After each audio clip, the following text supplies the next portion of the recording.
Yo, what's up, everybody? This is LB here, back at y'all with another one. Shout out to my brother Ticket TV, Mahar Sports Podcast, Too Raw for TV. You know, he'll be in a little bit. KQKC Boxing Network, along with the other brothers in the Lions Den basketball community. Make sure y'all go subscribe to those respective channels. All right. Now,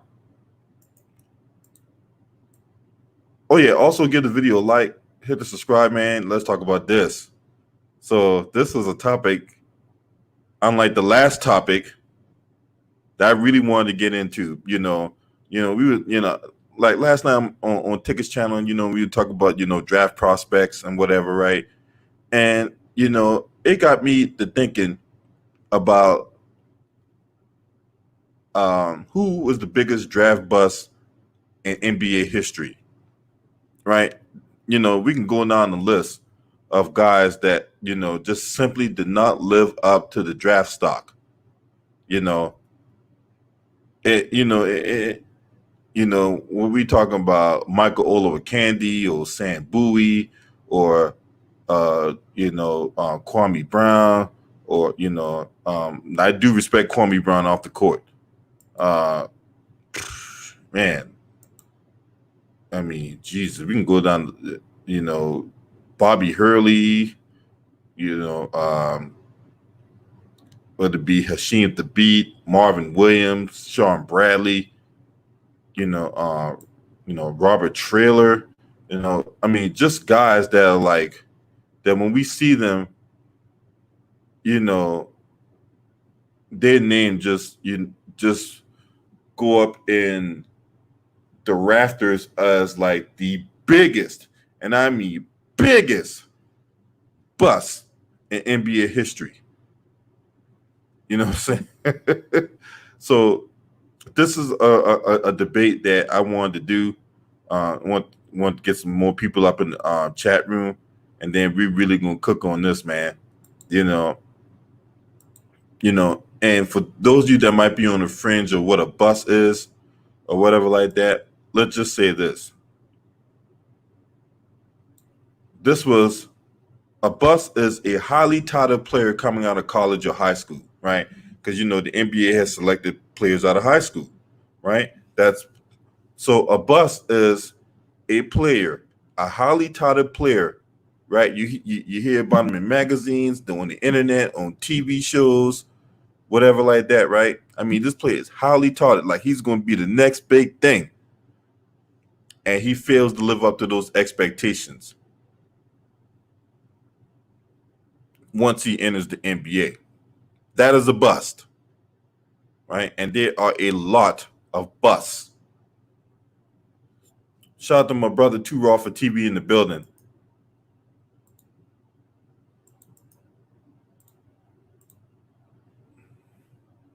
There's the link, bro. You know what I'm saying? As soon as you come in, we're going to cook. We're going to cook on this. Yeah. So now that we laid the groundwork for what a bust is, now we're going to identify who are the biggest busts in NBA history. Now, I'm going to start off by saying this, right? This was a difficult list.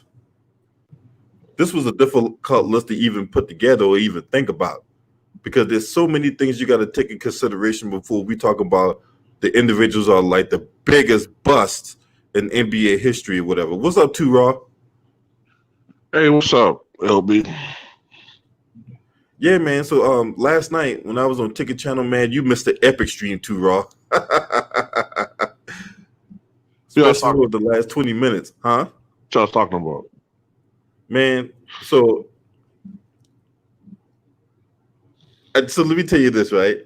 So before we get into the topic, Lamont Lane, during the podcast, Lamont Lane was like, "Yeah, I interviewed an NBA player and Casey Shaw, and Casey Shaw told me that Draymond Green could play in the '90s, right?"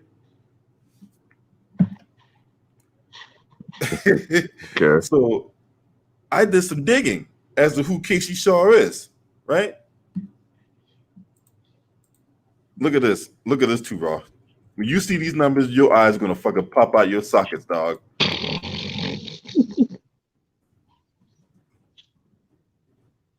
I'm always trying to struggle with who that was. I don't really remember that name. Exactly. If you don't know who that is, then that tell you right there. That tells me everything I need to know. Casey Shaw. If Too Raw for TV don't know who he is, that tell you everything you need to know right there. So look at this, bro. Right?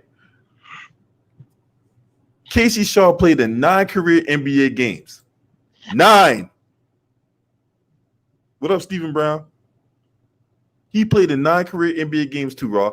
He's averaged 2.2 points, 0.3 rebounds, shot 12.5% from the field. Mm.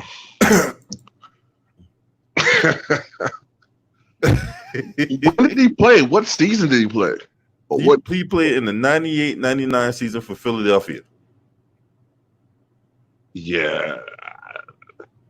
Wow. And this is the thing. See, what Lamont Lane do? He be on that bait and switch tactics and shit. So he baits you into believing, oh yeah, you interviewed an NBA player, and then you go in there, ain't nobody credible. It's some motherfucker that they cut like 9 games to their career.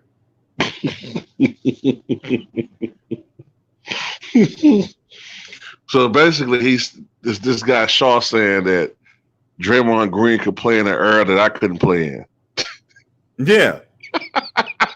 A dude who couldn't hack it himself in the 90s. Look at this shit. Then I went to the game logs, right? Right. I went to the game logs. Oh, and then you talk about some cringeworthy numbers, man. These are numbers way worse than Ryan Hollins. I see a lot of DMPs. Yep. So in 19 games, he played 9 of them, right? The first game he played, look at his minutes, 1:09, right? Right. And he ain't even cracked the lineup until February of '99. Now, when the leagues, you know what? That was a strike shortened season. That was a strike year, so it started in February. Yeah, that's right. Salute to Terry Bogard and underrated doctors in the chat room, man. So get this: the first game he only played like a minute, right? Right. No points. The second game he only played 1:27 seconds. He stuffed the stat sheet with 1 personal foul.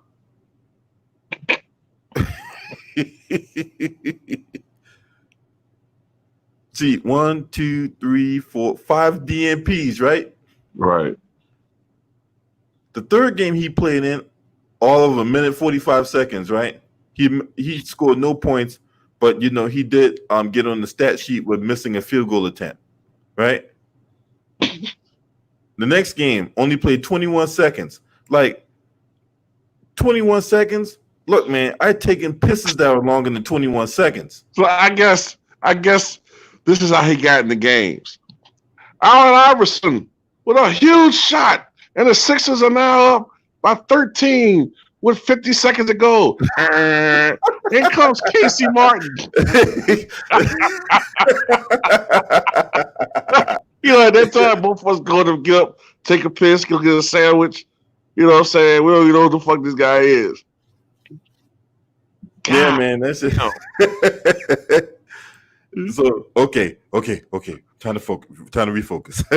The next game, right? Didn't play, right? Next game, came in the game, right? Stuffed the stat sheet even more with 1 rebound, 1 turnover in 1:46 seconds. I take a shit that longer than that. See, this is a dude that's not a bench player. That's a dude even worse than Perkins.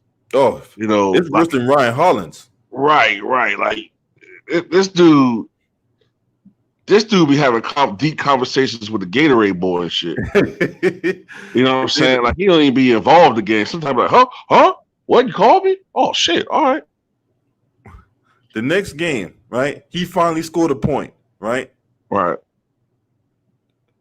He was 1 for 3 with 1 turnover 2 points in 3 minutes, right? Mm. I mean, they ain't necessarily Hall of Fame numbers, but you get the idea. Next game, didn't play. Next What game, position was this guy again? a center. Okay, So okay, he was the backup to the backup to the backup. right. Okay. The game he played against the Washington Wizards, he played 1 minute and 41 seconds, attempted a field goal, got a rebound, and that was it. The next game against the Chicago Bulls, played 1 minute 27 seconds, got a rebound, got a personal foul, right? Didn't play against Miami, didn't play against the Wizards again, didn't play against the Miami Heat again, and then the game against the Charlotte Hornets, he didn't score at all. 9 games. This dude played 9 games, averaged 0.2 points, 0.3 rebounds. Just disgusting. I'm wondering if he if he was getting 10-day contracts or something back then, Well, it should show the other. Would it show the other teams that he played with? It should have. I think that was it, right? I thought that was it for his career. It said 9 games for his career.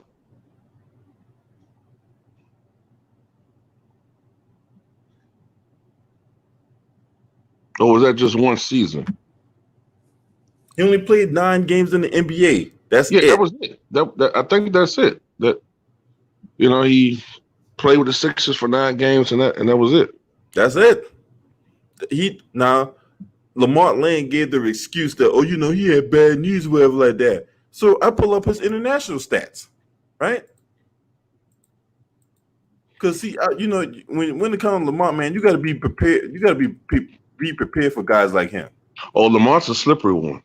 Yeah, he goddamn, he be trying to slip some shit in there. You pay attention, man. You catch his ass. Right? So this is international stats too, Raw.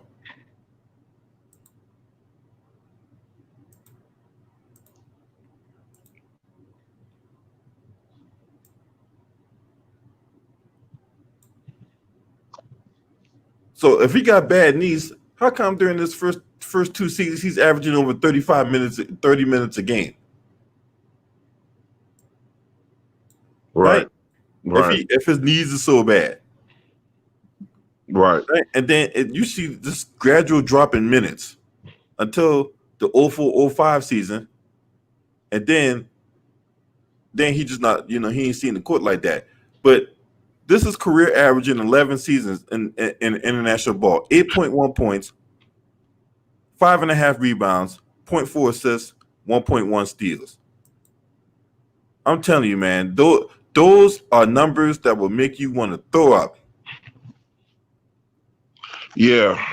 And you can't really say, well, he left the NBA because the league was changing. Not yet. Not at that time. It still was the same sort of. Matter of fact, it was more geared toward big men then, because it was slowed down, a more half-court game. They still value the traditional big man rebounding, blocking, defense. So you can't say is that his game wasn't in tune with the NBA. Just that he wasn't very good at all, I guess. The Sixers apparently waived him after 9 played games, and the team picked him up, so he must have sucked. Yep.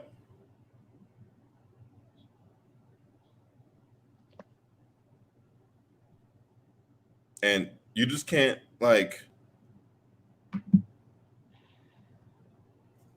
you just can't you can't make these numbers up, man.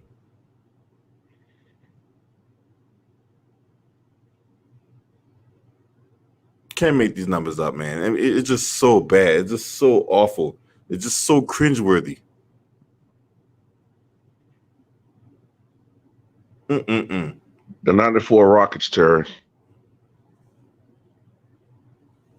I was just looking at his comment.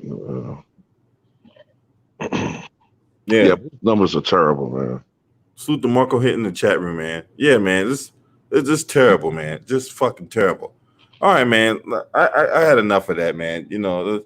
I'm gonna do a video where I strictly get on Lamont Lane about his bait and switch tactics and shit.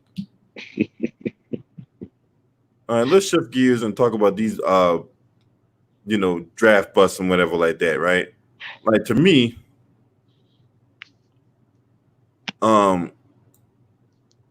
look, to me, one of the biggest busts in NBA history is Sam Bowie, right? We all know about the infamous 84 draft. Hakeem went number 1, Sam Bowie went number 2, Jordan went number 3, right? Right. There are a lot of Hall of Famers that's in that draft class. Yeah. One person you will not find in that draft class that's going to Hall of Fame is Sam Bowie. Yeah. I do think Bowie's one of the biggest busts, but I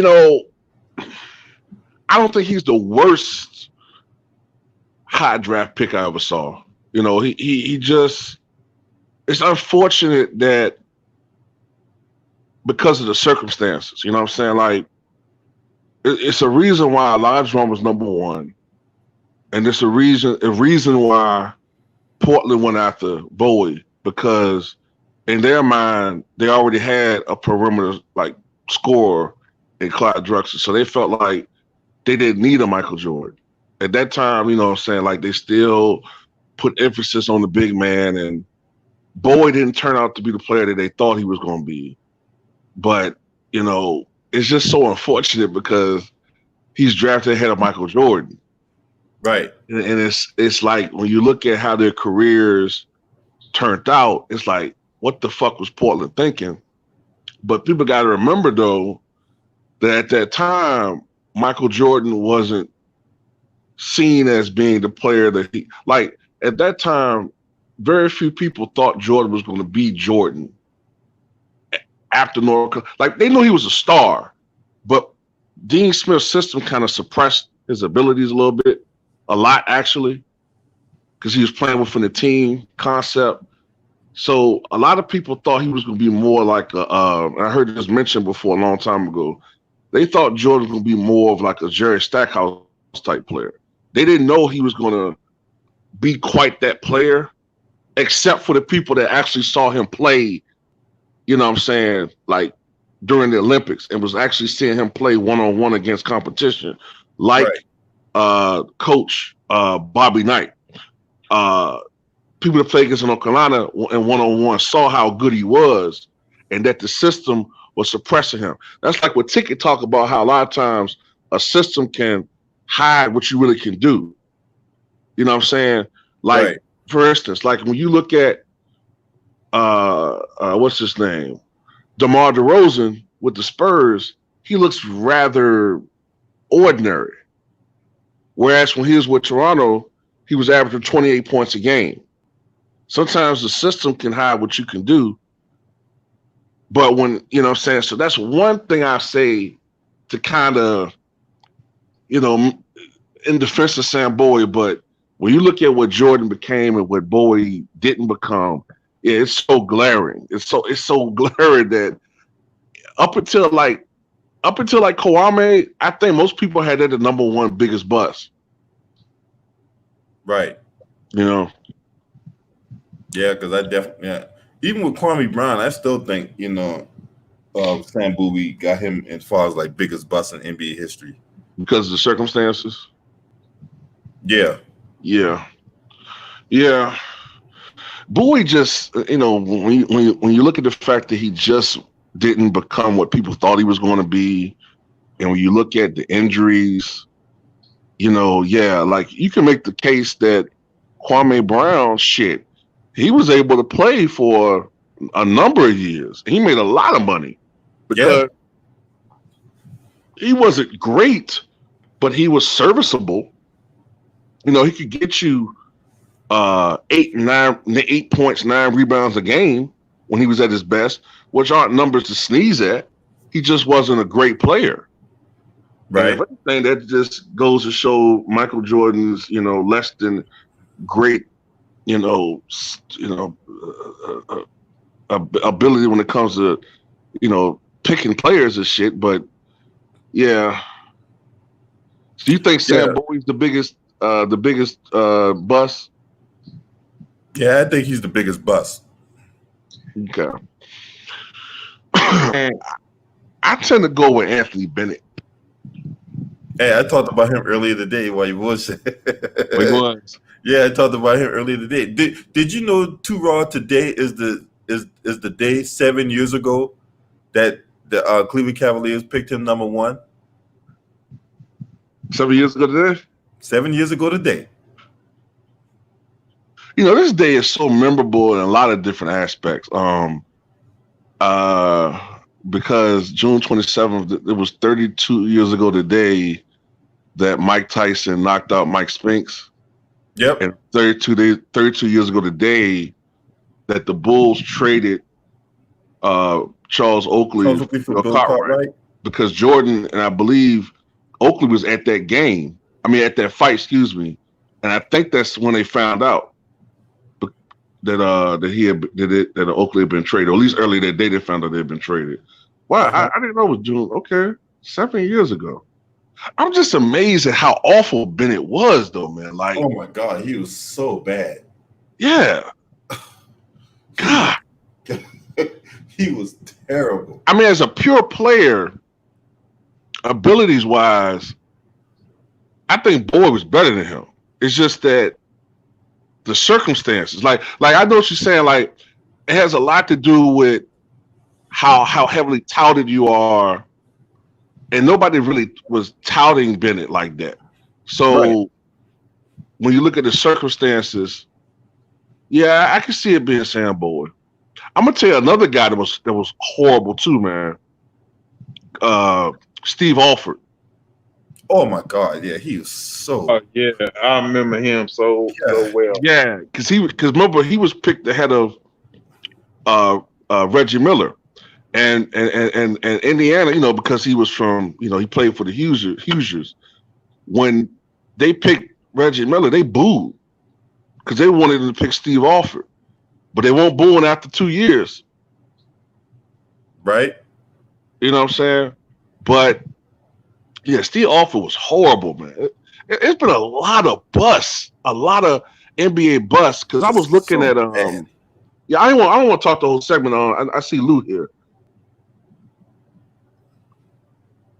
No, I was agreeing with you on the NBA players being hidden in college because I'm a diehard Louisville Cardinal fan. I used to go watch Donovan Mitchell play. I installed my Charles play. I'm seeing what they doing in the NBA right now, and I always kept on saying, if Rick Pitino don't hold these guys back, they can do more in college. But he was holding them back every single time. He tried to make Marcel Charles a dead-eye free-point shooter in his last year at Louisville. I thought that was the bad thing. Just let him play his game. And basically, he never let Donovan take over the game like he needed, like he is right now in the NBA. Right. Like that kind of used to piss me off. Like Rick Pitino had a chance to win at least 4 championships at Louisville, but since he wanted to play his own system, he didn't let the real guys do their things on the court.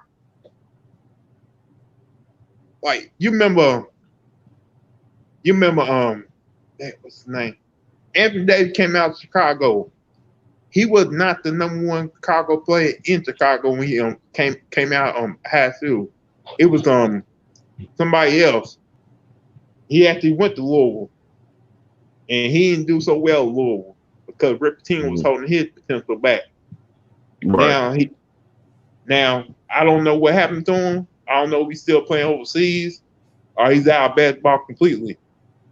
But I used to call these radio shows, get on him every single time, because if you're gonna be the number one player coming out of Chicago, you should be dominating in college, in my point of view.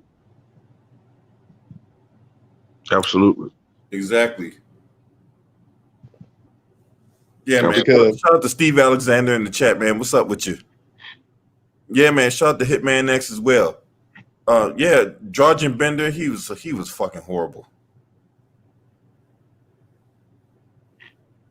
Yep, they definitely took Georgian Bender with Jamal Murray. That's true, Lamont. Drexler did beg Portland to pick Jordan, and as a matter of fact, Bobby Knight told the general manager of the Portland Trailblazers to pick Jordan, and he said, "Well, we need a center. We already got a permanent guy." He said, "Well, pick Jordan and start him at center." He said, "You'll be a fool not to draft this guy." He said Jordan was at the time. He said Jordan was the best player he'd ever seen in his career. Yeah, that Portland GM was a fucking idiot. Can y'all imagine what that Portland team would look like with Jordan and Drexler on that team? I'm telling you, man. And you got to think, Drexler's a better Pippen, a better player than Scottie Pippen, yo. Yeah, considerably better. Yeah, man, you talk about, man, Portland would have been winning some championships, man. And Drexler's a scorer, but he can defer. You know what I'm saying? Because he played within that system with Portland. So I can see Jordan being number one offensive option. I can see Drexler being number two. Like you say, he's better than Pippen. He's not as locked down defensively as Pippen was, but if you're playing with Mike, I can see Drexler being more motivated to focus on that end. And with playing with Jordan, he wouldn't have to take the load offensively any goddamn way. And he's just a better natural talent than Scottie was overall. And you got all those other players we're not mentioning that played with Portland. My goodness. You know what I'm saying? Kevin Duckworth, compared to Luke Longley, is fucking Shaq. Hold up. Does Jordan play point guard, though? Because I know Terry Porter played point guard for Portland. Does Jordan play the point guard? Terry Porter can't leader. I'm thinking what they would probably do is maybe move Drexler to the 3 and maybe put Jordan at the 2, or in some situations may have Jordan run the point and have Drexler at the 2. I don't know. It might be interchangeable. I don't know how they would do it. Yeah, man, because Terry Porter came out in 80. He came out the next year. Right. Terry Porter came out the next year. So I don't know how that would work, but I'm assuming maybe put Drexler at the 3, Jordan at the 2, Terry Porter at 1, and then they have a lot of other guys that can play 3, 4 interchangeable. Yeah. I don't, they could move Jerome Curtis to the 4. Cliff Roberts can play the 3 and the 4. Sometimes even the fucking 5, depending on the matchup. Yep. You know what I'm saying? They also have Buck Williams. Yeah, Buck Williams. He's a power forward / center. So, and Kevin Duckworth, you know what I'm saying? He wasn't a great center, but shit. Compared to some. Huh? He was okay. He was serviceable. He was okay. Right. Like it's interesting because when you look at it, like back then, we used to be like, man, Kevin Duckworth, man, he fat. But shit, compared to how the Suns became 15 years later, I'm like, well, shit, he wasn't bad. 16, 17 points a game. So, and playing with Mike, man, maybe, he would have, he would have gotten on Kevin with the conditioning thing, because Duckworth wasn't bad until he just got out of, ridiculously out of shape. Exactly. Yeah, I kind of wonder about that. The way Jordan was in practice with the Bulls team, his Bulls teammates, I wonder if that would have worked in Portland.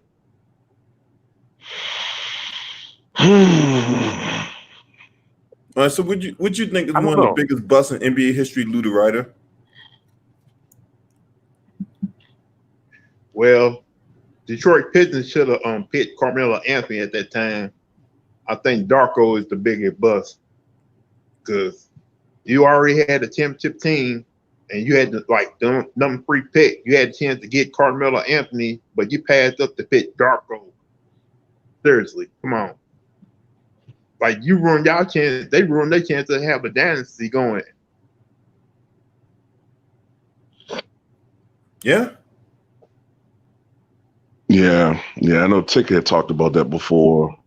Like, when on what if situations if Carmelo was drafted by the Pistons, You know, he most certainly would have won a title in 2004. You know, at least in my opinion. Yeah, that was an interesting like selection by Joe Dumas. It shocked me when he did it. You know. Yeah, He did it. He did it. My understanding is he did it because Darko had a great tryout with the Pistons. Right. And I don't know if Carmelo tried out for the Pistons. Like, was it that bad? Like, if you see what Carmelo did in college at the time, I'm like thinking like, man, you might as well take this guy over on Darko. Like, what were y'all thinking? Like, I don't know. Darko is he was pretty bad. Yeah, there's been a lot of bad number one overall picks. I was looking just before I did this. I came over here, right? So I was looking at some of the recent number one picks, and I was kind of shocked to see that from like Magic Johnson in 1979 to Glenn Robinson in 94. For that 15-year stretch, with the exception of Purvis Ellison, those guys really weren't. Most of them were actually really good players. Some of them didn't reach their potentials, like, you know, Joe Barry Carroll and maybe Danny Manning, you know, but even though Danny Manning still had good years, but for the most part, most of those guys was pretty damn good, man. So it's like, you know, it's like there was a stretch in the NBA where most of us feel like that was the best talented era. You know what I'm saying? Like 80s into the early to mid 90s. Right.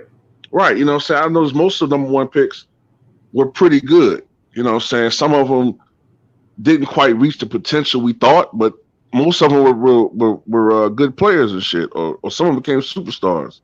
But it's like after the mid 90s, it's like a lot of those guys just became more like missed and hit. You know, like Michael Olowokandi, you know, for one, and wasn't Ed O'Bannon number one pick? Who? Ed O'Bannon. no. Ed O'Bannon. I know he played his college ball at UCLA. I think he was. I'll tell you a guy. What pick was he? I'll pull it up for you. Ed O'Bannon. I'll tell you this, Gerald. I'll tell you a guy who would have been number one pick if he ever got a chance to go to college. He was the 9th overall pick in the first round. Oh, 9th overall. Okay. In the 95 NBA draft. He was a bust, though. I remember that. Yeah, he was definitely a bust. Yeah. I remember him coming out of UCLA, man, because he was especially after he led UCLA in the national championship and shit. Right. Yeah. Right. He was drafted by the New Jersey Nets. Right. And I just remember him not panning out, you know what I'm saying? Just not making it pretty much. I think he was out the league maybe, you know, 3 or 4 years later or something like that. He just and his brother was a bum too. The other one. Was it Charles? Yeah, Charles O'Bannon. Yeah. Right. Yeah. His brother was. Oh, yeah. Let's talk about that draft really quick since we on that too, Raw. Guess who was the number one overall pick in that draft? Another bust, Joe Smith. Exactly. Joe Smith out of Maryland. Yeah. Even though he had a long career, but he was a bust. You know, he was. If he had been like a second round pick, you know, people wouldn't be on him. But to be as highly touted as he was a bust.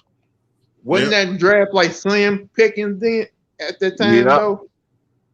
And Kevin Garnett went number 5. Who was number 5? Kevin Garnett. He was the 5th pick? He was the 5th pick. Because remember, when he got traded to the Boston Celtics, that's why he put the number 5 on his Boston Celtics jersey. Right. You're right. And who you said Joe Smith number one pick. Who picked that? Who picked Joe Smith? I think it was the Warriors. Oh, it was the Timberwolves. Okay. No, Golden State. You're right. Okay, all right. Okay. Yeah, I thought it was the Warriors. He played for the Timberwolves later. Right. Didn't Weber get picked? No, Weber was already in the league. I think that was in '93 when Weber That's what I'm got. saying. That's what I'm And I think saying.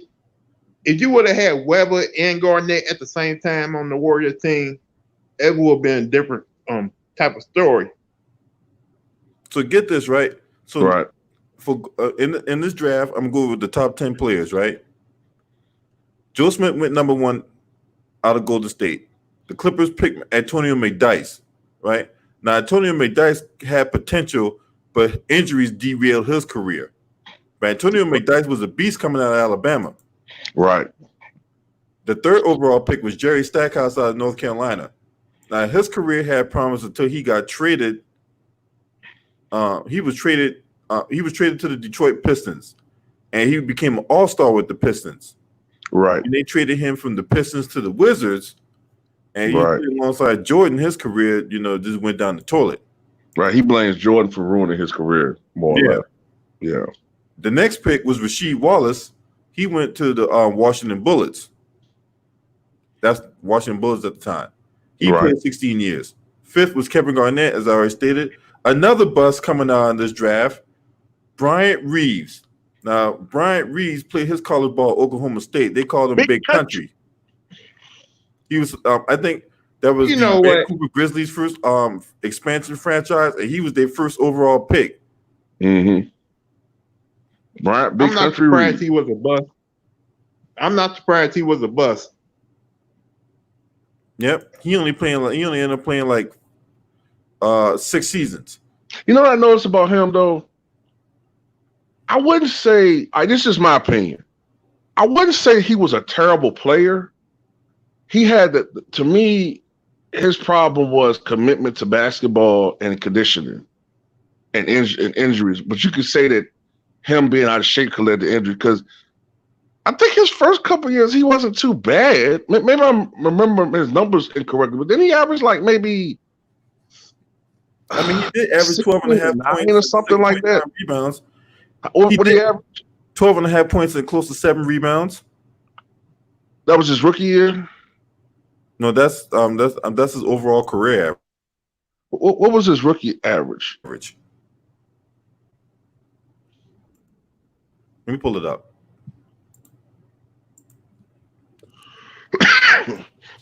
His rookie year, he averaged 13 points, 13.3 points, 7.4 rebounds.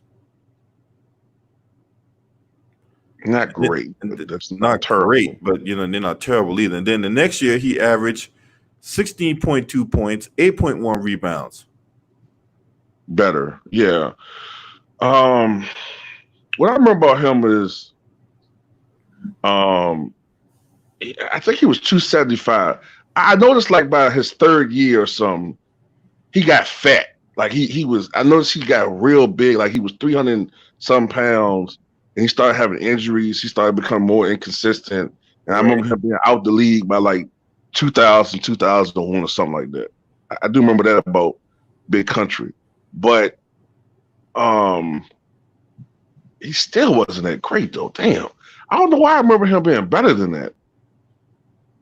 The only thing I remember about him is hitting that half-court shot. Well, against what team? I think it was Texas Tech when he was at Oklahoma State. Oh, okay. He had a half-court shot, and everybody was losing their mind. He talking about this is a future number 1 pick. This is Brian Reeves, the future number 1 pick. Like, and it's like he disappeared off the face of the earth when he left the league. Oh yeah, he did, right? Right. I said, "Damn, is he alive, man?" He shouldn't do with nobody. He just sit back, enjoy his money, and living on the farm somewhere. Probably. Yeah. I would put it past him. I'd be the same way too. Yep. So yeah, that also going off of that. So the next pick was Damon Stoudemire. His career was okay. Yeah. Then there was Sean Respert. Yeah, he was awful. Oh my God, he was awful. Yeah. Man. Then Ed O'Bannon from New Jersey Nets. We already talked about how bad he was. He only played like 2 years. So only 2 years. Okay. All right. And then round out the top 10 was Kurt Thomas. Now, Kurt Thomas was a surprise, I guess. I think he was drafted by the Miami Heat, I believe. And I remember like watching him that first year when he was with the Miami Heat, and I liked his tenacity and how he wasn't backing down. I remember like Robin was trying that shit with him, the tactics, and Kurt Thomas wasn't having any of that bullshit with him. So I said to myself, yeah, this dude got a mentality for the NBA. Even back then, so I didn't know if he had the talent to play, but I knew he had the mentality. And Kurt Thomas played until he was in his 40s, I think. Yeah. Yeah. He was a journeyman, but he still played. Right. Man, if you go outside the top 10, man, it was just, the best player from 11 on down to goddamn 58 was Michael Finley. Michael Finley drafted 21st overall by the Phoenix Suns. Shout out to Mental Wisdom in the chat. 5-1 Shy Boy Zan. What's up? Yeah, I remember Michael Finley. I think he was drafted by the Suns, right? Yeah, he was drafted by the Phoenix Suns. Right. Now, I remember that video I saw the video you did about Vince Carter, whatever like that, right? Right. I agree, but like pretty much everything you said in that video, whatever like that, as far as like Vince Carter should be in the Hall of Fame, right? To me, do I think he goes in first ballot? No. Right. But I do think he is a Hall of Famer, though. I mean, it was when word came out that Tracy McGrady was going in first ballot, I'm like, what? Right. I think the only reason why he got in first ballot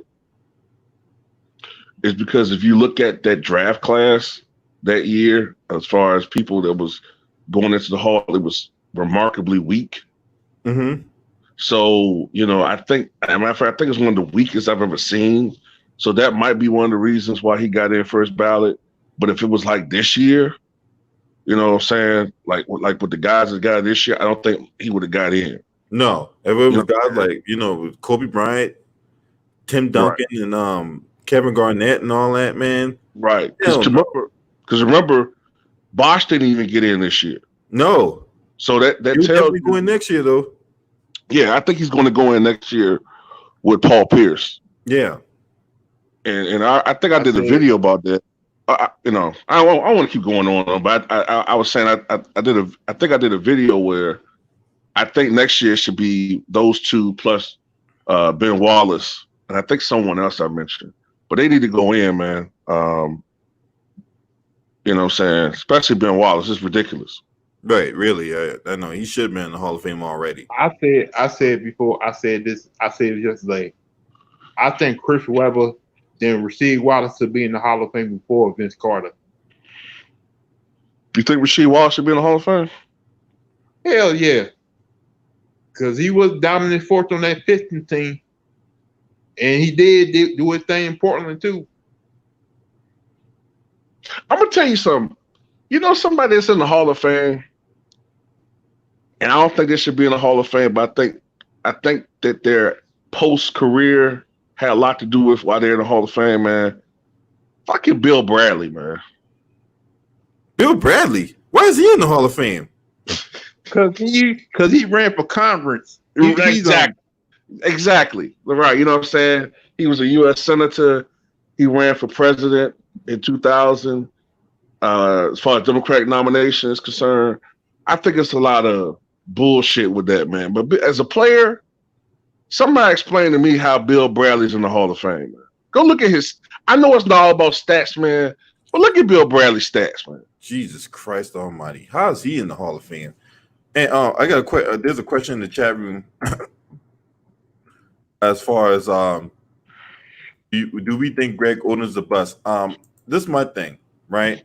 Do I think Greg Oden's a bust? No, because that's the thing.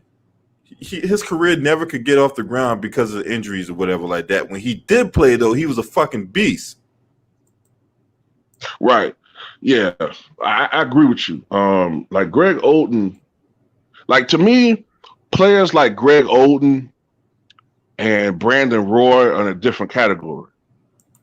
They had the ability to play, but their bodies just, for whatever reason, just Gave out on them. they just gave out on them too early. Yeah. Really, Greg Oden didn't want to play basketball. He was kind of forced into playing basketball. You don't think he had that drive to play? Like he said, he wanted to be a dentist. That's what he is today.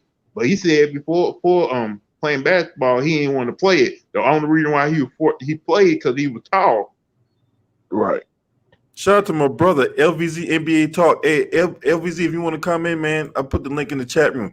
But yeah, obviously Anthony Bennett. Hey, I talked about him earlier today. I talked about Anthony Bennett earlier today. He is beyond awful. But I tell you this though, a guy who would have been no one pick if he wouldn't have had passed away, I gotta say Ben Wilson would have been no one pick. Chris Boshmeyer Jones, get the fuck out of here. Y'all know who Ben? Y'all know who Andrea Bargnani. Oh my God, he was terrible. Who'd you say, Lou? Ben Wilson. Y'all remember him back, the number one player in Chicago basketball history, who died tragically from gunshot wound back in 1988. I remember vaguely reading about that. Vaguely. He got shot. They did an ESPN movie about him, 30 for 30 ESPN movie about him. Right. They called it Benji. This guy was so he can do it all. He can dribble, he can shoot. Basically, what LeBron can do right now, he was 10 times better at it. Right. I won't say that, but Ben Wilson was a phenomenal high school athlete. Definitely, he was. Ben Wilson was a phenom. It was a lot of athletes in that time in their high school area that we never really got to see play because of at that time, be honest, Reaganomics. So it's a lot of players we never got to see play. We never got to see play. Remember that movie about the GOAT? What's his name? Earl the GOAT. Yeah, Earl Manigault. But Colton Hines, he didn't make it. He got killed. Kurt Smith got in trouble. He went to Drake and did pretty good. That was Charles Smith, younger brother from Georgetown, and he was a monster. There's quite a few. Michael Graham. Problem was he liked to snort a gram. So, problem, nigga lived up to his name. You know what I'm saying? Too raw know the fuck I'm talking about. Too raw know about Michael Graham. Yeah. Too raw stop playing. You know I ain't lying. No, it's like a lot of guys that were in that era. It's like that late 70s through 80s era. Yeah. It's a lot of dudes, man, that if that certain situation ain't affect our community, you know what I'm saying, with that they implanted on purpose to affect so many of our people that time.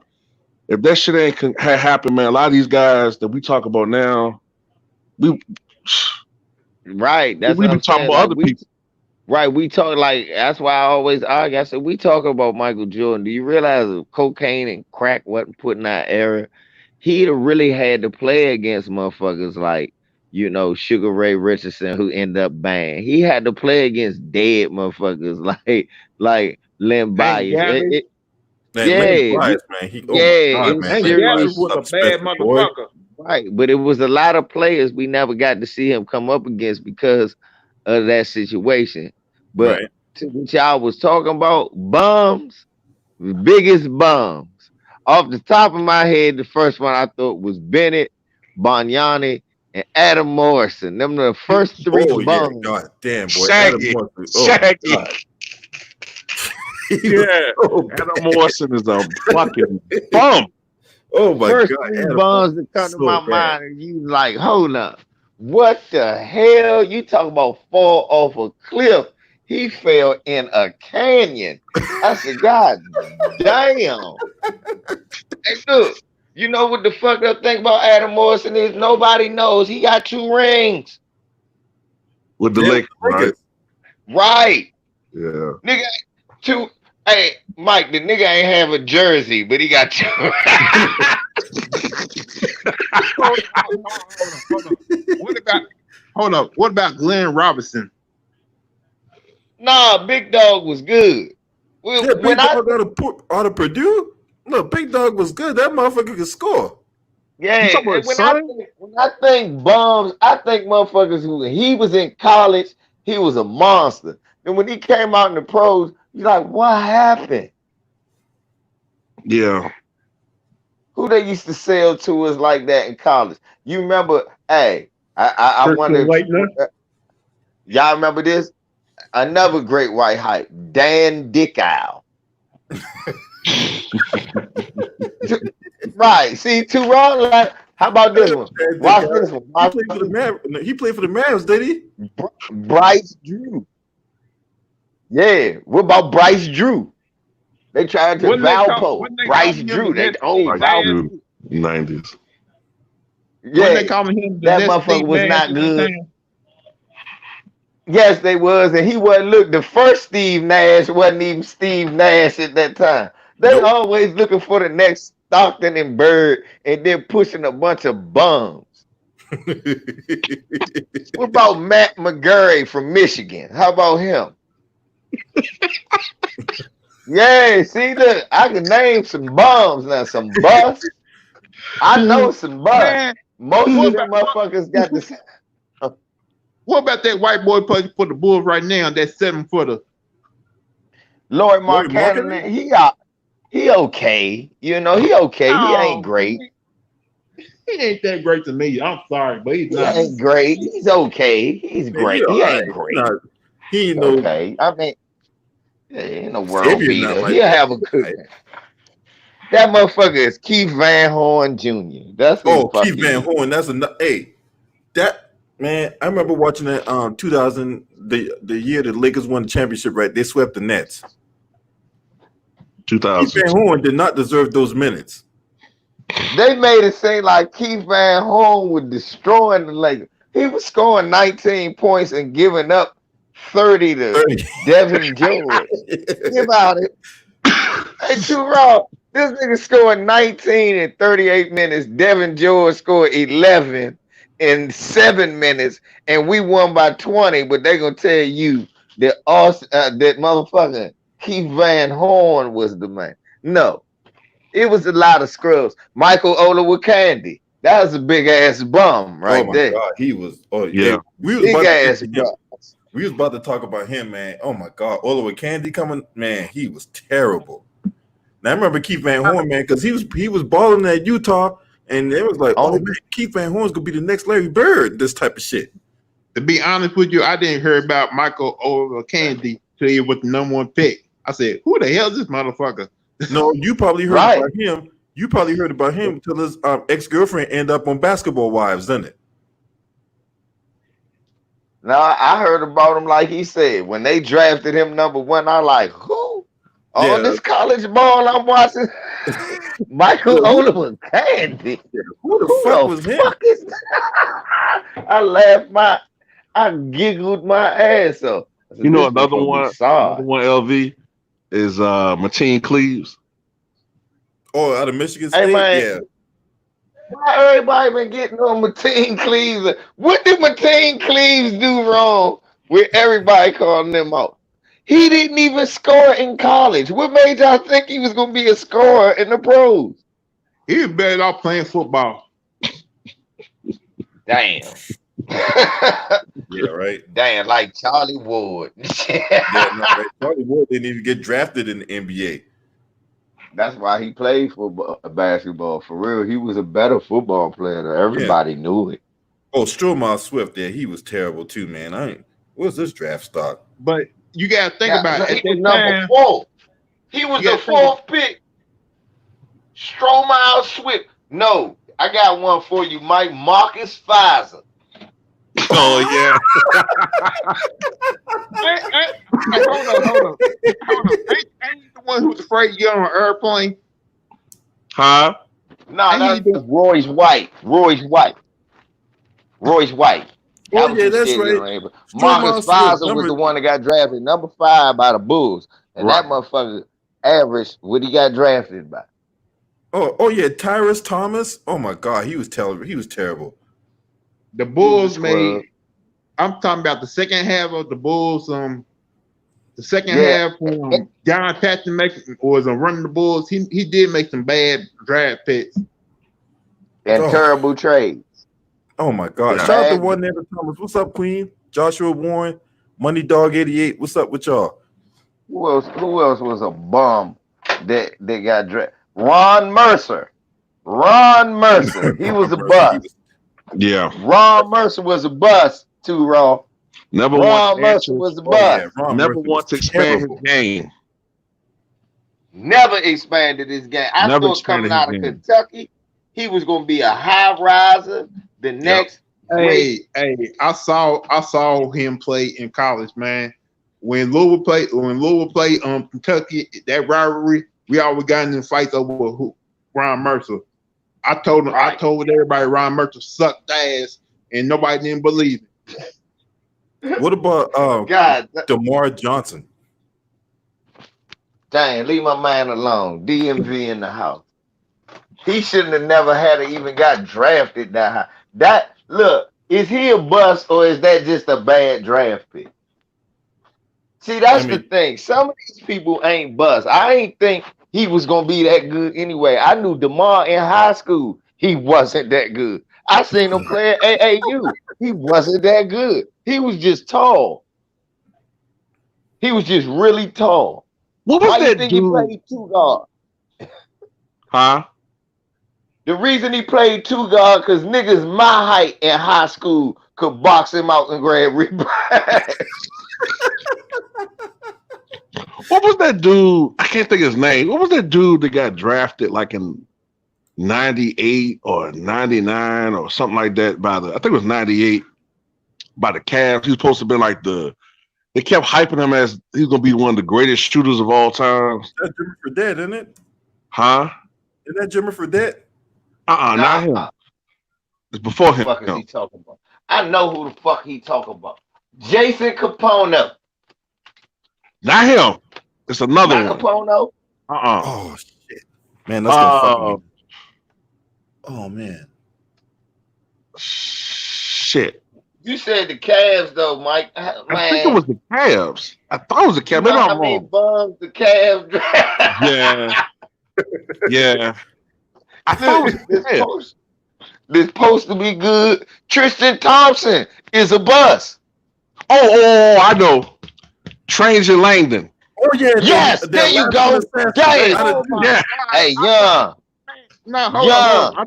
I thought he was gonna come in the league and be like a Steph Curry type of player. Because in college, I'm gonna let all y'all go first because mine gonna have y'all laughing.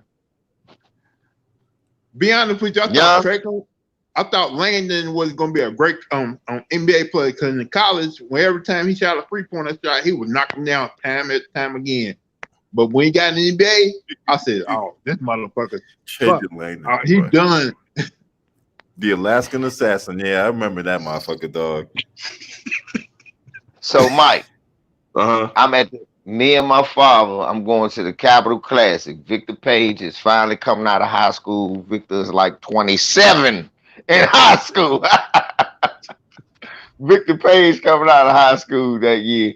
And it's the Capitol Classic. It's Norman Nolan, Kelly Key, Victor Page versus Trajan Langdon, Carlos Boozer, Toby Bailey. All of them came down to DC, play in Woods and Gym, right? So they had the 3-point contest.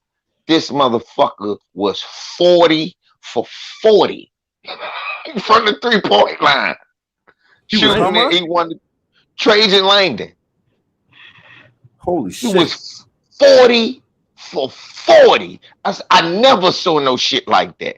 All threes. Then he played in the Capital Classic game. He had 21 points, 7 for 9 from 3, and they said he was going to Duke. I said, this motherfucker could shoot. But I saw him. I said, man, they can't stop him. He can shoot from anywhere. But when I saw him, I said, this is the slowest motherfucker black man I ever seen in the history of the world. He can't guard anybody. I said, I never seen a black man so slow. And then I started reminiscing to the game. And I went, God damn, he was always hitting them threes because he was the last one down on the break. And it wasn't by design.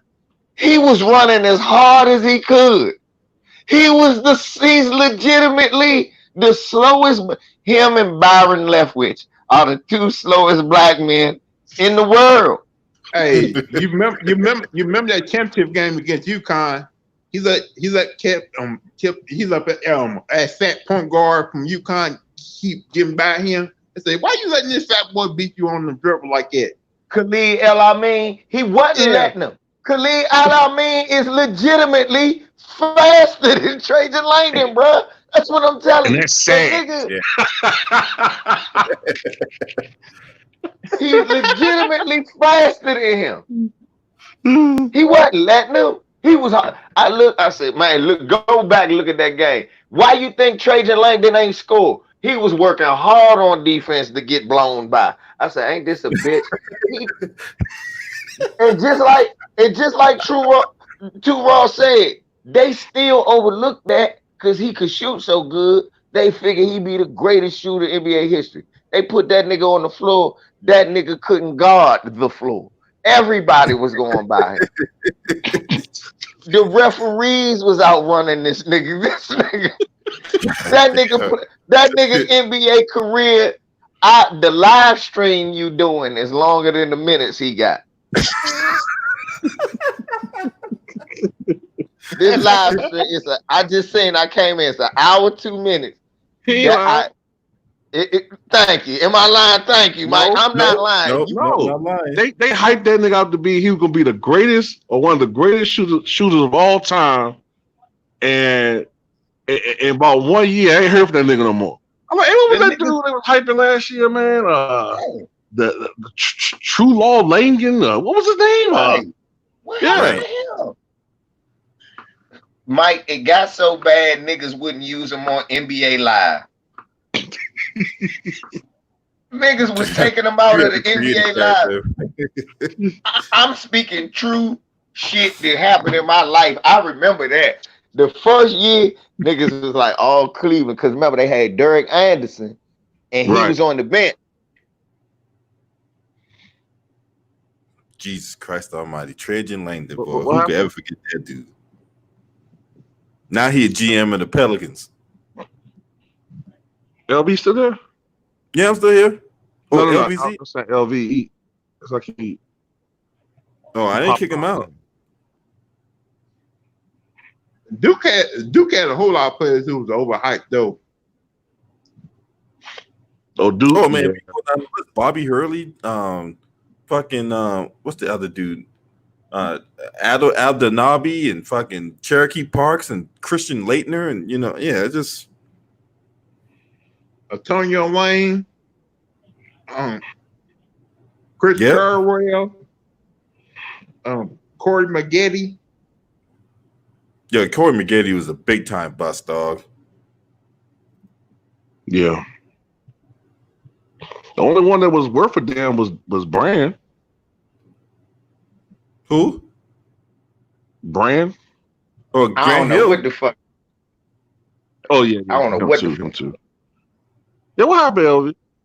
But yeah, that shit though with Trajan Langdon, just like Mike said, that first year they had Derek Anderson. They was gonna bring that nigga in, and they was gonna have Derek Anderson run point, and they was gonna try to have him play with Trajan Langdon.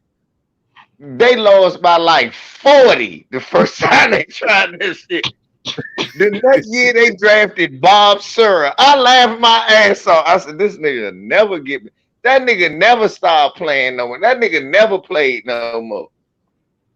He's a shooting coach now. Who Trajan Langdon? Yeah, he's a shooting coach now. I think he's a shooting coach. I heard somebody talk about. I said, well, at least he do know how to do that.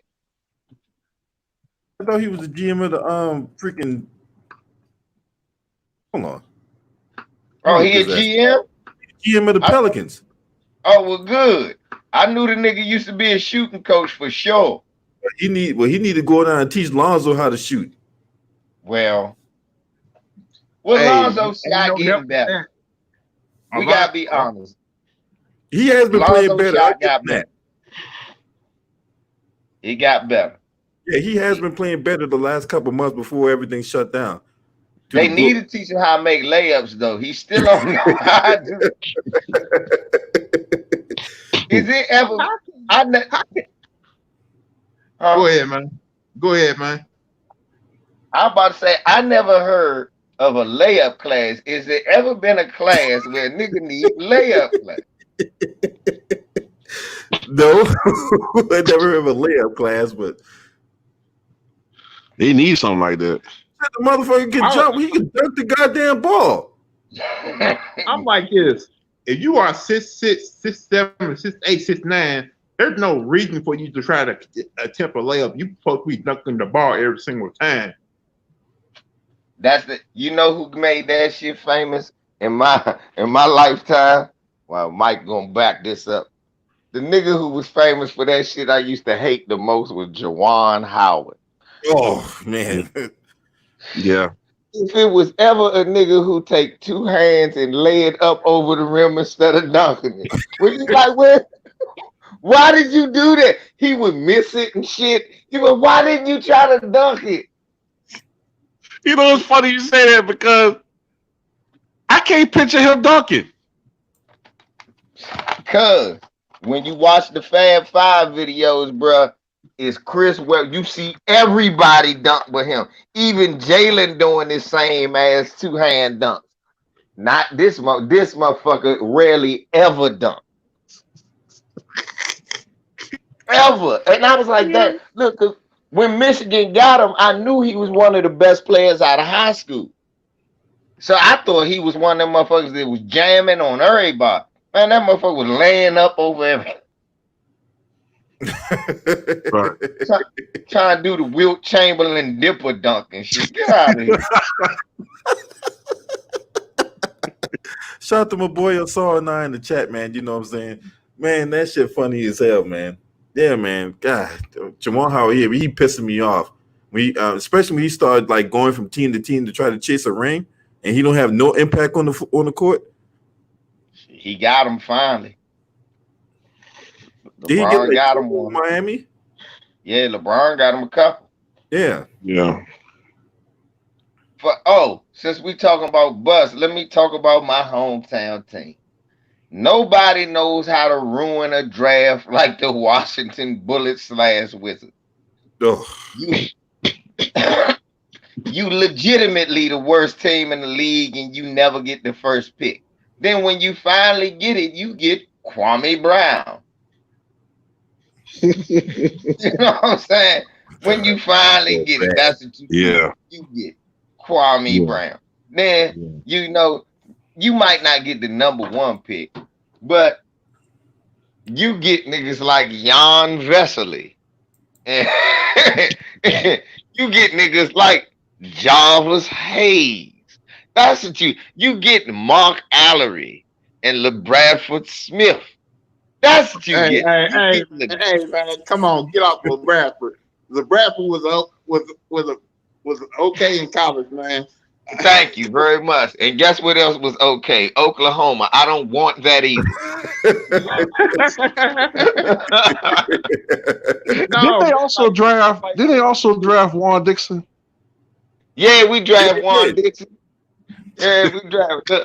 And now the only thing Juan Dixon is good for is a dirty joke to your girlfriend. Hey, baby, you know about Juan Dixon? Juan Dixon, your balls! That's about it, man.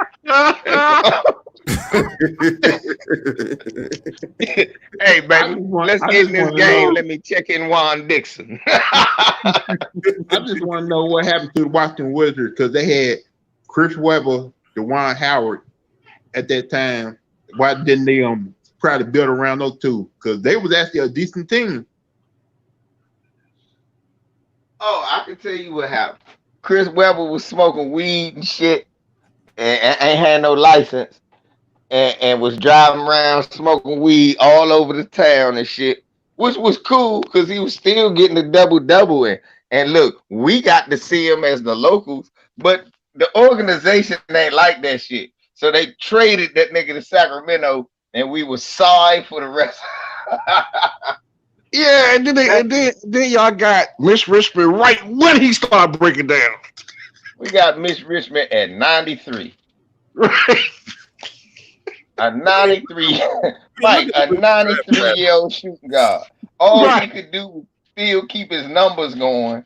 He kept his numbers up, but he wasn't good enough to keep a team going. He had been keeping sorry teams trying to get in the playoffs his whole career. Right. Be honest with you, I thought Paul Pierce was way better than Bradley Beal and John Wall when he went there. I mean, look at these motherfuckers that the Wizards picked, man. Jared Jeffries and Jarvis Hayes and Peter John Ramos. Andre Blatch. Mickey want to drink a shot of liquor. Jesus.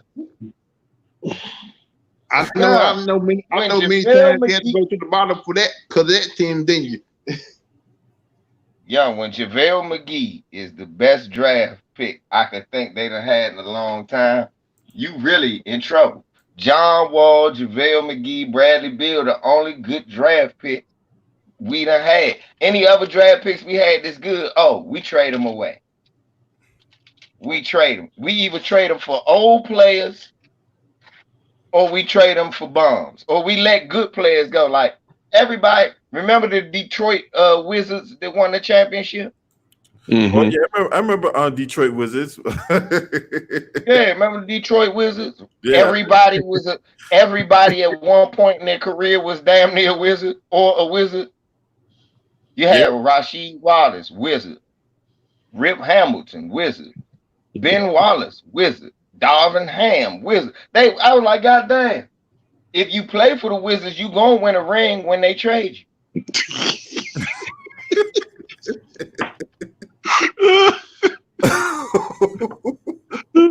I noticed that shit too. Like a lot of players that had roots with the Wizards, they would go on and be stars, or they go on and win championships and be contribute. Like, man, what the fuck, man? Hey, you know what that's like? That's right, Mike. Rub it in. that's like That's right, Mike. Rub the shit in. Yep. Look, we've been saying that shit. We're like, yep, this nigga gonna be. And look, you know what be the worst part, Mike? We be telling the organization before you get rid of him, you shouldn't trade him. That motherfucker's good. Oh, fuck y'all. What are y'all now? Right. Next thing you know, we never go to the playoffs again. Ever. They were talking about trading Bradley Beal all over Bradley Beal all year last year. Talk about I'm like Bradley Beal ain't trying to go nowhere, man. That's the only one between him and Wall, they actually trying to stick it out. Think about it. This is what I'm trying to explain to Wizard fans, okay? You got to have realistic expectations. Niggas keep talking about we ain't gonna never win the championship. I know we the Wizards. No, we not. We still got the same ownership. And look, I'm living up here in the DC area, man. You know what I'm saying? I'm starting to become a Wizards fan. Living up here all this time. I'm actually John Thompson the third. Ain't like John Thompson the third GM now. John Thompson the third. I don't know. Nah, ain't no GM. I wish we would never hire nobody smart.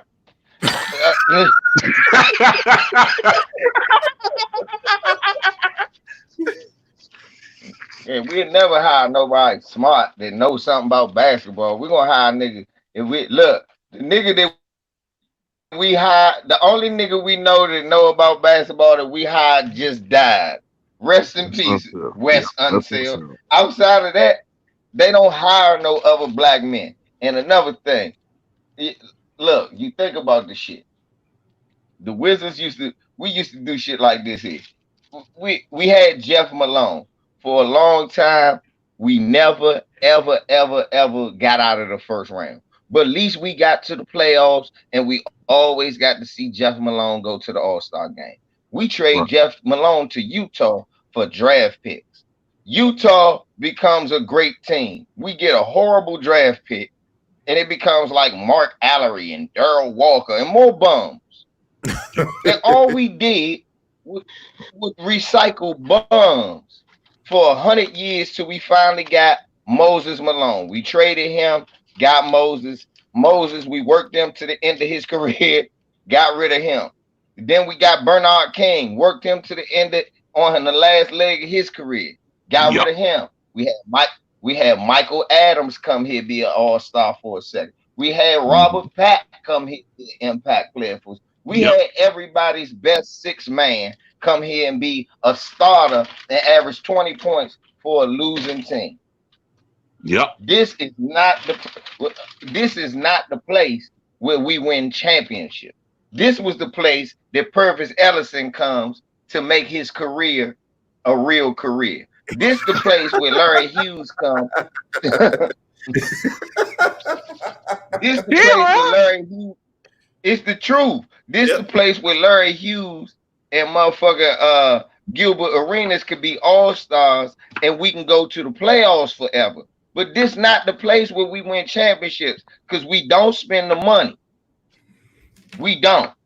We Nope. don't spend the money. We don't got ownership that care. So I want people to stop talking about we need to get rid of John Wall and Bradley Beal. No, they giving No. us the only championship we gonna get, going to the fucking playoff. Hey, LV, what's your opinion of or what was your opinion of A. Poland? Abe He Pollin? was a piece He was the of owner. shit. He was the owner. He was a piece of shit, bro. That's what he was. He's a piece of shit, and we was glad that he died in the black community because the motherfucker put a horrible product on the floor. Never got no good people, and the only reason he liked now I did like what he did to Michael Jordan, but it was only because it was Michael Jordan. Really, he would have did that to any black man, but what Michael Jordan didn't understand was that to Abe Poland, Wes Unseld was always going to be his Michael Jordan. Right.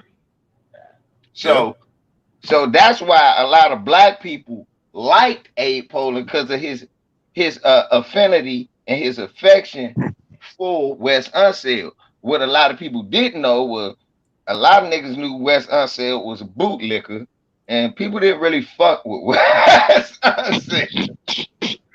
Yeah. A lot of people said that about Wes Unseld. Yeah, Wes Unseld, ain't no white man gonna trust you like that unless you a bootlicker.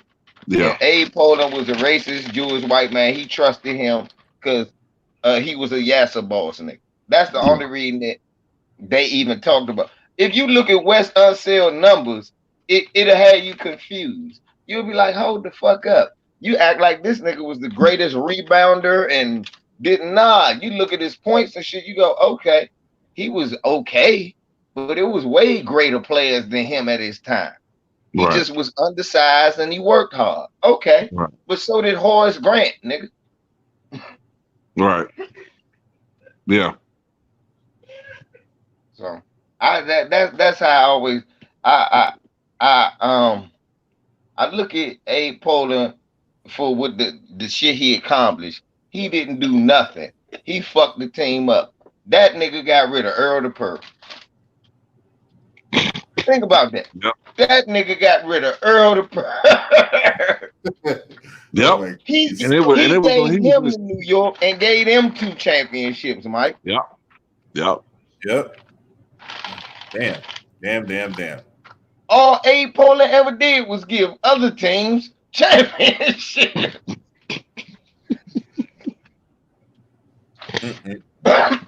We might well got one out the deal. Shit, that was in 77. I'm 43. That shit, how long? I'm about to you do one that I can actually see, motherfucker. Yeah, like outside of y'all getting Elvin Hayes and Dandridge, most of the trades and signings is, I don't know, man. Right up there. You know, go ahead and say it, brother. Garbage. Garbage. Oh man, Garbage, like, man. I mean, it's just dumpster it don't juice. make no sense, man. It don't make any sense whatsoever. The reason you try to be nice is because you don't want to lump brothers like Bernard and Michael Adams and garbage. But that's not who we talking about. Them niggas unfortunately got stuck on bad teams because of all of the other garbage they got. Right. Because I was like, niggas, y'all talk about Steph Curry. At one point, the only guy we knew that would come down court and jack a 3-pointer one-handed was Michael Adams. Niggas don't even know who that is. They don't know who he is. That's why we talking like Michael Adams was Steph Curry before Steph Curry. They don't know who Michael Adams. I remember him so well. Michael Adams, look, remember he used to be the first one to do the nutmeg joint with the one hand. The one-handed man. Michael Adams, if y'all don't know, listening to us, Michael Adams, go look him up. He played one-handed. That nigga was right-handed, and you knew it. And you couldn't do nothing to stop it. Yep. What are you like, 5'10"? 5'10". Yep. Motherfucker shoot that one-hand jump, kick them legs. You like, oh shit, Michael Adams. He kicked them little ass legs, hit them threes. He came from that Denver situation, though. They don't know about Denver like that back in the day, where if you played for Denver, you could score. Oh yeah. Yeah. He came from that Denver situation. People think the Warriors are high octane. The goddamn 80s Denver Nuggets. What? Oh yeah, with Alex You go up English. there and Denver with that high altitude. Shit. It's like you better have a heart attack about third quarter. Thank you. They had 4 motherfuckers averaging 20 and Fat Lever damn near averaging a triple-double. Right. That's how good they were. The thing I remember about Denver back in the day was a rainbow colored uniforms. Right. The thing I remember about Denver was 140 points on the scoreboard. Right. You go up there and say, like, God dang. Denver, final score, Denver 157. What the fuck? Yep. You will see some shit. Them versus the Lakers. Them motherfuckers will lose by 30 and have 125 points. Right. Hey man, I remember that 88 season. They averaged like 118 points a game. They got the record one season, I think it's 126 and a half points. 126 and a half points, man. Kiki Vandeweghe averaged 30 points a game with them. Damn near. It was Kiki averaged 29. Alex averaged like 27. Right. Calvin Nat averaged 22 and 11. Fat Lever averaged damn near triple-double. And fucking Dan Issou was averaging 19 and 10. Y'all, do y'all realize that these motherfuckers had a team?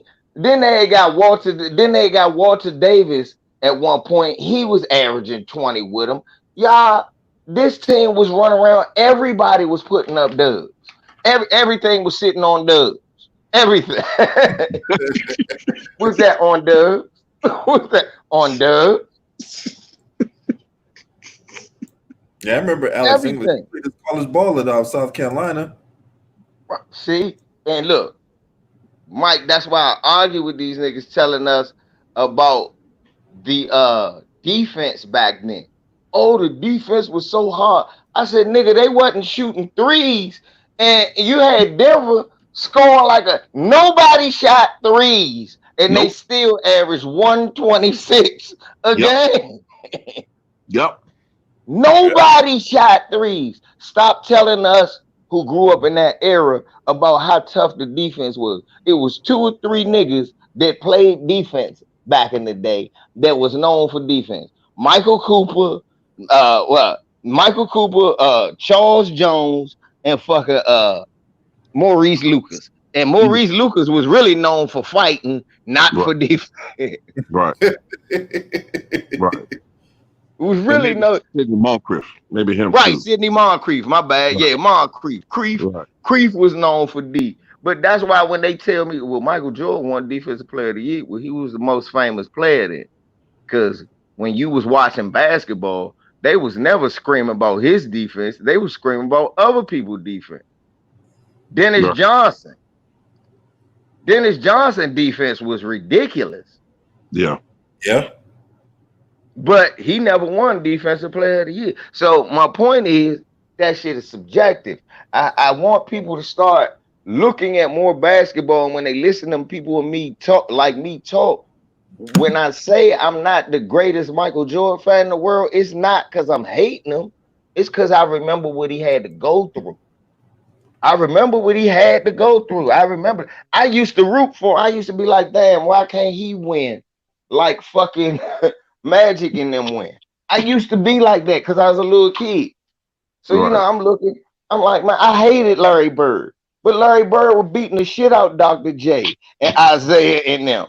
And Michael Jordan and them. He was kicking them in the ass every year. Foot all up in their ass. Am I lying, Mike? No. So you so when I can't erase that, and Michael putting up 40s and 60s, he doing all that and getting their ass whooped. I can't sit up here and go, Slim, oh, I'm gonna erase all the shit I saw before then and then go from no, I can't do that. That's just me. You know what that's like too? It's like how you got a lot of young fans now who might be in their early 20s, and Yeah, all they know is LeBron going to the finals. why? They don't know the first, 7, 8, 9 years of his career when he was losing all the goddamn time. So they looking at him the same way 90s babies looked at Jordan when he was going to the finals all the time, but they don't know the whole story. That's why I see LeBron. He's great. I can see somebody putting him top 3, top 5, whatever, top 10. Yeah. I don't think he's the GOAT. You know what I'm saying? He ain't Me the personally. GOAT. Exactly. Like I said, I feel you too. The same criteria I use to say Michael Jordan ain't the GOAT is the same criteria I use to say LeBron ain't the GOAT.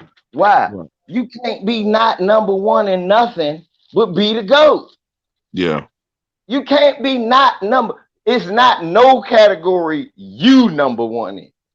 Not one where they say, hey, he's clearly did this more or better than anybody else to ever play the game. He got more points than anybody. When niggas talk about Wilt and Bill Russell, only 2 men with 20-some thousand rebounds, and who knows how many blocks. So when old heads tell me that that's the greatest, I shut the fuck up. I don't give them no pushback. All I say is, I feel you. I ain't never seen him. Them numbers he put up will never be touched. I understand the argument you're making, but I like Kareem for this reason. Right. It ain't Kareem, really Kareem, he number 2 to me. I got him number 2, but I don't have a problem nobody got him number 1 because he got a hell of an argument. right. And if you're talking about greatest basketball player of all time, just like basketball, he is the greatest. Yeah. And that's just that's it. If we just talking basketball, we ain't talking none of that old other shit. I like shoes. I seen the commercial. None of that. Let's just talk lacing them up. You gotta say, yeah, this man it ain't a time he lost. This how great Kareem is, Mike. The one time that nigga lost in college, they still talk about that shit to this day. Yeah. Notre Let's Dame. put that. The game of the century. Yep. Let's put that in a frame, y'all.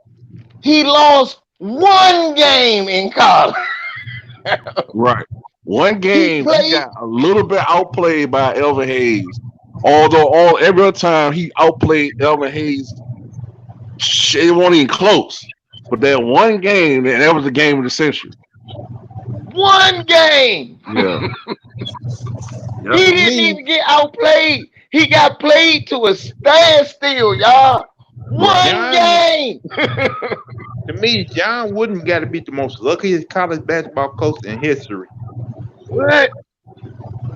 John Wooden. No, nigga. He not the luckiest. Is Duke's coach now. But you right. He number 2 now. Only reason I say Duke coach, because look, at this time, you a racist motherfucker anyway. Everybody know it, and you still keep getting all these good black players. You a lucky motherfucker. John Wooden back then, it wasn't, but look, think about it, homie. If you playing basketball and you coming from the South, you don't want to go to no school in the South. UCLA is pretty cool. Pretty in the much, 50s man. and 60s. Go ahead, LVZ. Nah, I said in the 50s and 60s, John Wooden, he ain't really had to sell where he was at. He like, look, you're gonna be away from, think about it, you're gonna be away from all the motherfucking so-called police brutality, even though it was a lot of shit with LAPD, but you're gonna be on the campus, you're gonna be safe. It's totally liberal here. Shit, if you a black person, watch this, homie. Shit, the Black Panthers come on this campus and speak. Right. John Wooden was lucky just by being in UCLA, bro. Practically. That's all. Yeah. In the 60s. Yep. Yeah, you can recruit kids from New York. You can recruit kids from racist ass Philadelphia. You can recruit kids from the South. And all of them will want to come play basketball for you up there in California, where the Black Panthers at on TV. All they show is movie stars, and it's so liberal. I can confuse you, and you'll come play there quicker than a month. What's going on, fellas? What's going on, LB? What's up, Joe? What's up, man? What's going on? What's going on, Too Raw? What's going on? The main, that's the LVZ right there, man. I heard you on Lisa Cabrera's channel today, man. What's going on with you?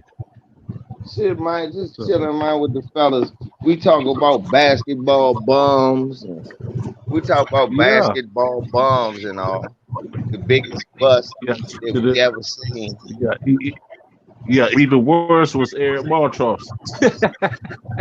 God dang. Even worse was Eric Martross was in there. Even Christian Laettner up in that jank too. Christian Laettner's in that jank too now. But call him a bust. I still don't understand. Go ahead, bro. Yeah, I still don't understand how Laettner was on that dream team. Yes, you do. Yeah. Like, yes, to me, Because Shaq should have been in there. Shaq, that's what I'm saying. Alonzo, Been over Laettner. Shaq and Alonzo should have been over. But what color is Christian Laettner and what color is Shaq? Yeah, you already know, L. You already know. I'm about to say, well, look, when they made that selection, I said, oh, that's for the American fans here. That ain't for the black fans here. That's for the American fans. They didn't pick him for us. Yeah, the only time he did something. The only time Christian Laettner did something was against the Bulls when they lost. When he had about 37-15 or something like that against the Bulls when they was on that 72 team. That's the only time he did something. That's when he played for the whole. That's what I'm going to tell people. We can't really. That's why I say I won't really call him a bust for the 2 seasons he was an all-star. And his seasons in Minnesota, he was good. Yeah, I wouldn't come in the bust category. He had a season in Minnesota where he could play. Mm-hmm. That was before Kevin Garnett. Right. Before Kevin Garnett. That was before Garnett got there. Yep. So other than that, man, Christian Laettner, I don't know who the biggest bust, Hey, you could say Donald Williams, and he ain't even make it to the NBA. Now he was a Final Right. Four MVP. Donald My Williams brother was. always argued Harold Miner, but I can't say Harold Miner. Did y'all really think that nigga was gonna be the next Jordan? I didn't. No. The only Mike, thing he the was biggest good for was motherfucking slam dunk Jordan fan contest. on here. Mike, be honest. When you saw that nigga in college at USC, that nigga wasn't looking like Jordan. No. He sure as hell didn't play like him. No. That's just, they look, similar build, ball head at the time. It's just, he could dunk. That's it. You know what I'm saying? As far as games concerned, they ain't nowhere in the same, stratosphere. It's just, I never see him as, being like the next Michael, no shit like that. Nah. Right, or even being the next nigga. I was even saying that. I said, not only is he not the next Mike, he not even the next nigga, y'all. The next hey, Penny and all of them is way better than him. Only thing he could do better than Michael Jordan was dribble. Right. He had that, because I give it to Harold. Harold had that snatch. He had that like that nowadays pass. He had some pat, but he couldn't shoot. Michael Jordan turnaround that Jordan worked on for 100 years and got and perfected. He couldn't do none of that. That motherfucker pull up that Michael Jordan finally learned after his 7th year where it was automatic. He couldn't do none of that. Right. Hey, LVZ, everybody. What you think about Dr. Duncanstein, Daryl Griffin? Another great underrated player that'll never get his shine, because motherfuckers think if you don't win a ring, you ain't good. Same reason I get this argument about Adrian Dantley and Mark Aguirre. You know he runs his own basketball league now, right?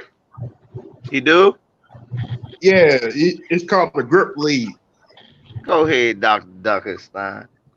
That makes me, that's what angers me. That like this Adrian Dantley Aguirre argument I'm having with people where they keep saying, oh, after 89-90, Aguirre was better.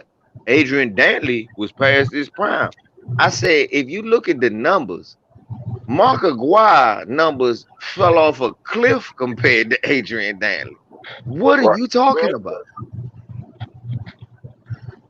You actually have people saying that. You actually have people saying they think that Aguirre's better than Dantley. Mike, I had to do 3 videos and a live, and I still get somebody every day that tries to. I wake up every morning and it's a comment on it, Mike. Every day. Because Aguirre won rings with Detroit, that means he better. I said, you dumb motherfuckers. A lot of people think Detroit was 1 foul call and 1 ankle twist from winning with Dantley anyway. Right. Then the year before, Mike, will you let these dumb motherfuckers know Dantley was barbecuing fucking Larry Bird. Him and Dennis Johnson run head first into each other. Adrian Dantley go out on a stretcher. Isaiah throw away the ball and they don't go to the championship. How was that Adrian Dantley's fault? Yeah. And he was leading the team in scoring every year that he played there. Yeah, I remember Isaiah didn't like it though. That's why Isaiah went to management and got him on forced out. Now look, where you from, my brother? Louisville. Now you know that all the way in Louisville. I'm from where Adrian Dantley from in DC. When I mean from where you from, my uncle and them played each other all their lives, even the high school championship in DC area. So we knew the story that Adrian Dantley got him out of Detroit. I mean, that Isaiah got him out of Detroit because Aguirre was his friend from Chicago. Everybody knows the story except 2 people, y'all. People from Chicago and people from Detroit. Go figure that. People from Chicago and people from Detroit. The place where the place where Mark Aguirre and Isaiah are born and raised, and the place where they won a championship. both of them towns are oblivious to the fact that them niggas been friends since they was babies.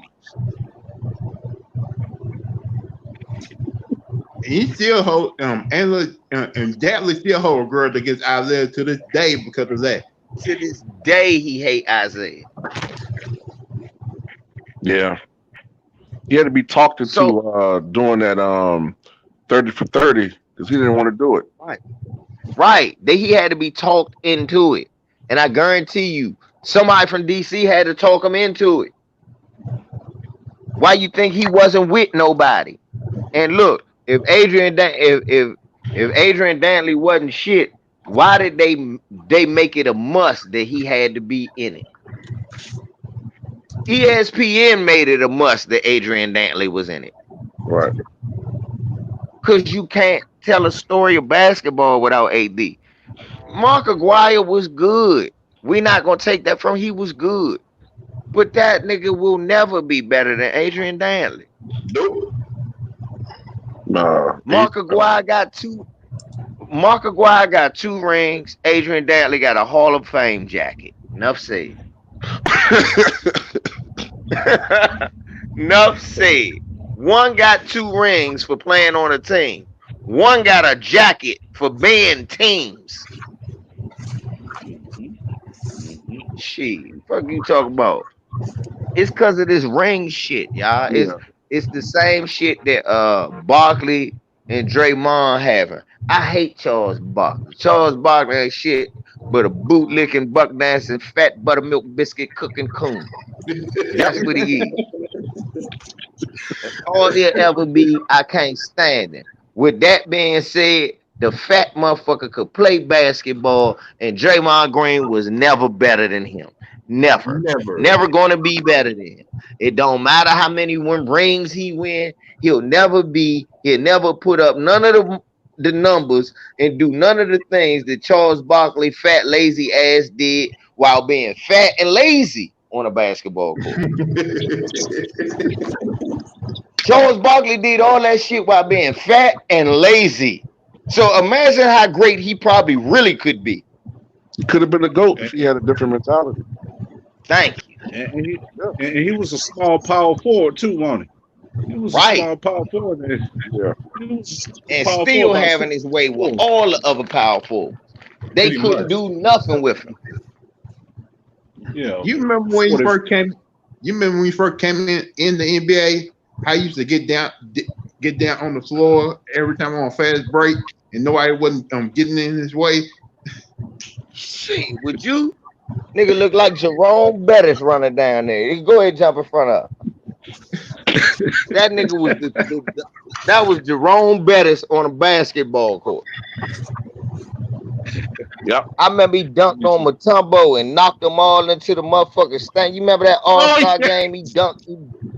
91 All-Star game or 92, 1 or 2. Yeah, 92. Yeah, I remember that. Right, you remember that shit?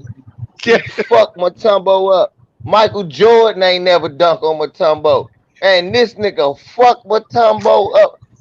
Dunked them all into the stand, knocked them all to the ground. So nah, but it's because Charles Barkley ain't win no rings. Niggas think they can talk that shit. No, you not that good. Yeah, Draymond Green's a fucking scrub. He is a fucking scrub. But you leave it to him though, and you got the people I hate capping for him. Oh man, he's gonna be a Hall of Famer. I'm gonna say it before, I'm gonna say it again. If Draymond Green don't play for the Warriors, he's not in the NBA today. Yeah. Right? Well, I can agree with that because let's be real. When Draymond Green came in the league, he didn't really have a position. Mark Jackson made his position, and now Draymond Green's position is a mandatory on every team. So I can agree with that because at first he was a tweener. He was too slow and too big to be a small forward, but too small to be a power forward. Right. But they still turned him to a power forward, a small Matt Barnes, old school Golden State.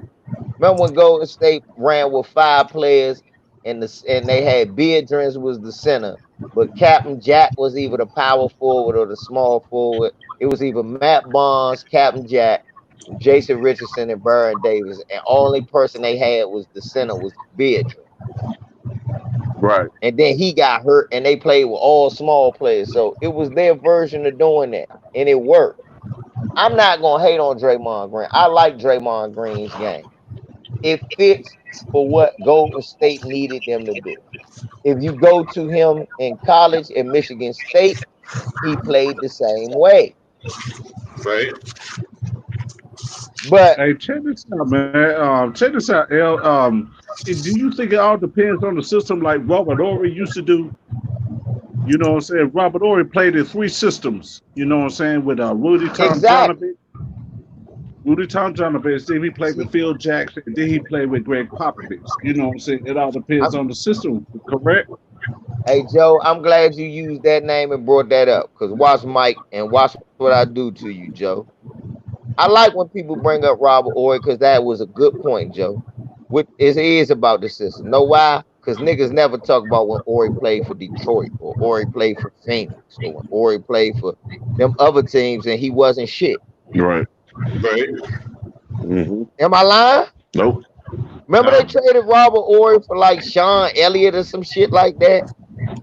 They made a Sean Elliott trade and they sent it Robert Ory somewhere else to like Detroit or some shit for a little bit. Then they got him back. Yeah.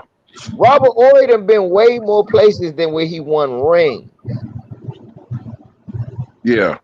It's just that when he plays in those systems where he don't win rings, it looks funny and you don't remember that shit. Yep. So yeah, it's the system. It's always the system. System is what makes a lot of players good. I mean, I know this will be controversial. My favorite player, one of my favorite players in the NBA. If it wasn't for the system, he wouldn't even be a Hall of Famer. Allen Iverson.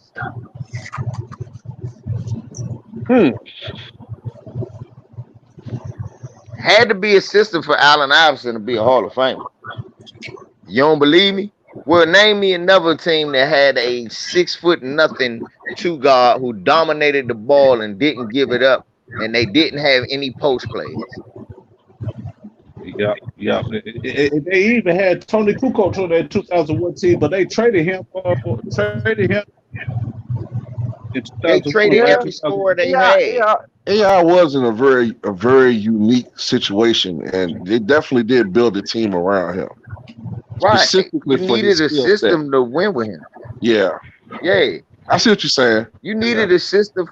Yeah, that's what I mean. Nah, I ain't saying AI would have been a bum. I'm saying without a system, AI, you wouldn't have cared about. He'd have just been another loser. Right. He'd been a lovable loser. Think about it, Mike. Yeah. I know what you're saying. He was averaging dubs. Yeah, because he was averaging dubs with Stackhouse. When him and Stackhouse was young, they was both putting up numbers together but couldn't do shit. They had to get rid of every scorer they ever had. They didn't have nobody that could score the ball no more but Allen. I said, goddamn, they couldn't even do that for George. Even they had Andre Iguodala. Right. You know, and they would doubt Allen Iverson was part of his progression being slow and him not being able to score at first. Because he could score, but because they had Allen, Lou, and all of it, they couldn't just keep force feeding him. So when Allen finally got away, that's where Iguodala offense started coming to life. Right. But you had to tamper your offense for AI if you was going to get the most out of them. Yeah. So yeah, systems is work for every player. Even the great ones need a system to be great.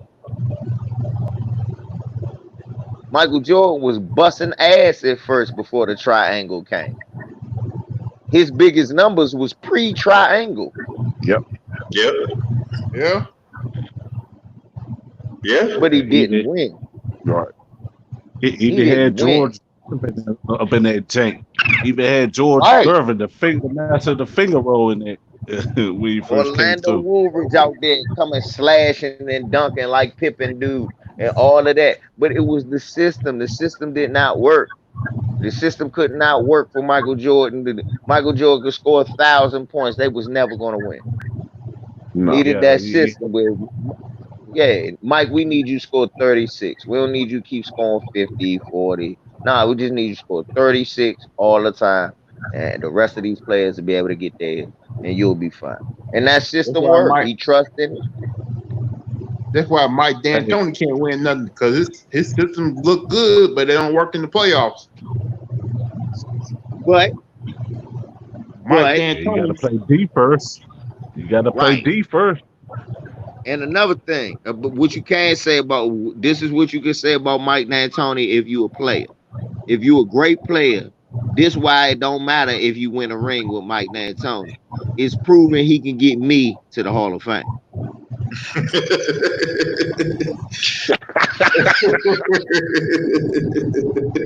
See, look, Mike and LB felt me right there. It's proven. Look, you might can't win a ring, but I know this coach style, he'll get me to the Hall of Fame. He revived Steve Nash's career. Thank you. Yep. Steve Nash would not be in no Hall of Fame if it wasn't for him. Nope. Amari Stoudemire gonna get mentions because of him. Trust me, people gonna start thinking about them D'Antoni days. They gonna be like, how we got Steve Nash in here and not Amari Stoudemire?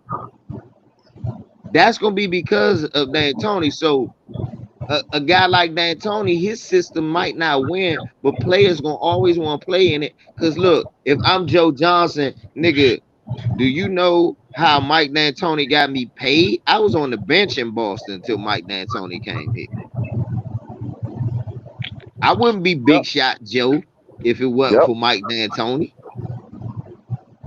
If I'm Sean Marion, I ain't never win a ring with Mike D'Antoni, but I became the Matrix with Mike D'Antoni, and that's how I got a ring with Dallas. So now I know I might be a Hall of Famer.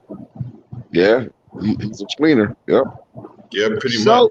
Right. So that ring might be enough because he got good enough stats, them D'Antoni years, to be a Hall of Famer. So y'all don't just shit on D'Antoni. I don't like that shit either, y'all. It's the most worst basketball to ever watch.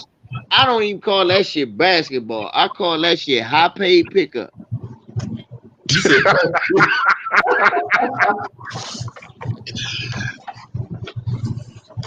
He called a high. Wow. That's all that shit is high paid pickup. Nigga, run. And I could play for Mike D'Antoni. You could play for Mike D'Antoni. That's the problem, though. I could play for Mike D'Antoni. You could play for Mike D'Antoni.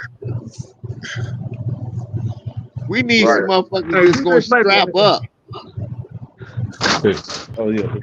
Hey, did they play the 6-second offense? You know what I'm saying? It was the 4 offense seconds off the clock. They played Phoenix. and hit the shot. Y'all keep talking about that 6-second offense. Everybody talked about that 6-second offense, but forgot the second half of what he said. Everybody turned into Mike D'Antoni. Look, the first half was we want 6-second offense.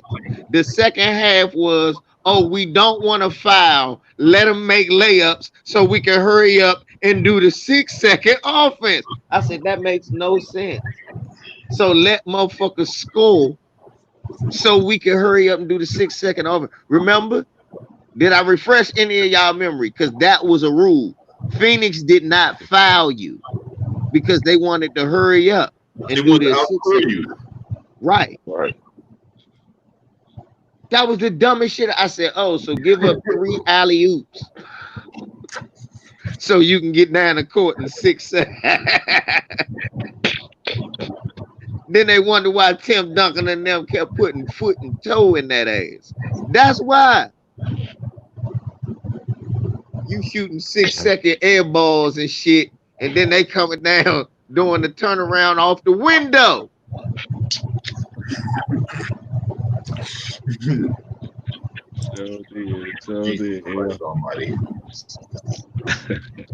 Tired of this shit, man. These motherfuckers, these fake ass coaches, these non-coaching ass coaches out here teaching this old college ass scheme. That shit don't work in the pros. These grown ass men. They got away from the pros to get away. It's bad enough you brought zone in there. Don't bring your college bullshit in here too. Yeah, that's like saying going to do the Lenore Merrimount with Hank Gallis and doggone Bo Kimmel and them boys. Man, look, that's the offense they running. But look, at least that coach won a championship in the pros before he did get Loyola Marymount. He won a championship with the Lakers. Coach Westhead won a championship with us, coaching the Lakers, running that style. That style had won already. Right. But the difference is you don't got Kareem, Jamal Wilkes, motherfucker Magic Johnson. You can't be running that shit with a bunch of midgets.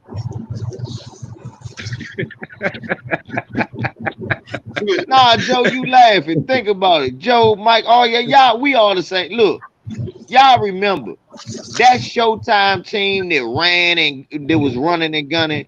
Everybody was 6'6" or better. Right.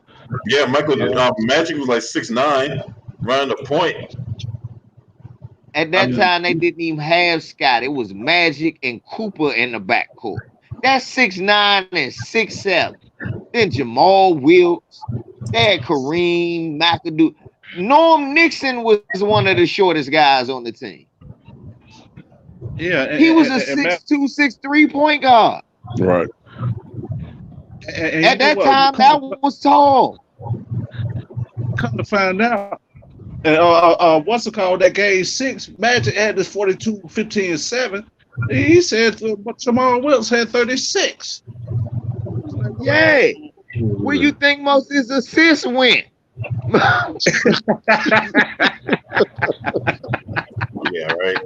Yeah, Kareem wasn't there. Yeah, he was them hurt. 9 assists, 8 of them motherfuckers was Jamal. Yeah, so man. Niggas is crazy. Jamal's very underrated, man. Come on, talk about it, Mike. I was about to say that. Niggas is crazy. Y'all don't even know who Jamal Wilkes is, some of y'all. You disgust me. Then you want to talk to me about basketball and wonder why I cut you off and say you can't talk to me. That's why you can't talk to me. If I say Jamal Wilkes and you go, who? We can't have a conversation. Yeah, you would have said Joe Johnson. Joe Johnson. I'm gonna put you in timeout for that. Young. Look, if you don't know, at least be quiet and learn something. But don't come out here running your mouth. It was just like my brother Abel Mahari. Okay, you don't like Vince Carter, I understand. But to say he not a Hall of Famer, nigga, are you crazy? What, Abel say that? Vince Carter not a Hall of Famer? You say Abel said Vince Carter not a Hall of Famer? Oh, I already put him on his channel and made him submit. Yeah, because I told him, I said, he made a couple yeah, videos. I had after the last video. Yep, he people had called him out, and I went on his channel one day and called him out. Was like, yeah, are you smoking crack? How is Tracy McGrady a Hall of Famer and he not? That's what I'm saying. Nigga, Yao Ming on the first ballot. Nigga, Yao Ming is a Hall of Famer and Vince Carter not.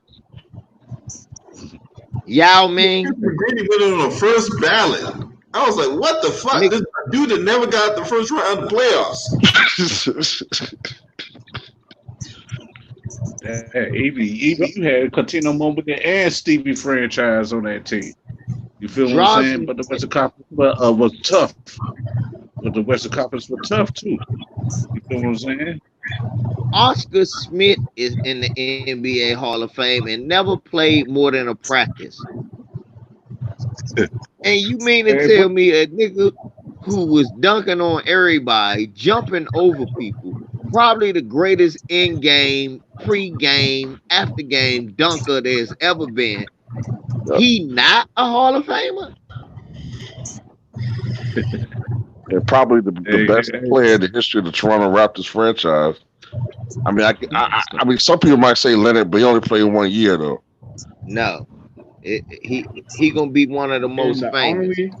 The only person I know ever since I've been watching basketball to jump over a seven guy for a dunk.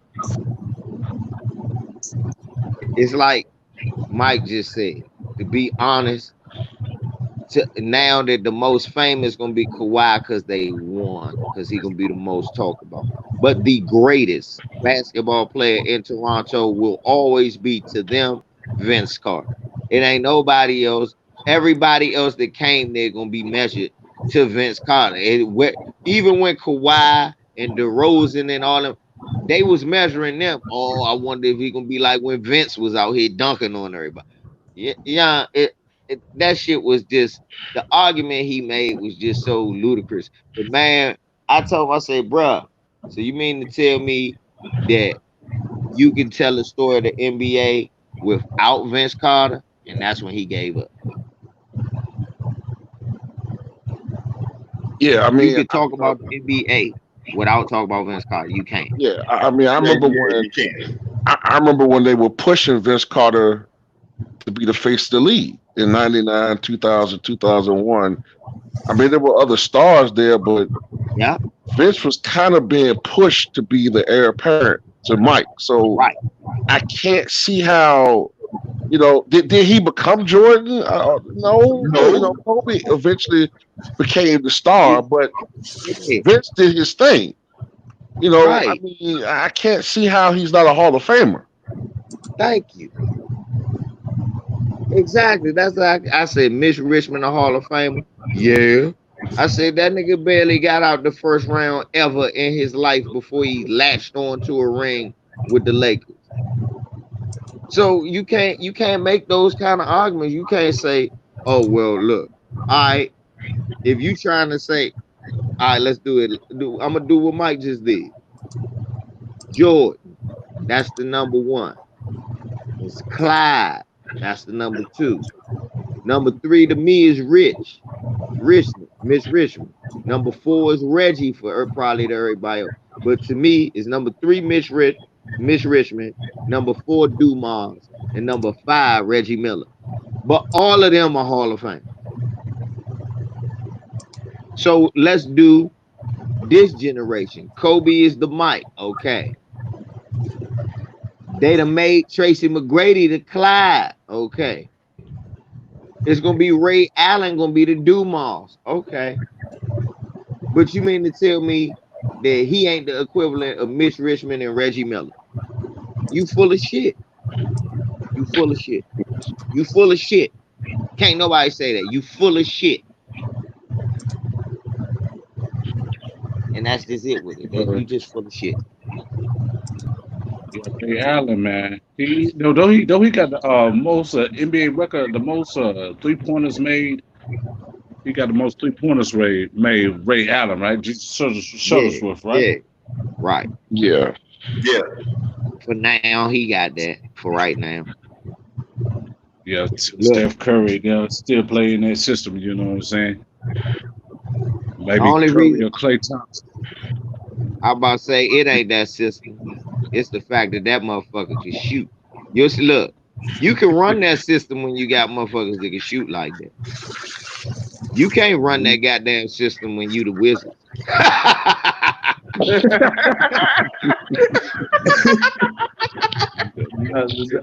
Not even the Charlotte Hornets. Not even the Charlotte Hornets. Yeah, you the Hornet. Hey, nah. You know the funny shit? The Hornets is running that system, if you remember this year. They've been letting that little rookie shoot 1,000 threes this year. Oh, what the fuck's that? He been bricking like shit. Oh man, what the fuck is his name? His name is Devontae Graham. Graham. Is it Graham? No, it's not Graham, man. It ain't Graham. Devontae Graham. Devontae Graham. All right. Devontae Graham. Yeah, he did best player. Mike, that nigga shoots 27 threes a game. He make about 5 threes a game, but he shoot 27. I seen one game. Remember one game this year, that nigga hit like 10, 11 threes. He got sized. I said, oh, this nigga gonna really think he can shoot him. The next games, he was like 1 for 11, 2 for 19, 3 for 14. I'm like, stop. Yeah, Malik Monk or something like that. Malik Monk on there that on this team could have did a little bit. Malik Monk from Kentucky. Malik Monk used to could shoot. In Kentucky, he could shoot. Problem was, again, that's the problem with these tweener guards.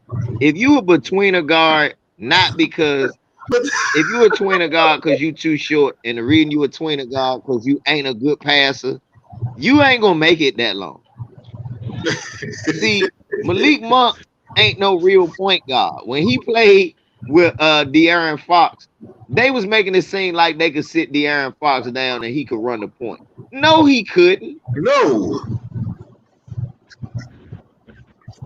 He couldn't distribute the ball good. They were trying to make it seem like he was a Ben Gordon type of player or Eric Gordon type of player. He not that tight. It's only a few of them.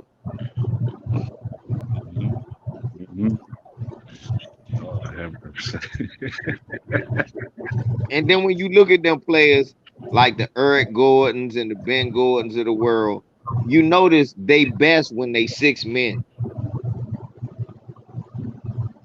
You remember Ben Gordon from the Bulls? Yeah, Ben Gordon at UConn. Yeah, remember him?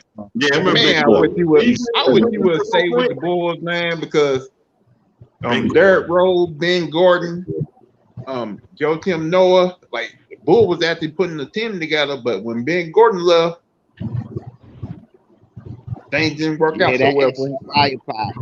They need that. Remember him and Ray Allen had a duel one year? Yeah. Oh, Him yeah. and Ray Allen was having a shootout in them playoffs. Yeah, I think it was in the playoffs. Yeah, it was him. Him. Guys like him and Eric Gordon, notice they their greatest when they coming off the bench, though. Right. The type of player they are, because they them in between guards. They too small to be the two guard, even though they can shoot and they can get to the rim. And they not fast enough to be point guards because they ain't the best ball distributor. Kind of like Lou Williams for Clippers right now. Right. Lou Williams one of them tweener guards. Yeah. But Lou Williams know how to pass better than them. But he learned that shit because Lou didn't used to do that shit in Philly. Remember in Philly, Drew Holiday had to do all the passing. Y'all remember that? Pretty Yeah, I much. remember when Holiday was in Philly. That Philadelphia team, think about how many stars done left that team. And they still playing. Vucevic, all pro, all star. Lou Williams, one of the greatest 6 men. Drew Holiday, all pro, all star. Thaddeus Young, still in the league, being productive. Andre Iguodala, 2 rings, all pro, and maybe a Hall of Famer. That team was great. Mm-hmm. That's why they was an 8 seed to be 1 seed. Yeah. Right. You talking about that 64 that Derrick Rose got hurt? You talking about that Philly team? Yeah, they had Luke Williams. Yeah, Derrick did get hurt. That's what did it. But shit, with Vucevic, that's when I started calling him Vucci Man. That's when I started the name. I said, this motherfucker right here is a monster. They got a good white center. I said, man, watch Philly fuck up and don't keep him. And they ain't keep him. And now this motherfucker go to the All-Star game every year for Orlando. Oh, yeah. Yeah, I love Vooch, man. Vooch can play. Yeah. Hey, Steve Clifford, coach of that team. Steve Clifford from the Charlotte Hornets. Yeah, because they fired him and Orlando picked him up. Yeah. Oh, okay. Yeah. I heard it's a lot of WNBA sisters that said, man, we stand front line. We not playing this year. Shouts out. Just give an actual opinion on that, Elvis.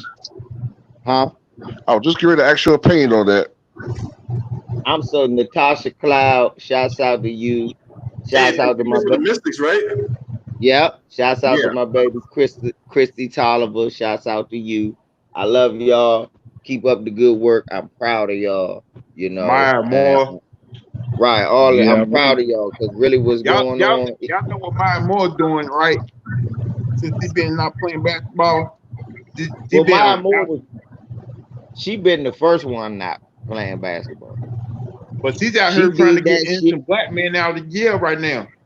Yes, but she was doing that shit before all this shit kicked off. I know. So much Yeah. love to them sisters. I am proud of them sisters. And I wish more brothers took the stand that they took because they understand. But the difference, of course, is they don't make as much money. But I think, Mike, I'm gonna be honest. I'm with Ticket on this. I could live without this season getting played, and I don't mind LeBron getting a ring. I would like if he get a ring. If the Lakers win a ring, I'd be like, okay, I'm happy. But I won't be worried about that shit for real. Oh It's yeah, I too agree much. with Ticket. I agree with Yeah, Ticket. it's too much crazy shit going on. And I think LeBron James, this one of the times where I don't think LeBron James get it. LeBron James don't get that. To some people, he never gonna pass Michael Jordan. He could win 4 more rings and 5 more MVPs and all of that, and never and be the scoring champion the next 4 years. He's never gonna pass Michael Jordan. That's just how people gonna be, and that's okay. But what he need to understand is this right here off the court is what made Muhammad Ali the greatest. Yep. No matter what anybody does in the ring, right? Mm-hmm. So I think Muhammad Ali, LeBron James is missing a great opportunity to become the GOAT. I think, and ironically, he doesn't have to play one damn. He doesn't have to be there for one jump ball to be the GOAT. Yep. And I agree with you. I'm gonna say this. 25 years ago, well, I'll say 20 years ago, I noticed a lot of people, if you ask them who the greatest heavyweight was, they'll say Joe Louis. Because Right. a lot of people from that generation were still alive.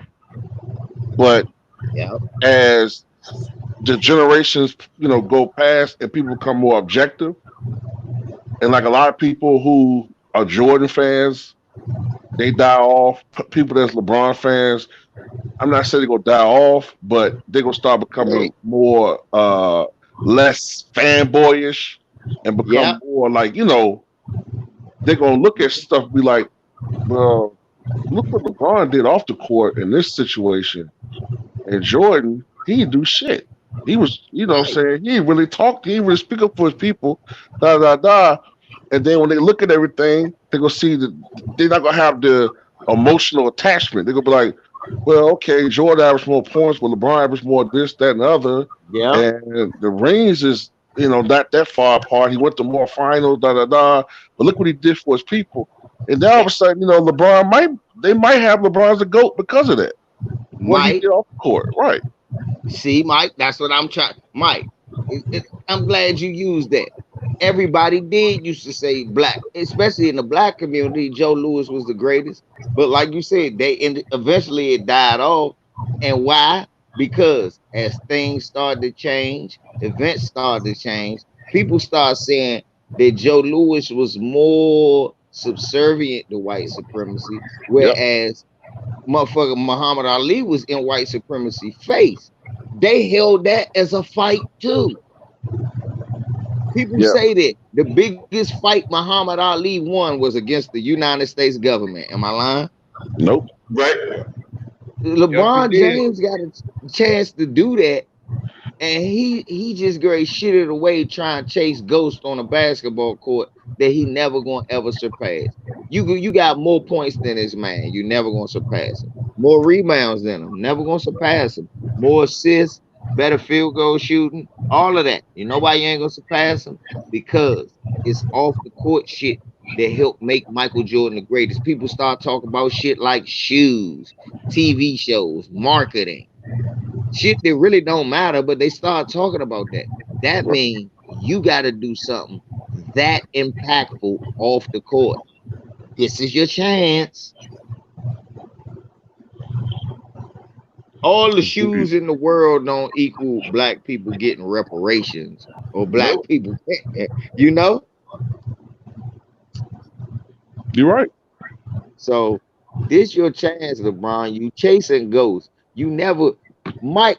Look, Too Raw gonna always like Mike better than you. LVZ gonna always like Kareem better than you. Ticket gonna always like Mike better than you.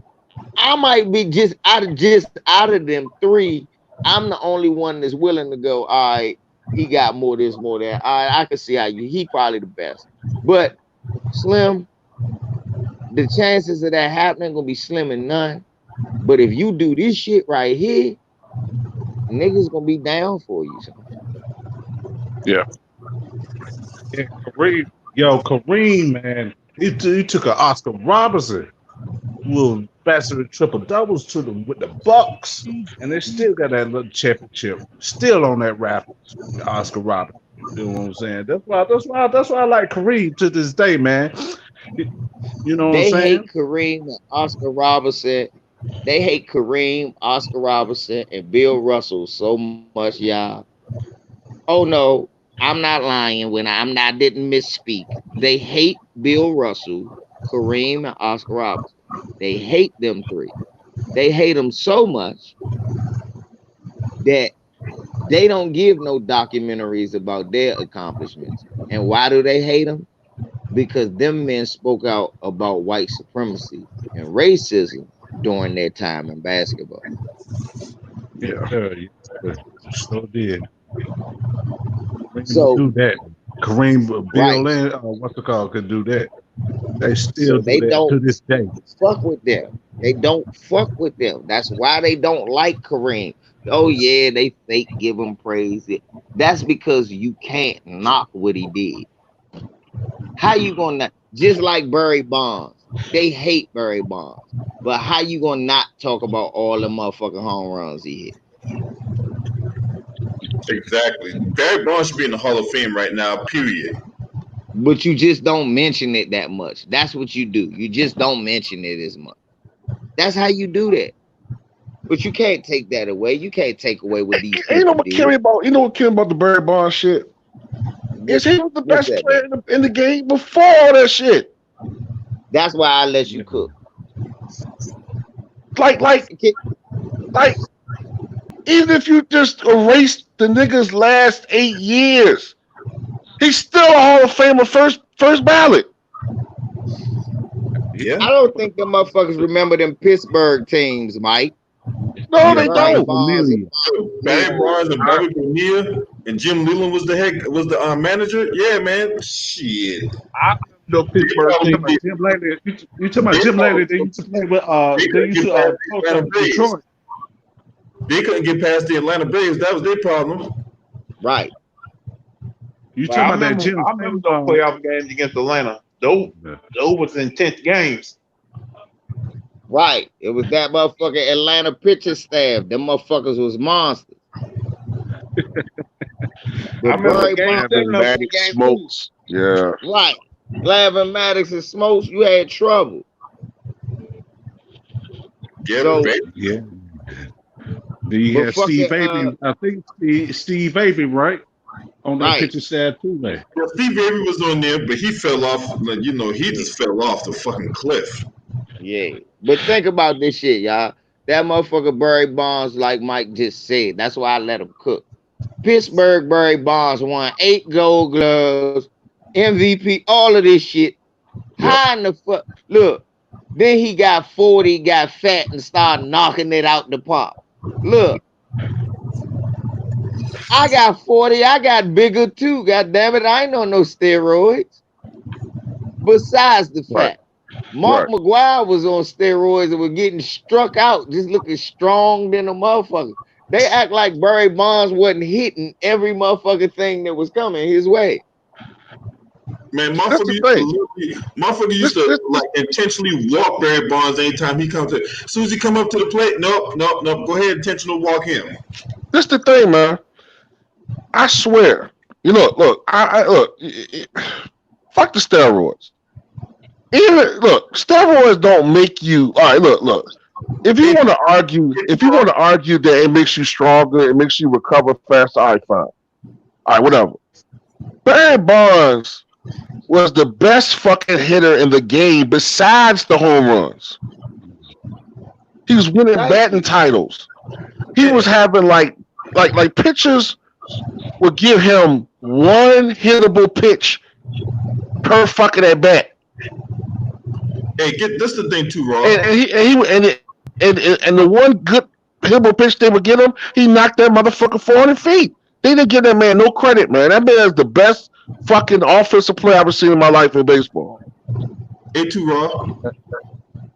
Hey, what's the thing about the whole steroids thing that really pisses me off, right? So, for example, you had a guy by the name of Jason Grimsley, right? He played for the Arizona Diamondbacks. This motherfucker got busted for HGH, but yeah, he was like 5-12 with a 6.73 ERA. Just because you take a steroid don't mean it's gonna help you. It's gonna help you locate pitches better, or you have this hand-eye coordination to fucking hit the park. It's not like a running around here. Jose Canseco had balls bouncing off his fucking head. Jose Canseco had balls bouncing literally off his moon, dumbass, empty head. Running in, he couldn't see.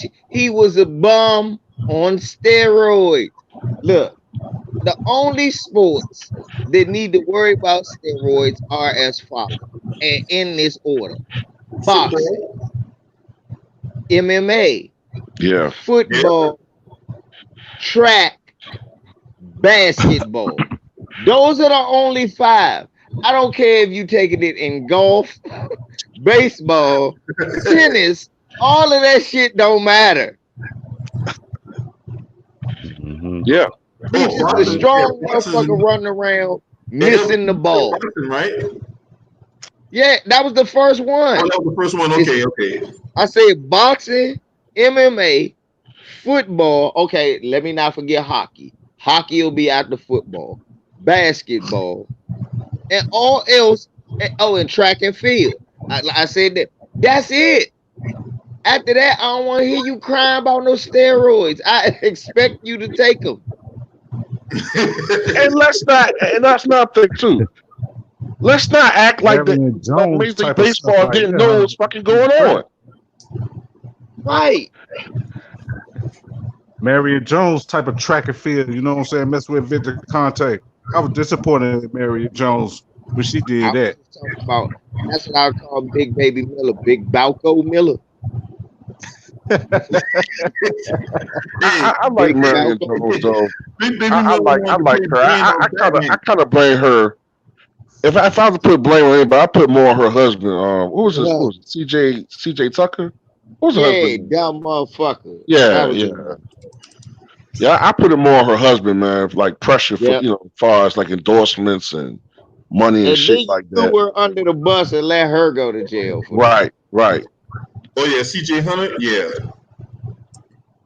Yeah, I kind of put it more on him, man. But yeah, I agree with LV, man. Like, I don't give a fuck. Honestly, to be honest with you, I don't give a fuck about steroids when it comes to baseball. People want to act like the purity of the game. Man, all the players were cheap. Babe Ruth was fucking high on cocaine half the goddamn time. What? Yeah, go read about LV. I think it was high on cocaine. Thank you. Fucked up. Drunk as shit, smelling like motherfucking last night's pussy and bourbon. This nigga got a line on his knocking home run. Hey, look. He got wiped the white shit off his face and then hit a home run, and they talk about performance and but look, too raw. Then they get mad at Darryl Strawberry. Get the fuck out my face. Doc Goodman. That's the white folk. Look. Yeah, they mad at Doc Gooden, all that cocaine Babe Ruth snorted. Yeah, that man was a cocaine addict, man. Look, That's why he developed that nose. I was like, That's why he developed that. That's why he developed. That's why he developed that nose cancer. Yep. What about Ted Williams was a cokehead? Yep. All them motherfuckers was cokehead. Pete Rose. They talk about Pete Rose gamble. Okay. Yeah, talk about him betting on baseball. I'm like, okay, and what's the big deal? What's the big deal? He wasn't betting against himself, I'm quite sure. Long as he wasn't betting against himself. Yeah, I mean, I don't know. I ain't never really give a fuck about that shit anyway with the gambler. But my thing is like, it is hypocritical if you're gonna keep that man out of the Hall of Fame for this long. He the all-time hits leader. Right. You know what I'm saying? And but you might let A-Rod in. I mean, I don't, you know, he was caught twice. They're gonna let A-Rod in. They're gonna let him in because of probably what he's doing for ESPN right now. So that shouldn't qualify him for the fucking Hall of Fame. I don't give a fuck what he doing for ESPN. Barry Bonds is better than every last player we fucking name. If any of them cocksuckers get in before the Hall of Fame, baseball has just officially made their Hall of Fame invalid. Yep. That's like the NBA saying Michael Jordan couldn't get in the Hall of Fame because of that gambling and shit. Yep. That's for real. If the NBA, I'd be the loudest voice. Y'all be fucked up. Y'all like, he don't like Michael Jordan. Yeah, but because he gambled, he shouldn't be in the Hall of Fame. Motherfucker was scoring 40, 50 points on motherfucker. He deserved to be there. I don't know. This is, did they try to throw you off? Well, it's not about race. They try to throw you off by, you know, putting Roger Clemens out too. Right. You know, yeah. Yeah, that's what that was. Because we know he a racist. And black people never like Roger Clemens. White people always love Roger Clemens. Yeah. Roger Clemens was a white supremacist. Yeah. That played up in Boston while all his teammates was getting called nigga. He was cool with that shit. Yep. He was cool with that shit. He sat there the whole time and ain't say shit. Niggas getting called niggas. They leaving banana peels in there. They leave banana peels in niggas' locker room. Dumb shit like that. All that shit. That motherfucker Roger Clemens. I love Boston. Motherfucker like, I hate this motherfucker. I hope we Damn. Hey, so I just looked at something saying Big Baby Miller fit another drug test. What the fuck? That's why I call him Big Balco Miller, nigga. What you thought? Oh, that's why you said that. Okay, now it's starting to hit. Now I hit home. Yeah, that's his nickname now, Big Balco Miller. It ain't Big Balco. Balco Miller. Oh, what the fuck? Hey man, this motherfucker should not be in a net. That motherfucker shouldn't even not look at another boxing ring. Hey, yo, when you take steroids to fight a bum, ain't your career over? Come on, shouldn't that be a new rule? That should be a new boxing rule, right, Mike? If you take a steroid to fight a no-name nigga, your career is over now. Yeah. I'm gonna tell you this. I don't know what kind of steroids they're taking. I don't know what kind of steroids they taking. They must be getting them WWF needles and putting them in their arms and stuff, man. They must be because that motherfucker must have been looking at Rocky IV when they were injecting Drago with those goddamn needles, man. God, what the fuck? Why do you take steroids to fight a bum? This is a tuna. Maybe he's a bum. Ain't no maybe. Okay, I take the maybe part out of it. He's a bum. Take that part out of it. You a bum when you got cheat to fight a bum, you a bum. That, and you have no confidence in yourself whatsoever. At all. To be a bum. I know you've been out of boxing for a year, but for the shit you just got banned for again. You dumb fuck. Look, all this time, nigga, it's COVID. You could have been training. There ain't no restaurants open. Why you still getting fat?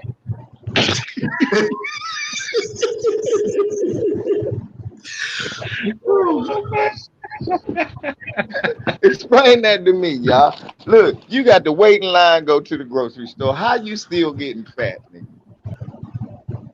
I don't know. This nigga just no discipline, man. Some niggas just don't need to be boxers, man. You look, stop saying you a boxer. Say you a nigga from the streets that'll fight a nigga. That's all. I'll fight a nigga. That's any nigga, every neighborhood got those niggas. Big neighborhood day. This neighborhood is protected by Big Balco.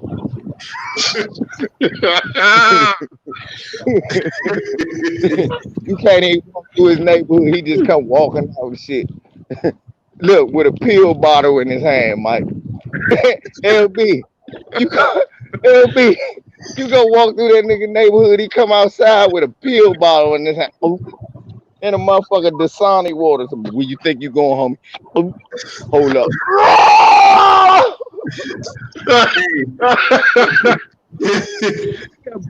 Be Incredible Hulk type of shit, huh? Hey, we talking like Bane off Batman, you know what I'm saying? That motherfucker got the fucking wires hanging off of him and shit, and he got this, and then, you know, he turned a little knob in his arm, and this motherfucker like 3 times bigger than what he was before. Pop that motherfucker pill. What you doing walking through my neighborhood, homie? Hold on. Oh, that nigga get Chris Benoit on your ass. He go full Benoit. I'm about to go Benoit. Nigga, what the fuck is wrong with you, nigga? COVID been going on. You should have been training, nigga. This nigga going Benoit. Big Benoit Miller. Big Benoit. Call him Big Benoit Miller. Oh my god. Fuck you think you are? Lyle Zato, some goddamn body you still out here taking steroids. This nigga Mike, this nigga is Lyle Alzado. I just can't stop taking them. What? You drying up and dying. I can't stop. What? For those who too young to recognize, know what we talk about, Lyle Alzado was a white football player that white people used to love to throw on TV to fake be a tough guy. That motherfucker died and shriveled up from steroids. Yeah. Pretty much.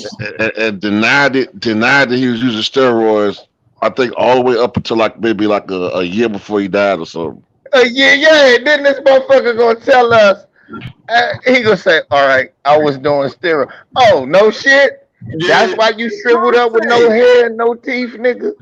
That's why you 112 pounds, nigga? Oh, you... taking steroids. Oh, you don't say. For real? Niggas was like, for real? Stop it. You shitting me. The fuck out of here, man. If you watched the Raider game back in the day, y'all can see he was on something. Right. Big sorry motherfucker not getting to the quarterback ass nigga, taking all that shit and still sorry. I looked at this stats. Why is it always these sorry white men taking steroids to not be that good anyway? Bill Romanowski said he took it his whole career. I said, I couldn't tell. You was slow and sorry as shit.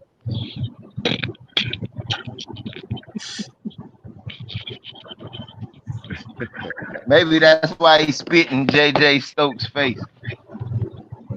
He was void raging. I could never stand that motherfucker. Mike, that nigga spit. You remember that shit? I hated that motherfucker. That motherfucker spit in JJ Stokes' face. I said, man.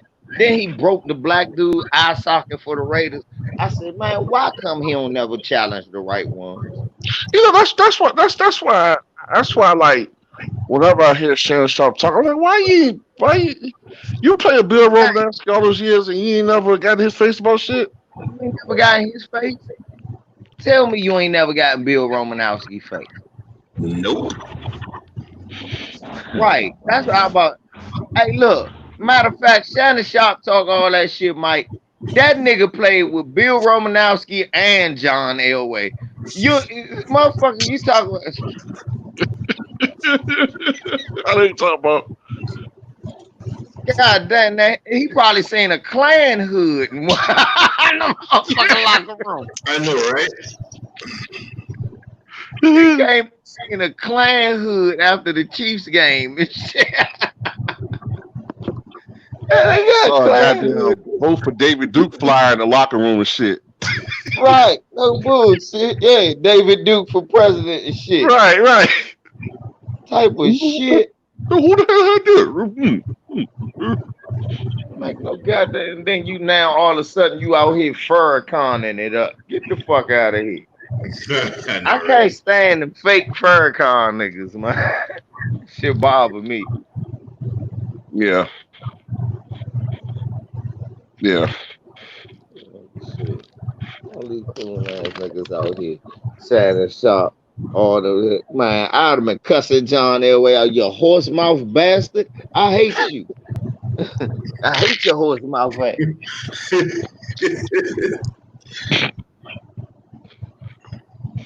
Always getting his ass whooped in the Super Bowl. Right. You horse motherfucker. Oh, forget. Always used to get his ass whooped.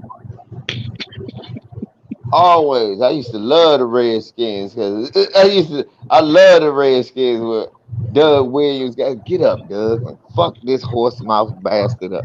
He got up and threw 6 touchdowns on that mouth. Yeah, Doug. Doug got up and threw for 400 yards. Hell yeah. I think they beat them 42-10 or some shit like that. Yeah, it was like 42-10, man. You know, hey, Yeah, I think like 42-10. Ricky Sanders caught a couple touchdowns, and then Gary Clark caught a one. touchdown, and then I think the tight end caught one.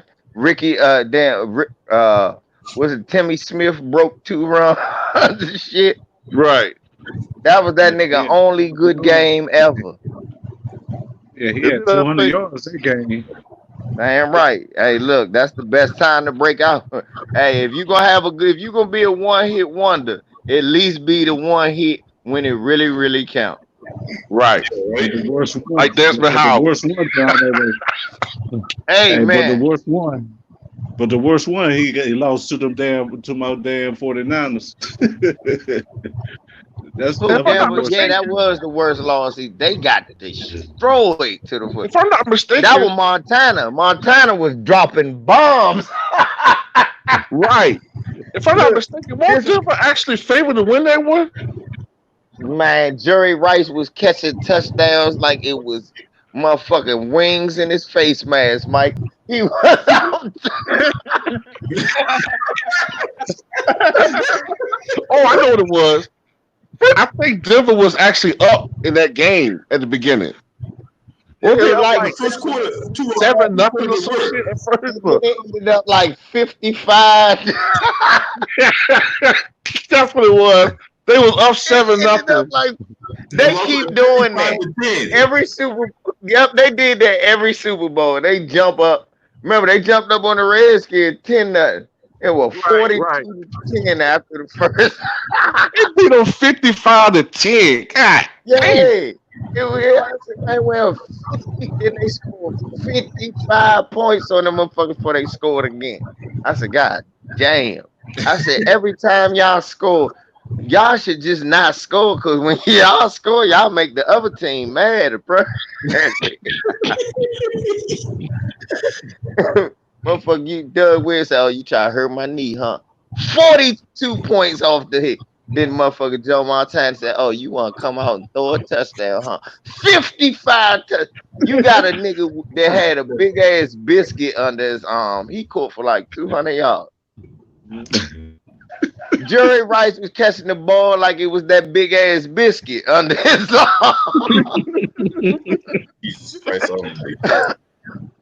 Yeah, I don't care what nobody say. Greatest Jerry Rice was all the football games I remember. Cause somebody said, LVZ, you really do know the game. Why you on talk? I said, cause I banned it and I'm gonna ban it. I said, but regardless whether I know or not, greatest Jerry Rice was all the touchdowns, the shit he used to catch, all the shit he used to do.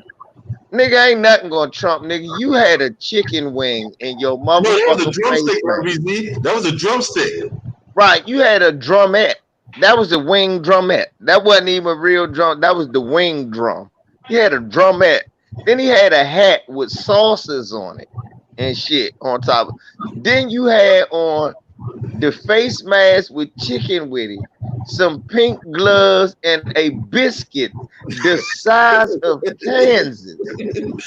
I don't want nobody telling me that's the greatest football player ever. I'm saying, no, nigga, this is who this is, nigga. That's the greatest football player. Nah, well, this is what he doing, nigga. And I just show that picture, and they just walk off in shame like they should. I mean, that motherfucker was extra crispy coon in that day, boy. God damn. No, let me show y'all how much cooning that was. It was such coonery, right? The commercial never actually ran. Can anybody actually say they saw the commercial? Nope. We caught glimpses of what was about to come out, and we clowned them so hard they didn't even make a commercial. So this nigga, look, we talked him out of that. He didn't know that was a bad idea until the rest of the world went, you coon ass nigga. I think to me, that was the biggest thing I took away from it. I said, so hold up, nigga. You didn't realize that was a bad idea until the world said, Popeyes, y'all bet not drop that. We made Popeyes apologize. Jerry Rice never apologized. Popeyes did. Yeah. That's why to me, Jerry Rice is the ultimate coon. Yeah. Yeah.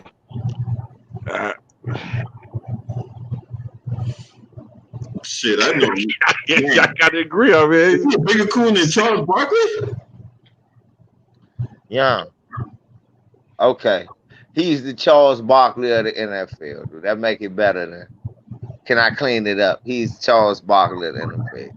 Okay, I can run with that. He's NFL version of Charles, except he got rings. That's the only difference.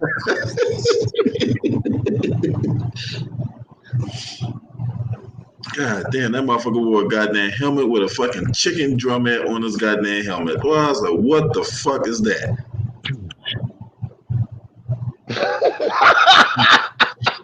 Hey, young, I just imagined it, and I just couldn't stop. Hey, young, I remember the day that shit happened like it was yesterday. Look, Dude. 2 Raw TV was still Michael Soul TV. I remember like it was yesterday. Look, 2 Raw Live. Look, I remember like it was yesterday. I still have my first channel, and motherfucker, Jeff is Say Less Sports, but it used to be before that. It was damn, what was it? Damn, Dream. Yeah, Dream Chaser. Dream Chaser, yeah. It was Dream Chaser Boxing, and he put up a picture, and I thought it was a joke. I thought it was a Photoshop. Then Ticket does a video and sent me a damn. He called me on the Facebook joint back when it first started, and was like, "Did you see this shit?" And then Tariq Nasheed did something. Then motherfucker, everybody started talking about it, and the commercial never happened. It never happened. Young, when I first saw the picture, I didn't believe it was true. Jeff called me, say, no, L, it get worse. And then that's what Ticket called me, say, man, the nigga got sauces and shit on his head, man. And I'm like, and Mike, I'm trying to figure out, Ticket is mad, so he yelling, and then he's saying that at the same, like, the nigga got sauces on his head, bro.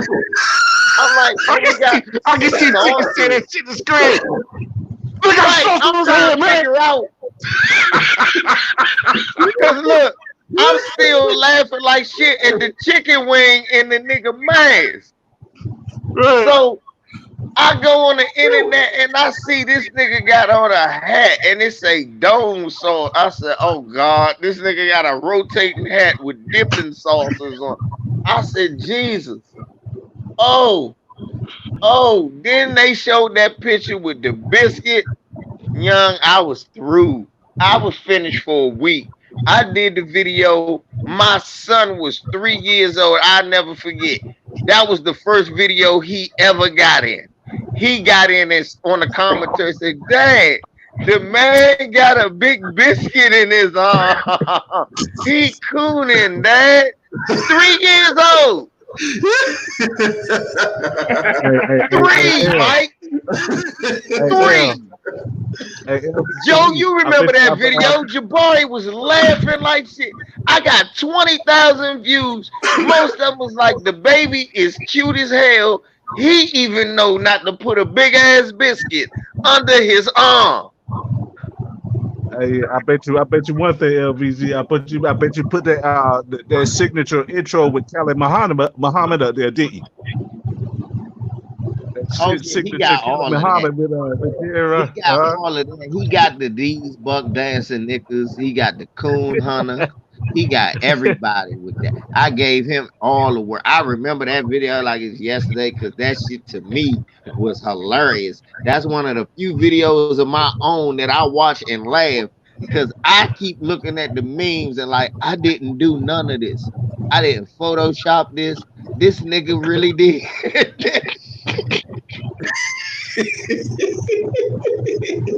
No, you like, it's very few times a nigga do some shit so outlandish it looked like a Photoshop.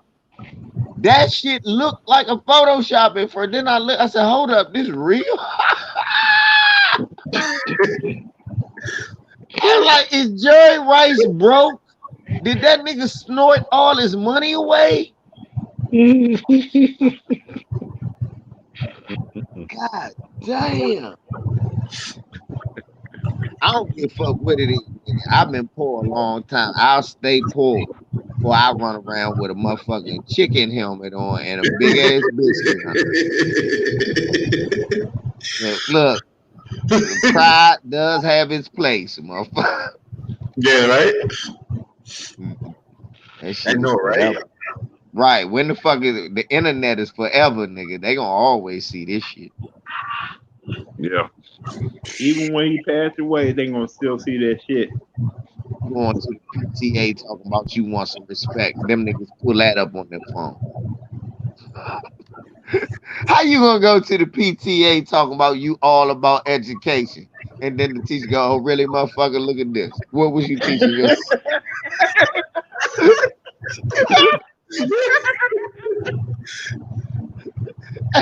Let me be your kid's teacher. You do some shit like that. I'm all about education, Mr. Smith. Oh yeah, this why you had that big biscuit under your arm. What was you teaching your son there?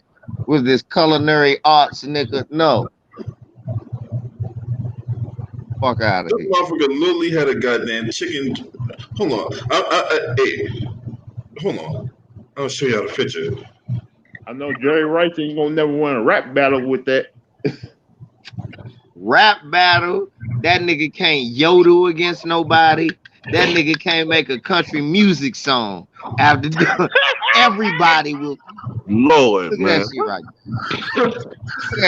That shit is hilarious, right? Especially with that graphic you got up. Look, it make it look.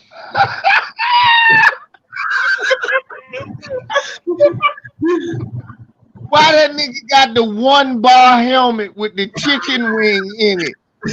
He got the hey look, he got the Mark Mosley helmet with the field goal kicker helmet with He the got the chicken Kevin string. Butler helmet.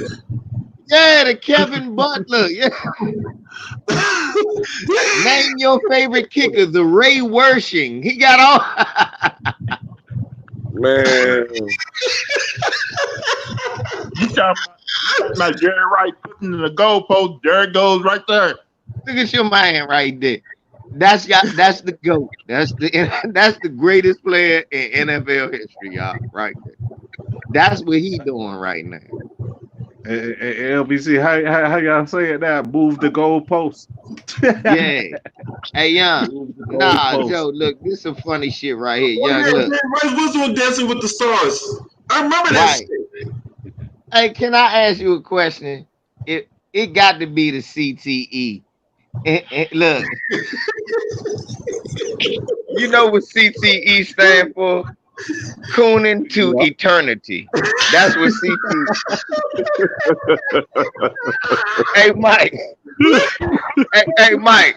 CTE stand for cooning to eternity. I'm gonna tell y'all why. Let me break it down. Y'all get y'all laugh out. Y'all great laugh some more. I'm about to break it down. Y'all gonna really laugh. This why it stands for cooning to eternity. It just hit me. So the greatest football player is Jerry Rice. This nigga got chicken wings and biscuits under his arm. Cooning to eternity. Then look, the greatest black quarterback was supposed to be Warren Moon. This nigga was cooning like shit, talk about all lives matter. Cooning to eternity. The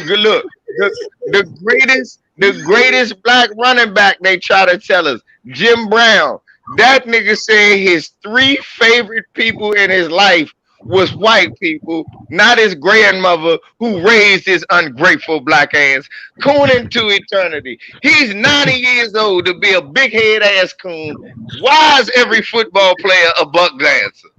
hey LV, what happened to Jim Brown? Right. This ain't the same Jim Brown I remember reading about when I was a kid. Mike, did they kidnap him and replace him with a bigger head? Nigga, first of all, I'm gonna tell you what it was. Y'all stop like look, I'm gonna tell you what it was, what happened with Jim Brown, Mike. That motherfucker little ass Koofy on that big ass head is cutting off circulation, bro. That's got to be that. You see that nigga look like he got a baby sock on his head.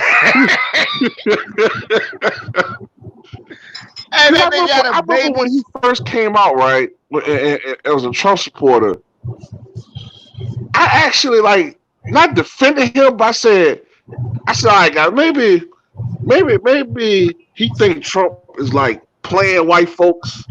You know, maybe he think Trump is like some Manchurian candidate, but he for like the black cause or something. But when he started like cooning more, I said, what the fuck? Mike was like, okay, now, no, nigga, you wasn't supposed to double down. Right. Like, what the fuck is this? Niggas was trying to get Jim Brown big head ass the benefit of the doubt. I said, man, this nigga, first thing I looked at, I said, it's that goddamn Koofy. Nigga say, what? I said, that little ass Koofy, look how big his head is. He's struggling for oxygen. Look. Nobody's Koofy fits like Jim Brown's. Jim Brown head big as shit. That big head motherfucker. Yeah, he do got big ass head. Yeah, that's what I think, bro. I think Jim Brown, that Koofy done cut off the. But now that nigga got CTE. Cooning to eternity. Look, nigga Reggie White. I was looking at a John. Reggie White was cooning till the last day he died. I said, ain't this a bitch? Every motherfucking football player is a goddamn coon. Yeah. Damn, Reggie White was out there cooning? Damn. Young. Reggie White was a huge North Carolinian Republican supporter while they was gentrifying and fucking up school. He was one of them evangelicals. Yep. Rush Limbaugh backed one of the things that Reggie White said. I'll put it that way. Or Rush Limbaugh. I mean, you associate with Rush Limbaugh, man. Fuck that motherfucking racist pack.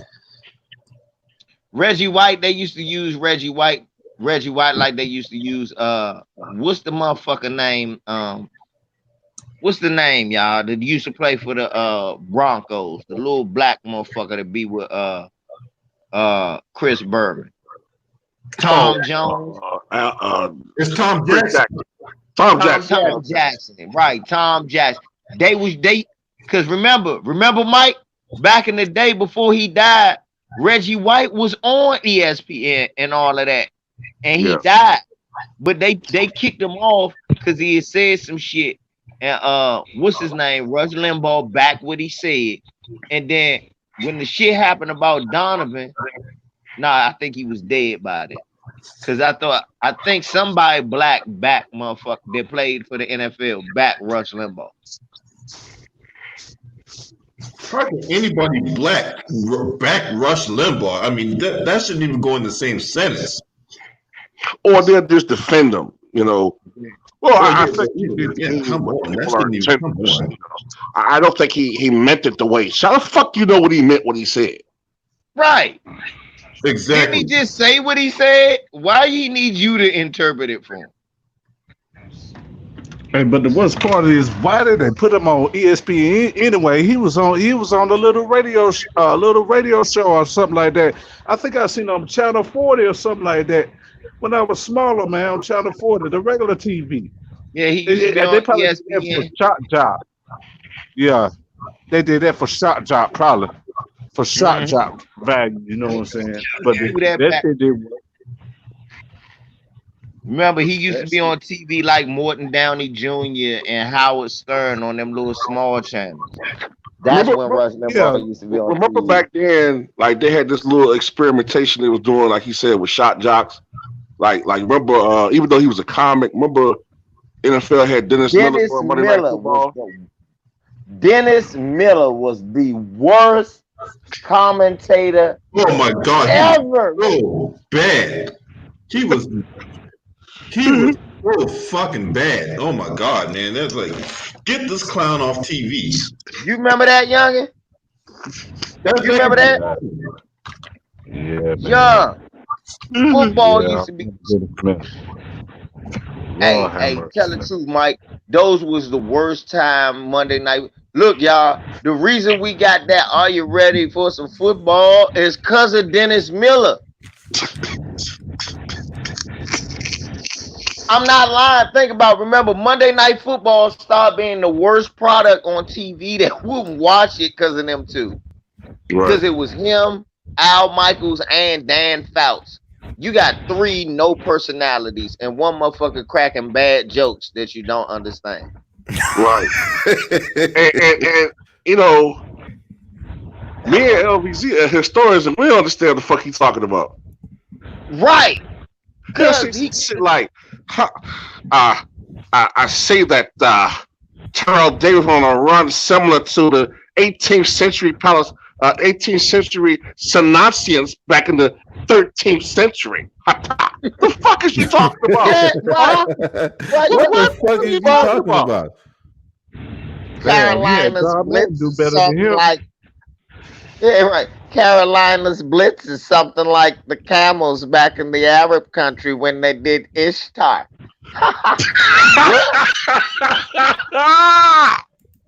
Come on back. What? What? And look, it just got quiet. It used to just get quiet and you say that shit. You were like, this is the worst game ever. Yeah, what the fuck is he talking about? The next year they fired his ass to hire Hank Williams Jr. to sing a Monday Nights. Yeah. Are you ready for some football? All my rowdy friends are coming over tonight. All my redneck friends are coming over tonight. About to hang a nigger coming over tonight. Are you ready, Negroes? That's the most racist ass song.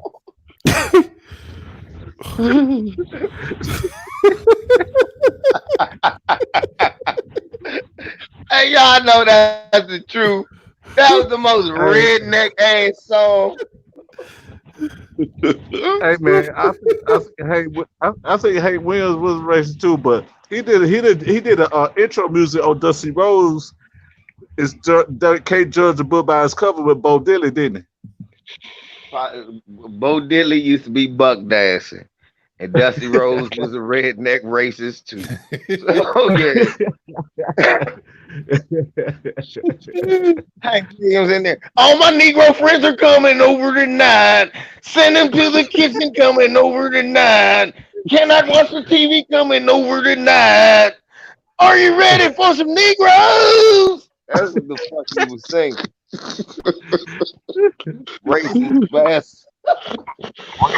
I don't give a fuck. I said, I hate that damn song. Fuck that song. I used to hate. This don't get me ready to watch the game, nigga. This just make me want to click back.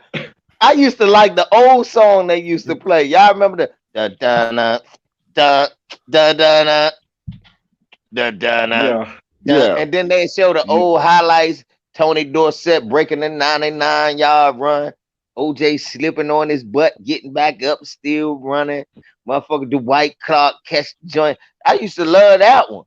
Why they changed that? They got changed to some races like, all my nigger friends are coming over tonight. About to burn the cross are coming over tonight. Are you ready for some Klansmen?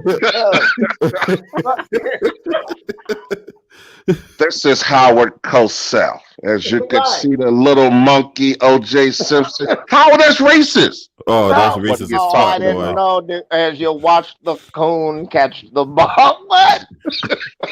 This motherfucker.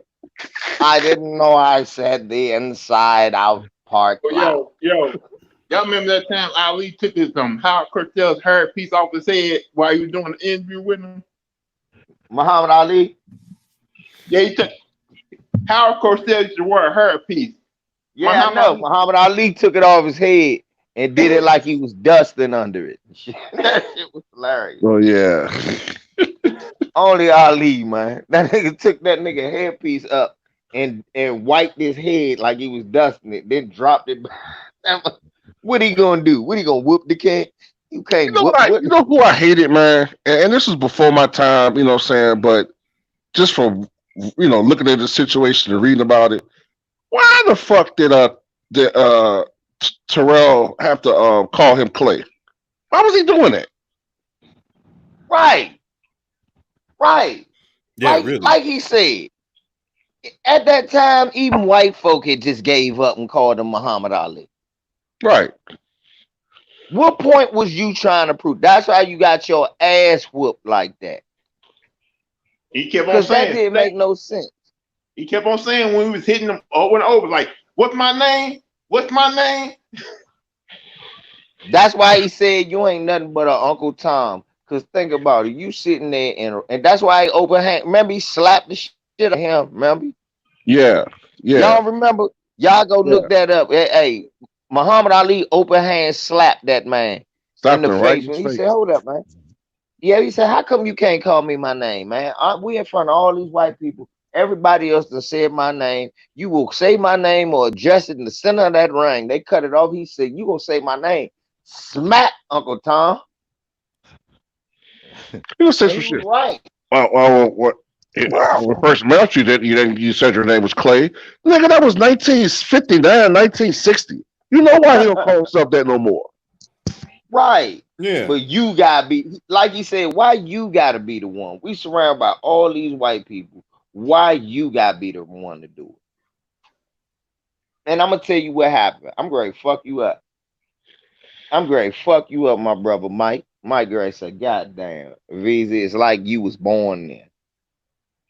I tell people that on the channel all the time, that these motherfuckers don't got new tactics. And I see shit. Not because I'm a clairvoyant, but I see shit because shit has patterns. And it's a micro and a macro way of doing things. So I'm gonna tell you why he did that. I noticed that no white person had fight. They had just stopped calling him Cassius Clay. The fight before Ernie Terrell was that Chevalo before Terrell, right? Mhm. If Chevalo was before Terrell, they was calling him Cassius Clay in that fight. The announcers were. Now this next fight, they was calling him Muhammad Ali. I guarantee you, one of them cracker ass reporters told him, "Will you call him Clay?" I bet you won't call him Clay. Oh, I call him Clay. I call him Clay. I ain't scared to call him Clay. And they planted that little seed, and that's why he went out of his way, and that's why he called him Uncle Tom, and that's why he asked. That's why he said what he said when he said, "All these white people around, nobody said it to me today, and it gotta be you, cause they knew. That's why they ain't have to call him that. Right. They knew. That's why he did it, man. Ali was right. He was the Tom. And to this day, I mean, and that last interview before he died, Ernie Terrell still stuck by calling that man Clay. Yeah. I remember that. I saw something before Remember he that died. documentary? Yeah, it was like, what was it? I think it was like, it was a documentary. It Facing was on, Ali. It was yeah, called Facing Facing Ali. Ali. I Facing never Ali. forget that. Yeah, I Yeah. remember all the documentaries. Facing Ali. It was everybody that ever lost or fought Muhammad Ali. And Right. Ernie Terrell told his story. He stuck by call. I said, "You coon." I never forget that. That's why I know I wouldn't have never liked that nigga ever. Yeah. He just, yeah. Then he was talking about like an album he put out back then, singing a whole bunch of white men crooning songs and shit. That's who Ernie Terrell was, bro. Ernie Terrell was a big ass Timothy Bradley. Fuck that. Fuck, fuck this. But Timothy Bradley tried to turn black. I heard. Oh, for real? Yeah, I heard Timothy Bradley try to turn black. Dante's Boxing Nation said Timothy Bradley came out and spoke in passion about after the joke. Cause you can't buck dance right now. You can't buck dance. Right now is the time. Look, when Michael Jordan got come out and say some shit like, "Look, nigga, we been quiet for too long. I done had enough." Hey, look, to me, it's just words, but I'm like, about damn time. You finally sound like a black man. I had enough. That's exactly the first thing I expected Michael Jordan to ever say. I had enough. Cause niggas like, hold up, you a billionaire. What you had enough of? Eating shit to be a billionaire. Right. Pretty. That nigga that ate shit his whole career, so y'all can say he the greatest basketball player. They never bring up no controversy about him. They shut down any controversy about him. The media kisses his feet. They only do that for one black man. The black man that stays out of the way, tries to not talk about nothing black, kiss babies, and stay kissing ass. That nigga been dancing a tightrope. He damn what Michael Jordan 60 years old, damn near, and been walking a tightrope cooning all these damn years. All that money he got, he still ain't free. These white men out Yeah. here own football teams. They could put all their money behind Donald Trump and still had niggas come to the motherfucking stadium. Let Michael Jordan make one wrong move with his team, and he gonna have to sell the Hornets for less than what he paid for. Yep. You're not lying.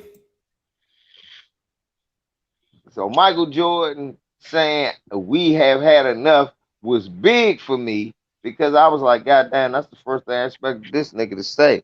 If I had to eat shit like this nigga for niggas to cover up for me, God damn it, I was like, look, I'm tired. I'm tired. I'm just tired.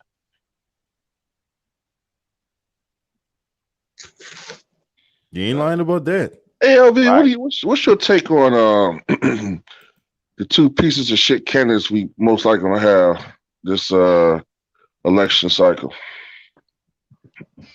it's like this, Mike. Do you want to vote for Jason or Michael Myers?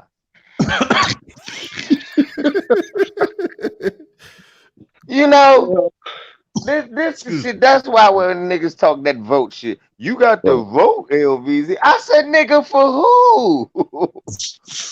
It's like saying, all right, you want the nigga gonna shoot you in the head or the nigga shoot you in the heart? I'm gonna die. Yeah, but which way you like to die? How about I just don't want to die? Oh, well, that ain't an option. Yes, it is.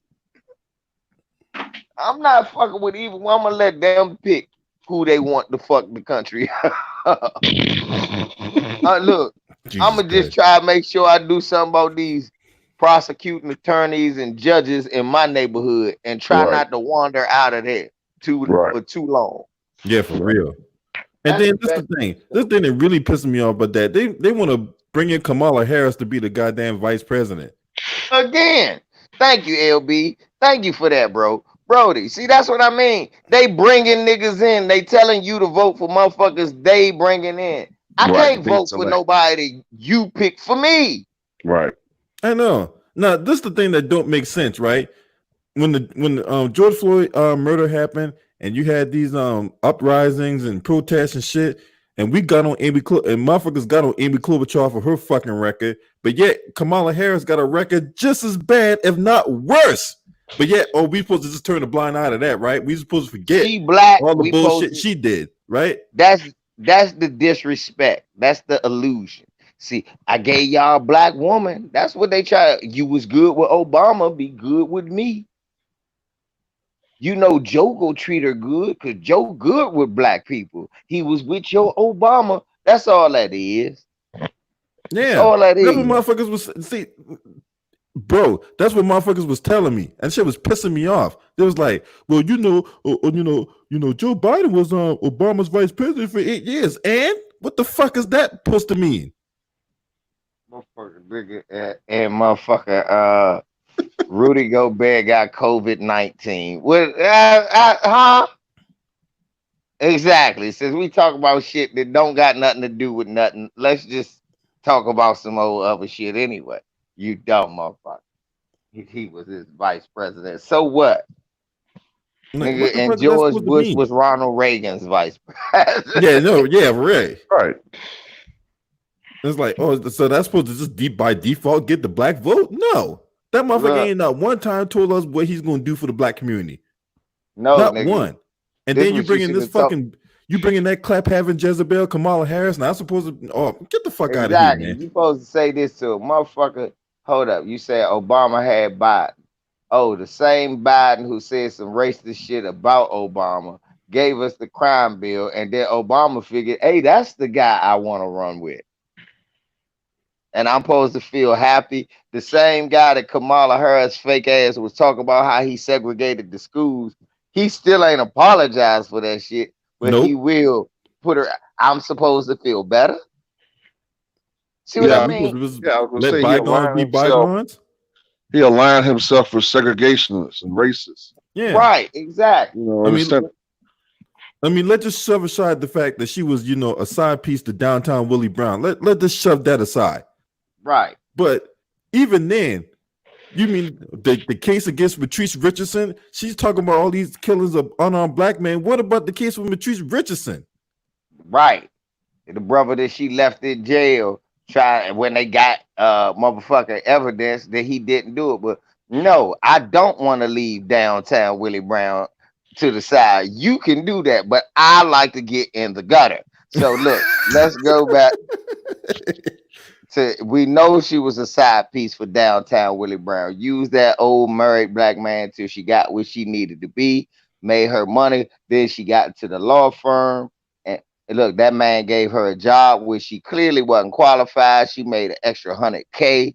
She was getting paid. Then she left that man, got with this white man because she's an opportunist at this law firm. And now, so look, we know what she got with him. She tried to run for president. And we found her out and said, fuck you. So now look what she gonna do. She gonna jump on White Zaddy Joe. So look, let's not overlook downtown Willie Brown. we know Kamala Harris will sleep her way to the position she want to be in.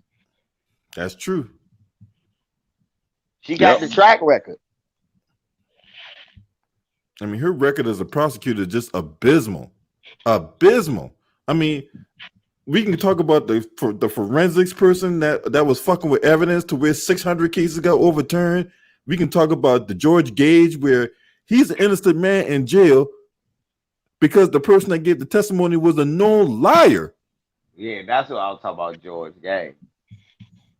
And we can talk about that. We can talk about the Caleb Truelove case.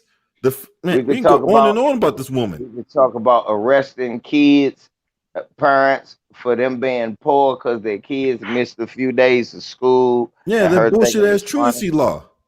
Yep. Right. So it's a lot of shit, but as far as they concerned, she did her job. She has a great record. So see, that's what I'm telling people. When people sit up there and tell you to vote, it's not really a bad answer to go for who. And then when they go Biden, you go, why? Because he did this, did that. Then when they try to say who you want, Trump to be president, you be like, no, he an idiot. He fucking this up and that up and this up. Well, then who you gonna vote for? So nobody.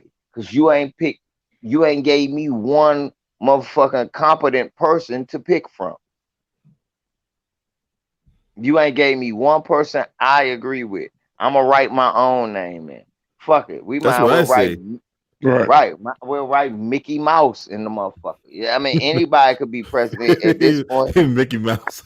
Look, all you really gotta do is have been on TV. You ain't even gotta be that smart.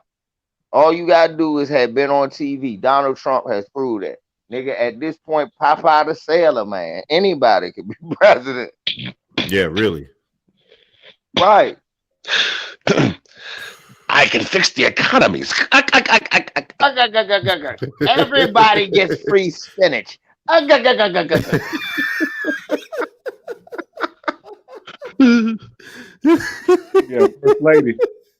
First Lady olive oil. You know what I'm saying? Right. Yeah, right. Anybody could be fucking president. Look, at least we know olive oil really his girl he didn't pay for. Anybody could be president right now. Hey man, so get this right. So this something that one of my actually this what my mom's told me one time, right? She told me that Trump and I went and looked this up to verify this, right? So they weren't even sleeping in the same room at the Trump Tower. They ain't been sleeping in the same or bedrooms or even place. No. She allegedly was getting it on with the fucking director from Tiffany's. Bad. And she's about to leave him until he ended up becoming president. And then even when he moved to the White House, she ain't moving to the White House for 2 weeks. She signed a prenup. She made that nigga sign a prenup. That's the first time in history the millionaire was given a prenup. Look, motherfucker, no. So this is what I'm saying, man. Anybody could be president. You see the dumb shit. A nigga told you drink bleach. Okay. A nigga told you go and take a sip of bleach and stand in front of some light bulbs. And you gonna get rid of knock COVID. it out in a minute. He's This what a nigga told you right here. Look at my avatar, y'all. This what a nigga told you. Mike, do you see my avatar? Yeah. This what a nigga told you to do, Mike. Shine a light in your ass and then drink some bleach Make and knock it out in a minute. Lysol smoothies. This what this nigga told you to do. The president. Hey, you know what's so fucked up about it? You know why it's gonna always be in my mind that happened? It was on my birthday. I thought I was fucked up. I said, God damn, I should have drunk that champagne. I think that motherfucker just said, drink some bleach or some shit like that. Little chick I was with, like, nigga, you high. Come get back in bed. I said, all right, I come get in bed. I said, let me cut on the news, though. That bitch said, hold the fuck up. Before I do anything, did this nigga just say drink bleach? I said, right. Trump, you fucking up my pussy. I'm fucked up on this.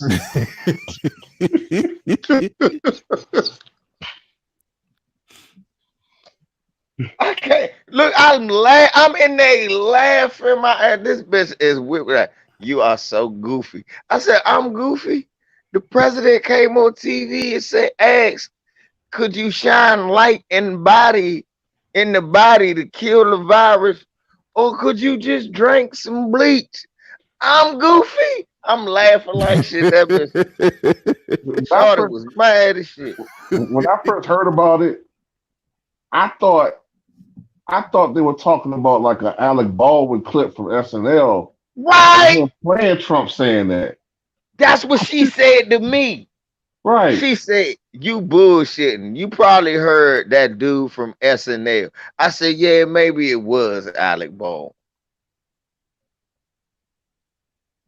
Then I see him on TV say that. I said, this motherfucker's retarded. He's retarded. He's not just slow or just stupid. He's retarded. Huh? Yeah, I was making jokes for weeks. I couldn't look. So I did an Instacart. I worked Instacart one day. I did a big order, made some money. I did it. And this dude was like, it ain't no honey left. LeVar, he sent me a message. I said, nah, maybe Donald Trump said that cured the coronavirus. That motherfucker gave me a $70 tip in cash off that one joke. He laughed his ass off when he showed me. It was a white dude. He fell out like he said it wasn't no more honey. Donald Trump said that honey kills the coronavirus. I said, yeah, so crackers just went out and bought all the honey.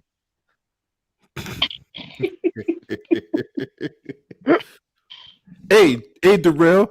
Hey, I don't know. You down in Georgia. Hey, there were two motherfuckers in Atlanta that did that shit. One guy drank bleach. Another guy made a fucking cocktail that had disinfected beer, some medicine, hydroxychloroquine. We pull the article. I'm about to pull that article up right now because I know who you're talking about. Yeah, he put hydroxychloroquine in it. I giggled my ass off. I said, boy, Donald Trump, the worst thing ever happened to the white man since the white man. Yeah, he had, household cleaners, beer, medication, and mouthwash. He made a fucking cocktail out that shit. So when he gonna die with fresh breath and fucked up inside? Hey, look, ain't no need to say he wasn't an organ donor. He just destroyed every last one of them drinking it. Are you an organ donor? No. This the article, right? You see, this shit depresses me all the time. When I see shit like this, I always say my trademark phrase. I can't believe we losing to these motherfuckers. I can't. Hey, Mike, it's like the dream team losing to a 6-year-old team. This shit is just embarrassing. I can't believe y'all enslaved us. Y'all had to have guns. We too nice. That's the problem. That's why I'm so angry. That's why I be snapping on y'all. I want y'all to get mean at them. Because look, we too nice. This cannot look. We losing to motherfuckers who think drinking bleach with medicine and mouthwash gonna save them. Hey, and this the thing, right? Trump can't even pronounce hydrochloroquine. Hell, the motherfucker can't even spell hydrochloroquine, but yeah, he touting that drug. Nigga, he can't spell hydro, chlora, quin. He can't spell. You talking about he can't spell hydrochloroquine. He can't spell any combination or any variation of any part of those words. Yeah.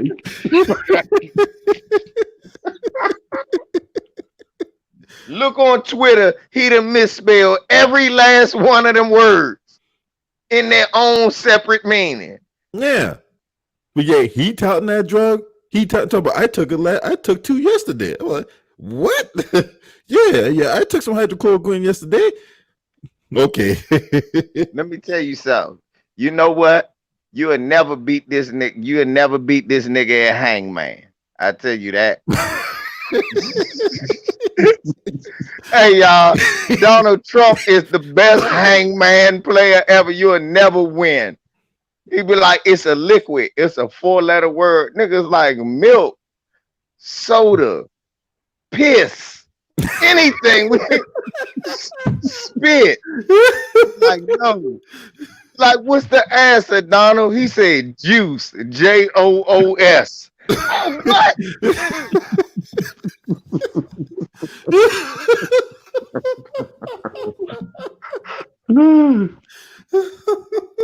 Juice.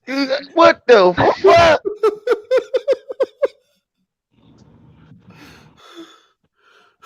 Hey, L.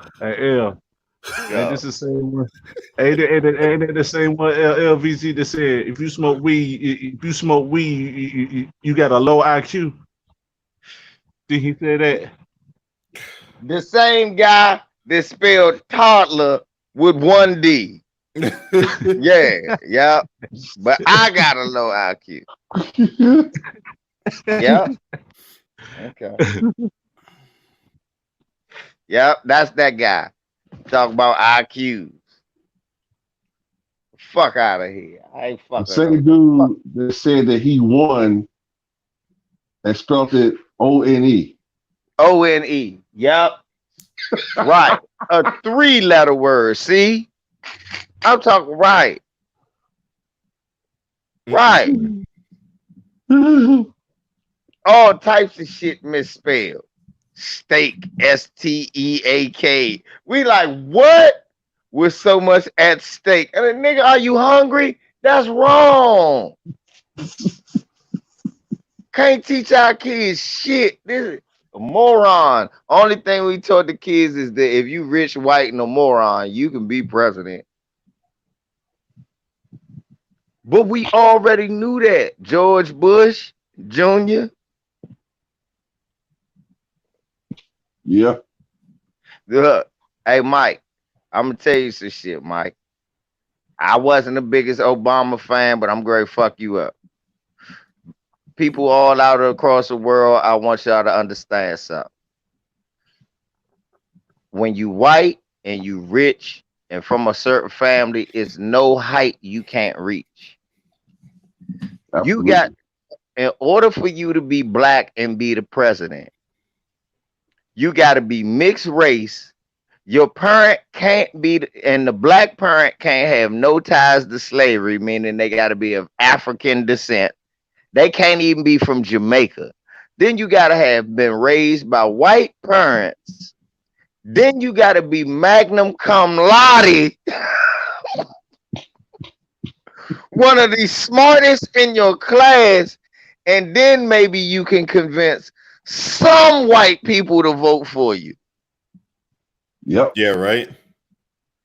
That's what this has taught you. That's how Barack Obama became president. Those are the only way we can have a black president. He got to be mixed race, no ties to slavery, magna cum laude, anonymous Negro who wasn't really born here, raised by white people mostly, and then some white people will vote for. All white people didn't vote for Barack Obama. More voted for Mitt Romney than voted for McCain, but more white people voted for McCain and Mitt Romney than Obama. It was just every black person who voted for Obama. Right. Yep. It was Republicans who voted for Obama. Yep. It was black Republicans who voted for Obama. We heard motherfucker Colin Powell say he voting for Obama twice. So yeah, so that was what it took to have a black president. Every black person got a vote. Some white people got to vote for him, and then that black person got to be so airbrushed that he damn near shits out apple pie. Yeah. Right.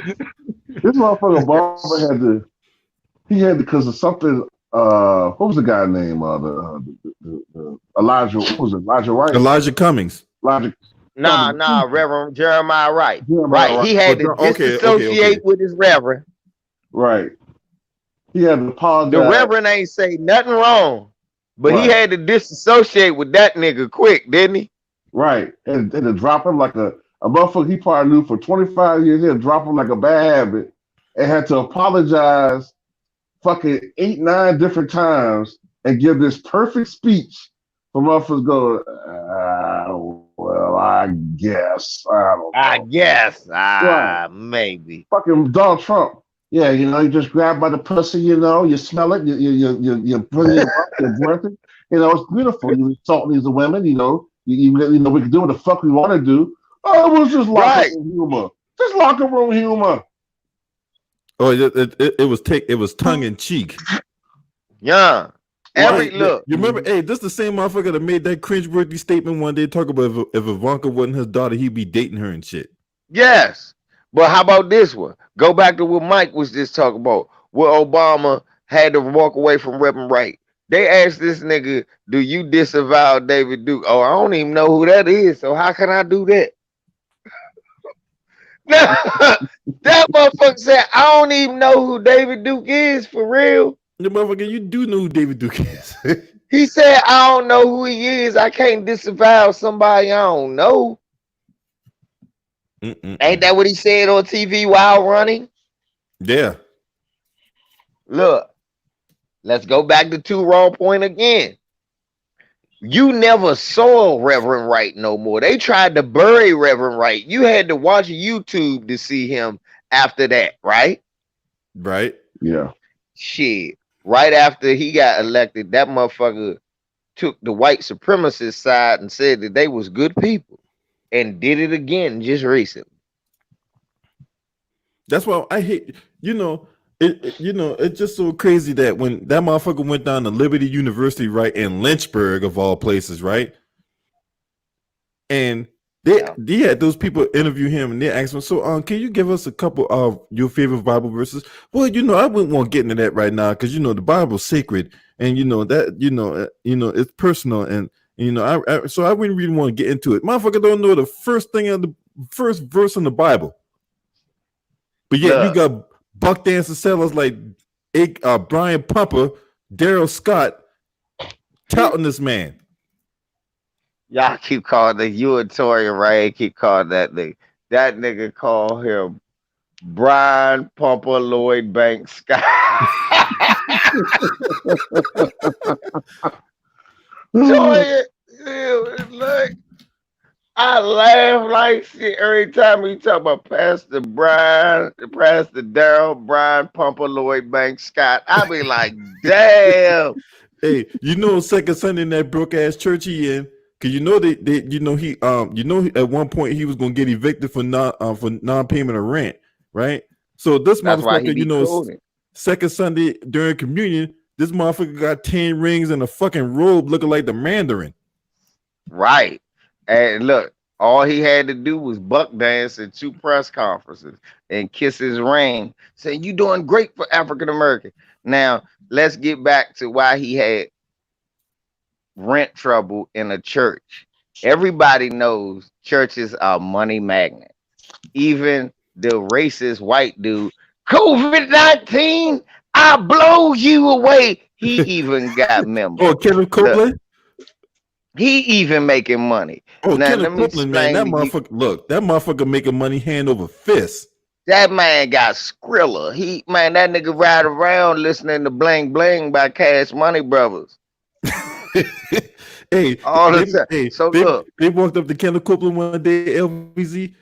They walk. Right. They ask him, say, they asked him a certain question. He was like, "No, I didn't. Don't you ever ask me that question again?" Right. And what about my man? And what about my man down there in Georgia, Creflo? I'm about $1.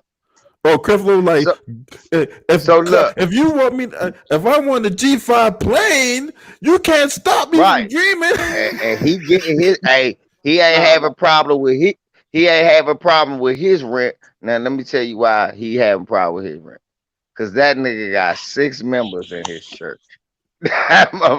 Him, who, Creflo Dollar, his wife, the organ player, and their 3 kids. That's the 6 members of the church. What about that commercial be on come on BT late at night? About that preacher trying to sell miracle water. Remember Jim Baker? Yeah, Jim Baker. Jim Baker, Jim Baker was trying to sell motherfucking silver and shit as a coronavirus killer and shit. Remember, he was trying to sell you dog food as food for the pandemic that never was gonna come because Obama was president. He was selling you buckets of dog food and white buckets. Jim Baker, man. Ever since it's good to see he done got out of jail and got right back to what he was good at, illegal shit. Oh, Jim Baker. The Tammy Faye. Tammy Faye will make up that way more than her. She was like that bitch was the accidental blackface. Remember, she'd get to cry and she'd do the accidental blackface. That bitch, by the time she finished, that bitch looked like motherfucker Ralph Northam. Didn't they put on some type of reality? Didn't VH1 put on some type of reality show on VH1? Yeah. As a matter of fact, she was on the same reality show with Ron Jeremy. Yep, right before she died, bitch still had all that mascara caked up on her face. Bitch looked like a middle linebacker out that motherfucker. That bitch get the crying, boy. That bitch look like motherfucker Justin Trudeau. The fucking mascara do that black. Right, all that mascara. Then she used to wear red lipstick. I finally paid attention to her. I said, this bitch was doing blackface. She looked like a young Justin Trudeau out here. Hey, I remember as a kid, I thought Jimmy Swagger was a pimp, man. Who? Fuck you mean you thought? You mean you knew?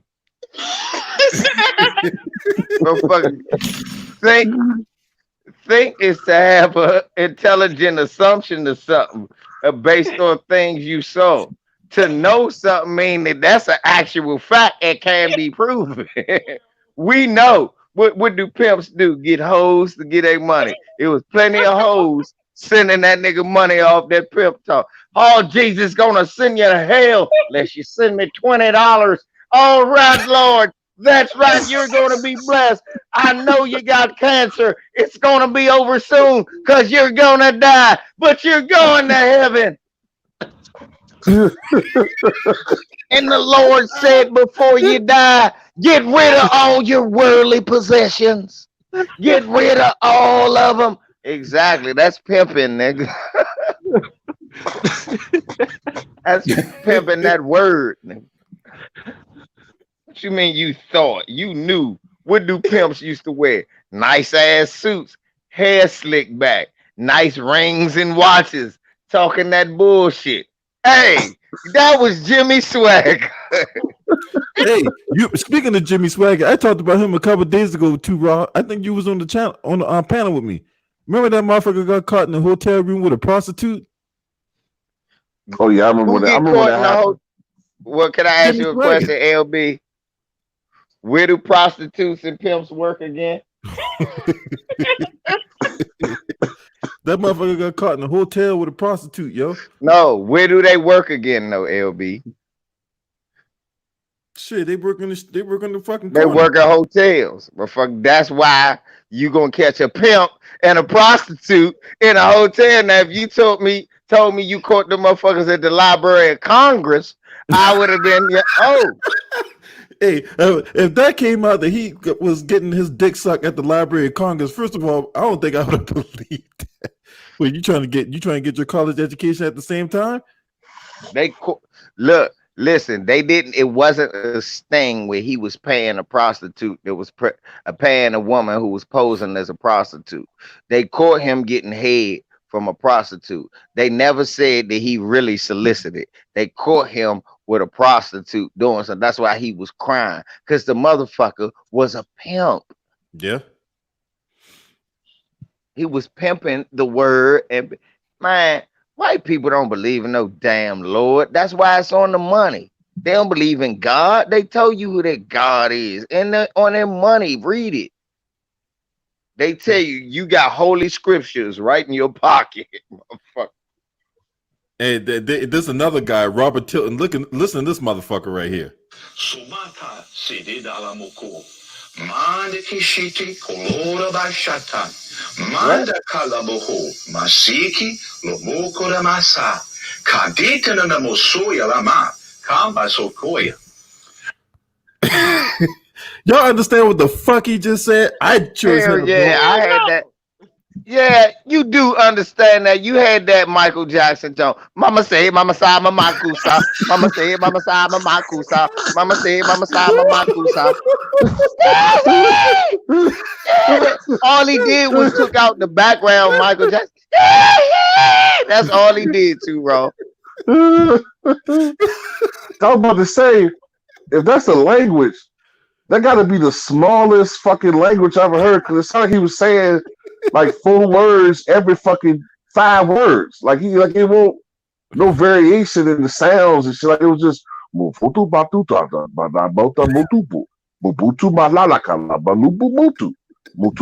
all they was saying. Just like that coon bitch that was faking talking in tongues, talking about they looting Jesus, shakalaka, shakalaka, boom boom, Jesus, shakalaka, boom boom, shakalaka, boom boom, shakalaka, boom boom, shakalaka. I'm like, bitch, if you don't shut the fuck up, shakalaka, nigga, that's not words, nigga. Motherfuckers out here sounding like Floyd Mayweather's father when he was coaching Oscar. Brrr, brrr, brrr, brrr, brrr. What about Jesse Jackson? Nigga, that's not instruction. I need you to throw him quick. Brrr, brrr, brrr. I said, nigga, that's not boxing instructions. That's sound effect. Batman, finish up with a kaboom. That nigga with a kaboom. A kaboom. My last trainer was better than you. Academy. Trying to sound like Michael Winslow or Police Academy. Well, the Right. Sound effects. Right. Coon ass Michael Winslow.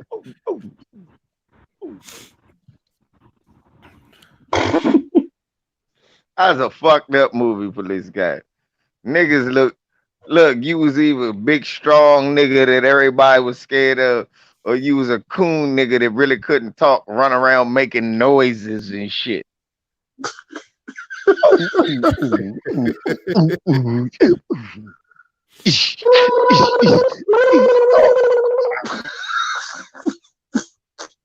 The one black woman they got, at least she wasn't fat, but she got a little voice and curly hair, and they always I don't know what to do. Oh shit. Oh yeah, that brainless hack. Yeah, Hook. Hook, yeah, Hook. Name was. Yeah. She would hit you with a hook though for White Daddy. Don't mess with White Daddy, Mahoney. Yeah. Mahoney ain't nothing. Mahoney a white supremacist. Bobcat Goldthwait a white supremacist. Most of them motherfuckers were, of all the supremacists, they was the whitest.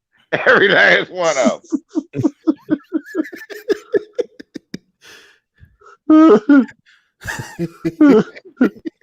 Hey, Oh shit. hey, y'all, of all supremacists, they were the whitest of all the supremacists.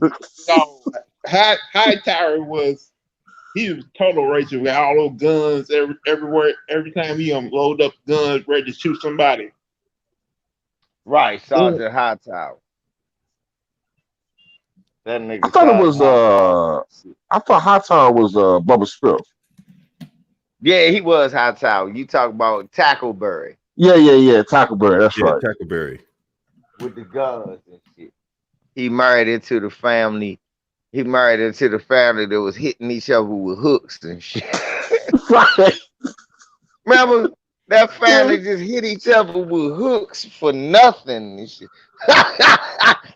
The father and the brother body shotting and hooking each other, Beating hitting each shot each other with other. hooks off the jack. Remember that time he was in the police academy training. The son was, and he was getting his ass whooped in the boxing ring. His father ran up. What are you doing? That's not how I told you to punch. Hit him like this and this, and go hit him. That man came out, hit that man with one right, knocked Slim out. Father came in the ring, he right hooked down, wham, slept him right next to the.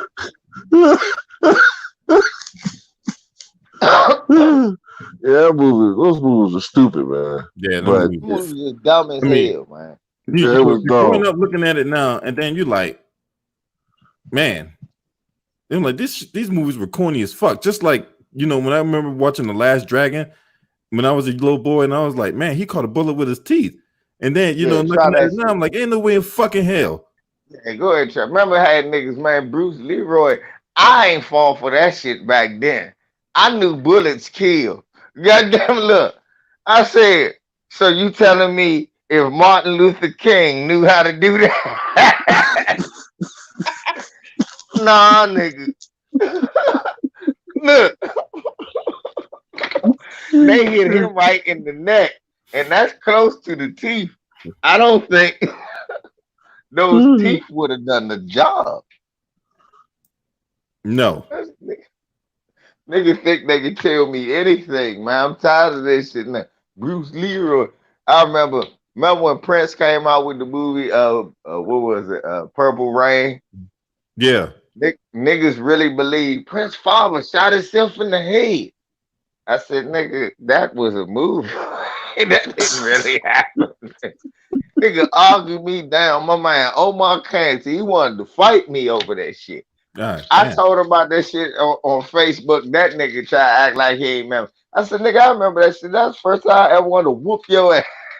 You wanted to fight because you thought Prince father really shot himself in the head. He did admit to that though. He said, yeah, when you're a kid, they make that shit believable. I said, yeah, you see why I tell them don't let your kids watch too much TV.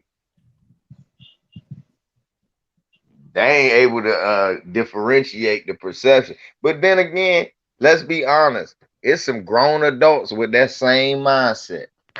Yeah. Pretty much. They a believe lot of that them. shit. Yeah. How many niggas done told you? Nah, go ahead, Mike. I would say I know a lot of niggas, well, just people in general. I don't want to say niggas. A lot of people in general, they think a movie is a frame for frame re-representation of shit that actually happened. They don't take it to effect. I'm talking about like shit that happened like a biological, who is based on somebody. Exactly. They don't take it to effect, cinematic license, scenes that are being made up for dramatic purposes. They take everything that you see in a movie that actually happened in real life. Like every word, every dialogue, you know what I'm saying? Like, I don't know, man. We was talking about Malcolm X. I said Malcolm X one of my favorite movies. Niggas was like, me too. I was like, yeah, but that's why you gotta read the book. I just saw the movie. I said, see, that's why you gotta read the book. Nah, but it was based off the movie. So I said, well, nigga, if you really sort of read the book, you know that Brother Baines don't exist. Huh? The black dude who taught him the Islam, he taught him Islam. I said, he don't exist. What you mean he don't exist? I said, because the dude who taught him Islam in prison was his brother. And that was really Brother Baines. Brother Baines is not a real person. Now, Malcolm X's brother, older brother, was a real person. And that's who turned him on. And he turned his back on him for the Nation of Islam. So, yeah, a lot of people don't know that either. Because they just, like you said, they watching movies, they take creative life. And that was one of the most accurate movies there ever was when it comes to, man, that's why I use that movie. When it comes to all of them movies, the most accurate one I know about was the Malcolm X movie Spike Lee did. Everything else, you got to stop that shit. But at least, Mike, you got motherfuckers talking about actual people and they arguing with you about actual people and not taking into consideration creative licenses. That's something I could look at and go, see, they tricked you with their cinematic input. Right. What I'm talking about is the Negro that think every movie is a read between the lines of what they doing right now. Like as if the oppression they doing right in your face ain't enough. They got to tease you with all the. I had a nigga that argued with me back in the day, used to tell me Stargate is a real movie, man. That's what they doing. They working on time travel so they can bring things back. Is it?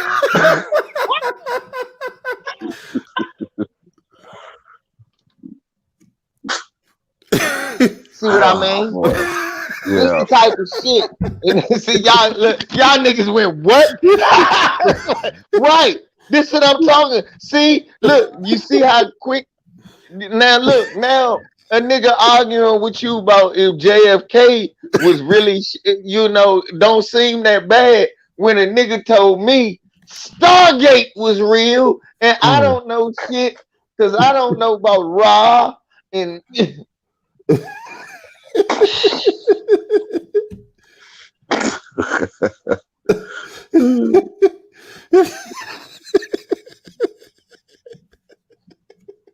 You see, or niggas don't know. I fucking cried over here. Oh, right, but that's shit I run across. Niggas don't know what metaphor is. I'm not smart. I got basic intelligence. It's just I realize so many people don't have basic intelligence, so it sets me apart from some people.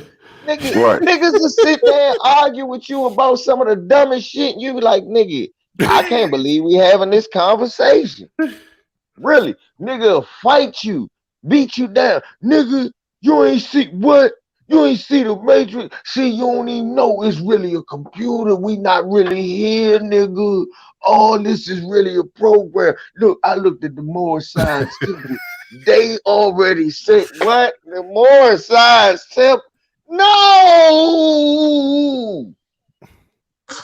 Right. You can't make this shit up, boy. I swear to God, you can't make this shit up. Nigga, you ain't see that, but look, now this pandemic shit.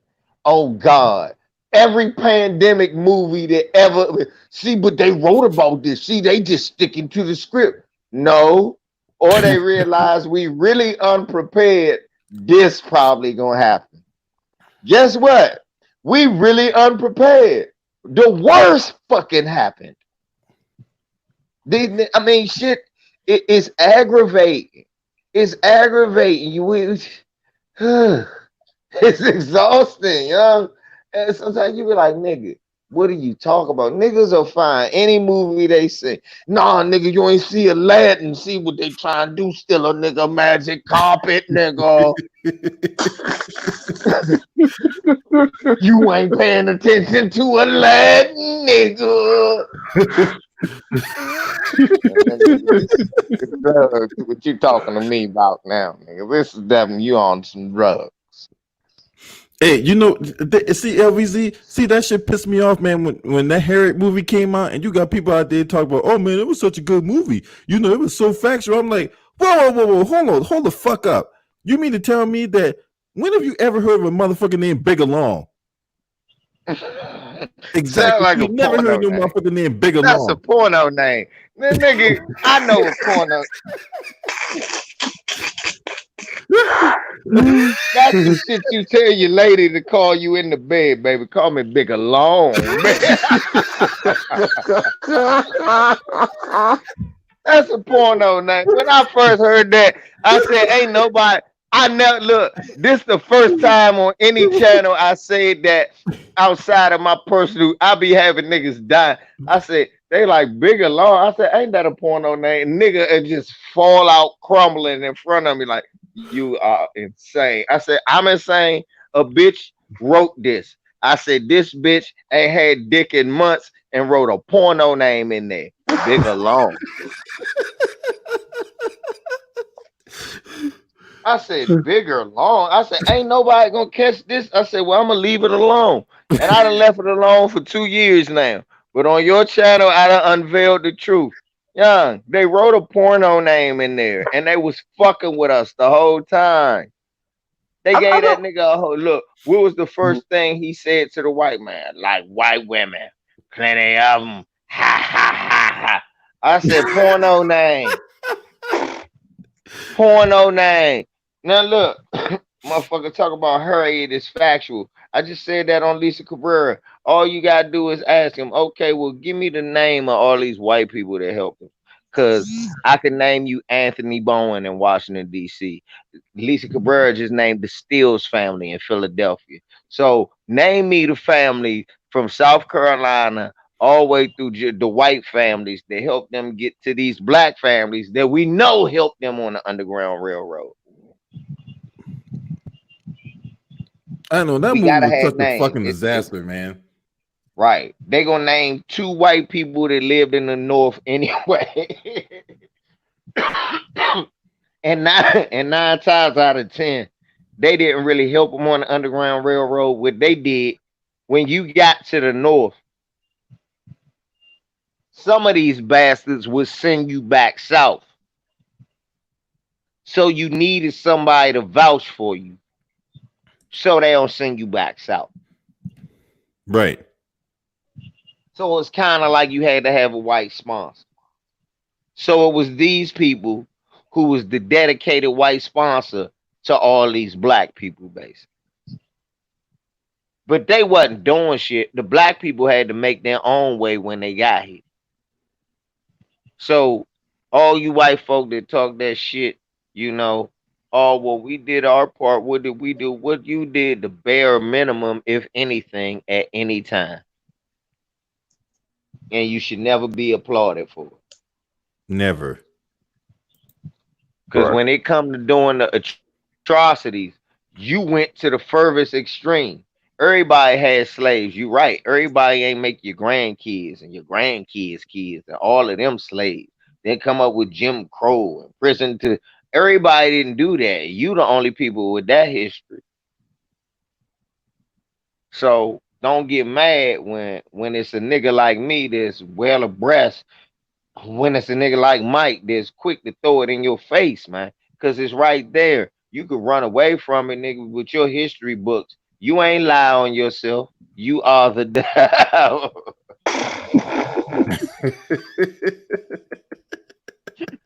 You ain't lie on your motherfucking self. I ain't one of them niggas sit over here. Oh no, they ain't do that. Oh, they did all that and then some. I was hearing about in Texas, like they trying to, you know, with the racist ass governor they got, you know, they trying to like act like that shit didn't exist. Like they're trying to erase like the mention of slavery from the history books. Mike, you late, brother. People be killing me still talking about that. That was 2015 when they was trying. It's already done. It's called the transatlantic migration. Oh, they've already done that shit. It's already done. The textbooks say unforced migration. Oh, that's the euphemism they're using. Oh my God. Unforced migration. My bad. Involuntary migration. That's what it is. Involuntary. I was like, no, that's forced, nigga. It's not involuntary. Involuntary migration. That's what they call it now. My God. Now it's the transatlantic. Over there is the transatlantic migration. It's out of the books. Then the curriculum even soften up slavery.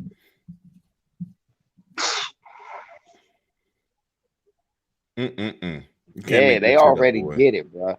Well, I didn't what's even his know they name? did it. Damn. Yeah, they did it. They did it all. It was before this governor. It was fucking Rick Rick Perry. Perry? Rick He Perry? all did it. Yeah, Rick you're Perry right. That's already what I did heard it. about it when Rick Perry was governor. Rick Perry did it. It's already done. Shit, look at some of them old advice shows and shit. It's that you got black parents pissed off in Texas, sending back, sending. And I used to have them on my Facebook copies, Mike. Ladies are sending it to me like, look what they sent my kid home to say slavery was the migration. What the fuck they mean involuntary migration? The transatlantic migration. We ain't migrate.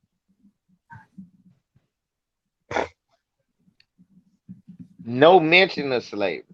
They thinking don't talk about it, it'll be better. Motherfucker, you the last place to get rid of slavery on purpose. Yep. They gave y'all time to keep slaves for more than damn near a year after it was time to be free.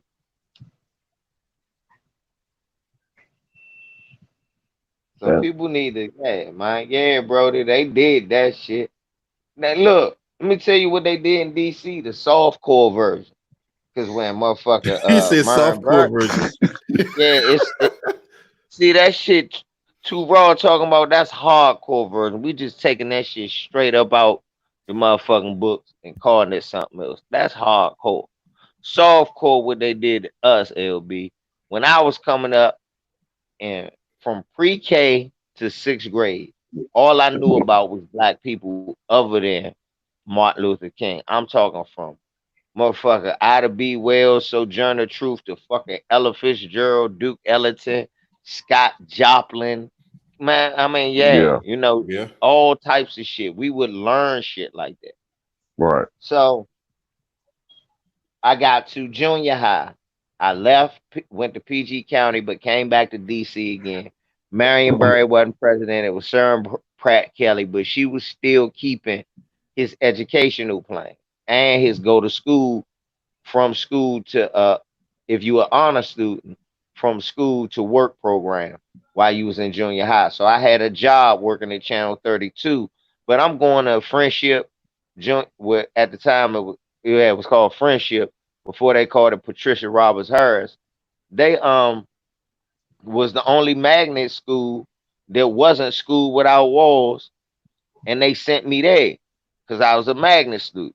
I go Mm-hmm. there, and it's mandatory that you gotta have Black history for a year at least. And if you're a magnet student, you gotta have 2 years of Black history and 2 years of DC government. Then before you graduate high school, it's a mandatory that you gotta have 1 year of DC government and at least 1 year of Black history before you graduate. Foreign language was an elective. Now, foreign language is a necessity. Half a point elective is if you could take Black history for a year, you still get half a point. You lucky if they still got it, and now they don't have it from pre-K all the way to junior high.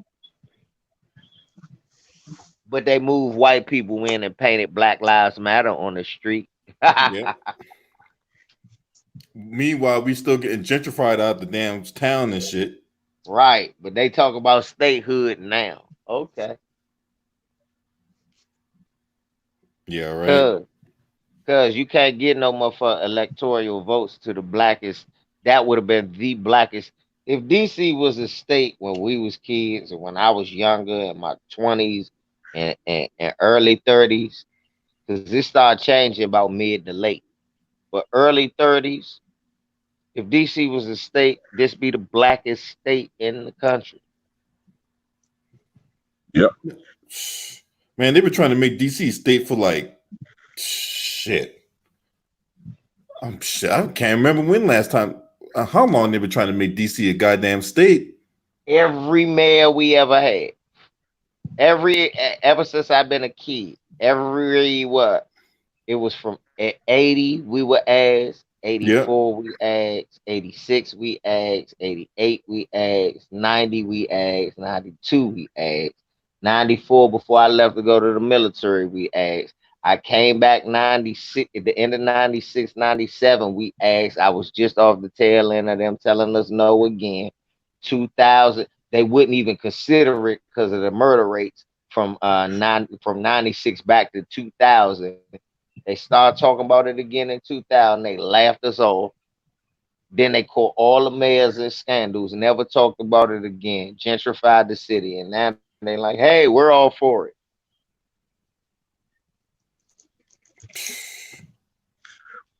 I know if they ever did vote to make DC a state, they would have to give DC a U.S. senator, which would give y'all more electoral votes. Exactly. And Yeah. that would make Eleanor Holmes Norton an actual US senator. Right. She They would got to be, provide 2 senators because yeah, each they state would gets have two senators. right. We had Eleanor Holmes Norton, she the shadow senator. Right. We would get one more. And we need a governor. You think Yep. they'll make Mayor Bowser the governor? Nope, they keep her the mayor. They're gonna bring in a white guy and make him the governor. Mm-mm-mm. And then they're gonna lie and say she still got power. And then they're gonna move her ass to Ward 8.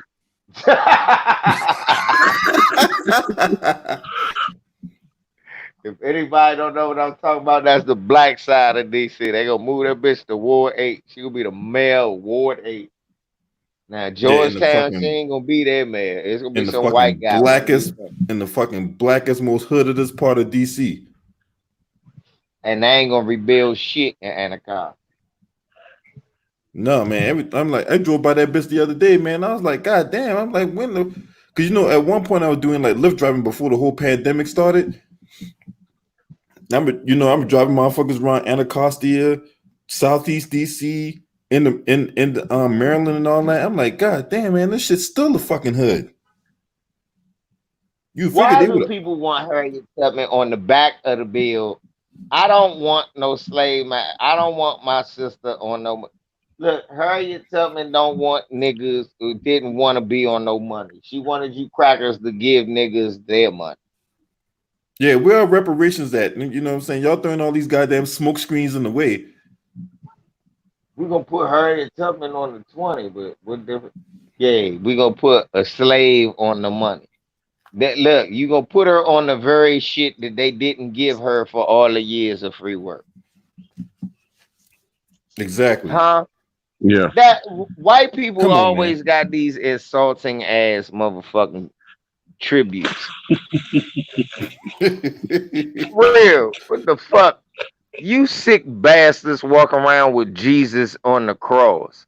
If Jesus is really coming back, the last fucking thing I want to see is a goddamn cross. Do y'all remember JFK with a sniper rifle? Yep. They remember they put a the way you remember JFK is the silhouette of his head with crosshairs around it. Hey, we JFK's coming back. That's not how you remember no fucking body. Look what they do. They make you go in the motherfucking kitchen and cook the rice all through slavery. Put your face on the box, give you $50 and make millions, and then take your face off the rice after they calling it Uncle Ben. They put your face on the pancakes, make you fix the pancakes, give you 5 cents, and they make $50 trillion, and then say you was the success because your face on a box of pancakes that you don't get paid for. These bullshit ass tributes. Now you gonna put Harriet Tubman on the very shit she worked for free her whole goddamn most of her goddamn life. You gonna put her on some shit they wouldn't give her. We owe you a 20, so we just gonna put you on one. No. No. Or like the other day, it's like, well, we're gonna take Aunt Jemima and Uncle Ben's off the label. I'm like, and you got motherfuckers acting like they just now knowing that shit was racist. I'm like, no, motherfucker, that shit was racist back then when they first No. made the motherfucker. Get this. They gonna take it off the joint and then call it what? Are they still gonna call it? Look, as if the names ain't racist.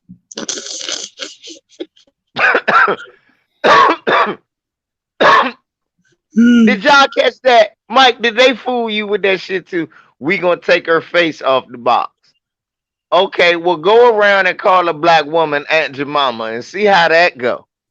And they knew it was stereotypical, because remember before this, No, she used to be that. fat. Watch this. Yeah, watch this, y'all.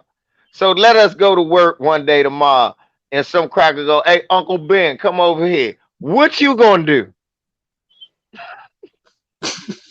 I'm calling unemployment.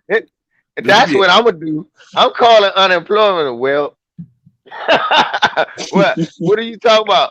I'm about to be fired. Why? Oh no, it's no talking me out of this ass whooping he about to catch. I'm just letting y'all know. Wah wah wah wah wah wah wah. Yeah, they fired me. Did you get my paperwork in? I'm calling them crackers soon as it's about, because I know Uncle Ben. What you call me? Uppercut. There'd be a fucking tiger uppercut. Yeah, look, I'm Uncle Nigel been out that motherfucker after he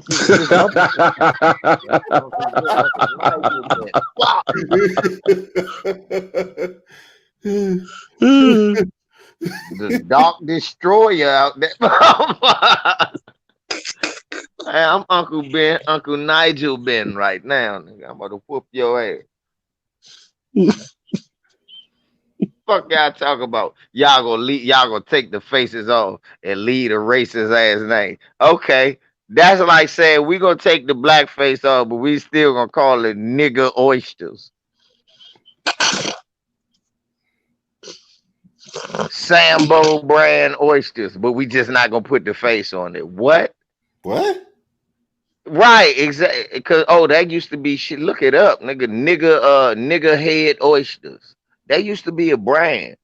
Little nigger oysters. Used to be in cans like sardines. Little nigger head oysters. All shit like that. Yeah. Right. That's crazy. They used to sell that shit here. LB, that was shit they look. The other day, Mike, I was looking at the all uncensored. I just was going to buy it from Melanin DVDs off Amazon. I was gonna buy all the uncensored Disney cartoons.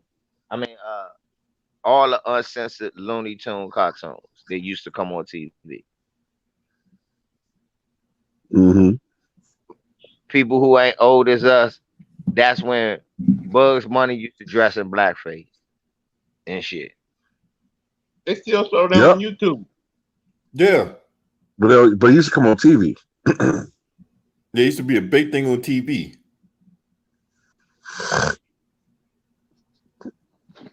That's what motherfucker Bugs Bunny. Niggas don't remember that shit. Bugs Bunny used to dress in blackface. Daffy Duck used to dress in blackface. You know what I didn't know, man? When I was growing up, I remember I thought Bosco was a fucking like some type of dog or something. He was a little black boy. Right. They used to do all the look. They used to do all little shit, joning on little black baby kid, little black kids. Remember they used to have the little real chocolate kids with the nappy hair. They was the same color as their hair, with red shiny lips and the shit, bow rats in their hair. I said, oh shit, that's the pickaninny. Yeah. Yeah, man. Even when I was a little kid, I used to be like, man, what the fuck is this shit? Right. It used to catch. Or look, they used to always have that fat black lady. Oh, on Tom and Jerry. Oh, Tom, you can't come in. Y'all know what I'm talking about. Yeah, I know what you're talking about. Lord, now Thomas, don't you start none of that food. You can't come in this house. Had some white lady sounding like a black woman.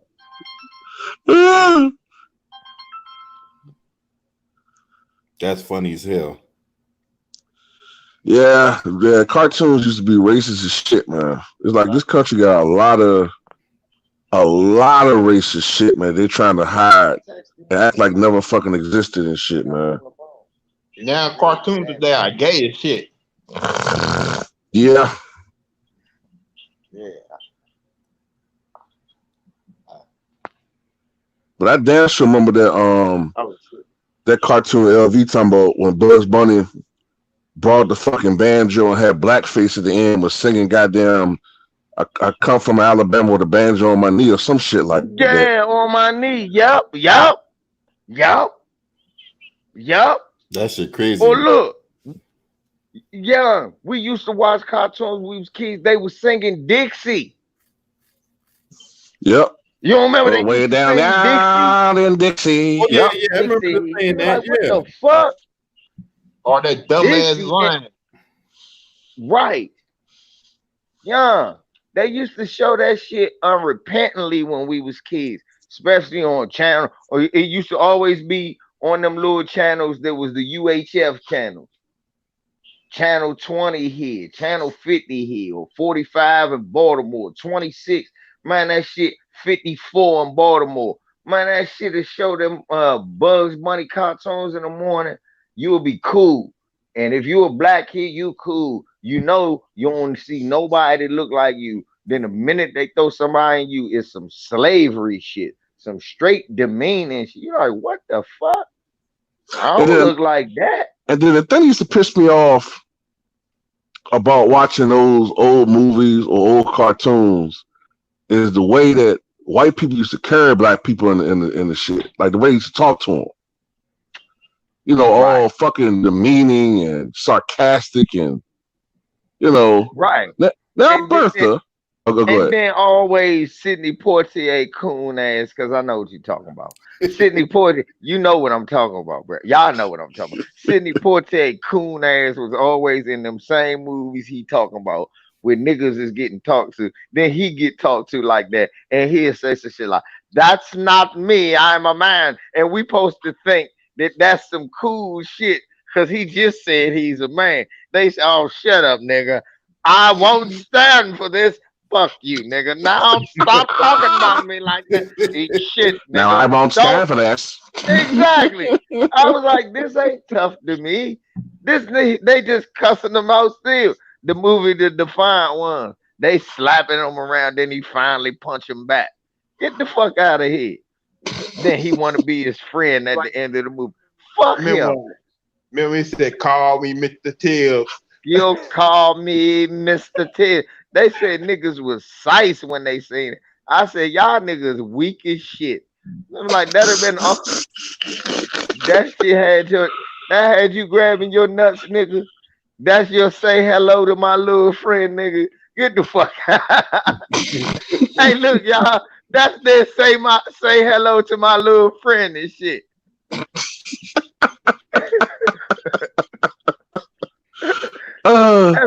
That's them niggas say hello to my little friend. What is that? What is that?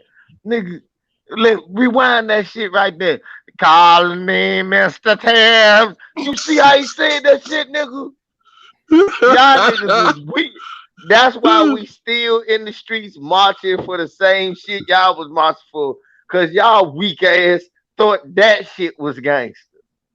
That's what was hot in the streets back in the day. Nigga, we come from old dog. You bitches suck on this, you bitch ass trick. That's our shit. Their shit is call me Mr. Tibbs. Kind of cool ass shit.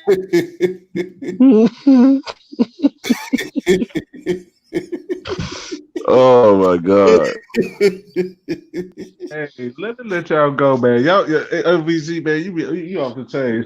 Laughing, but it's true, bro. Let me let y'all go. Peace to y'all, LB, Too Raw, LVZ. I don't know the other brother is on the panel. Who's that now? That's Lou the Ryder, Ed Kwame Brown stunt double. All right, man. It's good to hear from y'all, man. It's good to be on y'all show, man. It's good to hear from y'all, man. All right, bro. Catch y'all later. I'll still be listening. Okay. Still be listening. All right, there. All right now. Mm-hmm.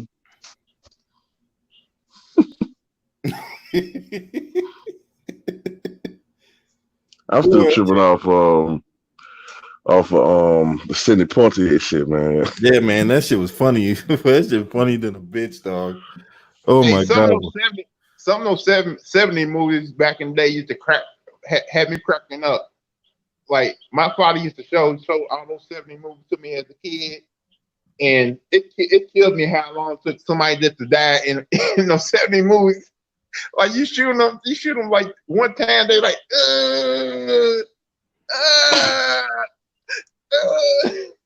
I trip on how, like in those old movies, the motherfucker got shot.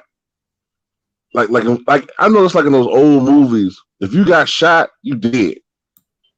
Like it won't like, okay, it hit like a non-vital part. Like if you got shot, you don't see no entry wound. You just see the motherfucker go, and the music go, da-da! He grab his arm, or he grab his shoulder. Then the motherfucker just collapse and die fucking 8 seconds later or some shit. Or if he just start a movie, say he give a dramatic last couple of lines or some shit. But I don't know, man. But you talking like in the 70s, like when a motherfucker got shot and he used to be all dramatic and shit. Yeah, pretty much. Oh yeah. Or somebody get punched and whatnot, you hear the little sound effect in the background.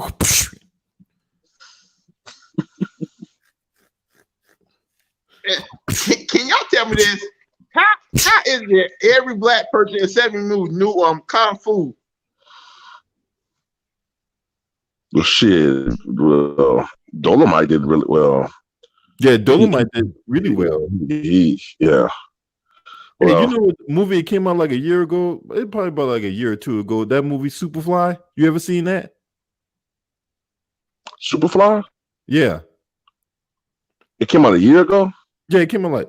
No! I know you're talking about. No, I haven't seen that yet. Hey, that movie's. I like that movie, dog.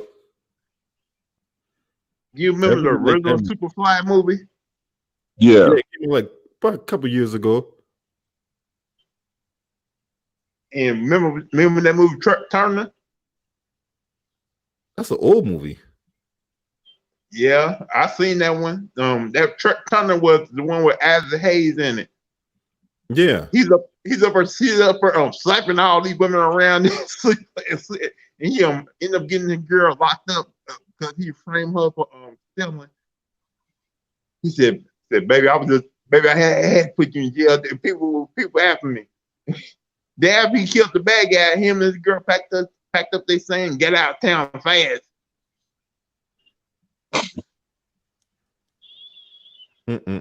That's that, man. That shit was funny as hell, man. But y'all, I'm about to get out of here. I know we've been cooking for a while. Yeah, I'll probably get ready to make my little exit out of here. Yeah, I got a couple things I need to do, man. But it was nice talking to y'all, man. Nice, interesting panel, man. LVZ, brilliant and funny and shit. Hey, man. Hey, man. LVZ is funny as hell. Hey, yeah, I probably see y'all on Ticket Show tonight.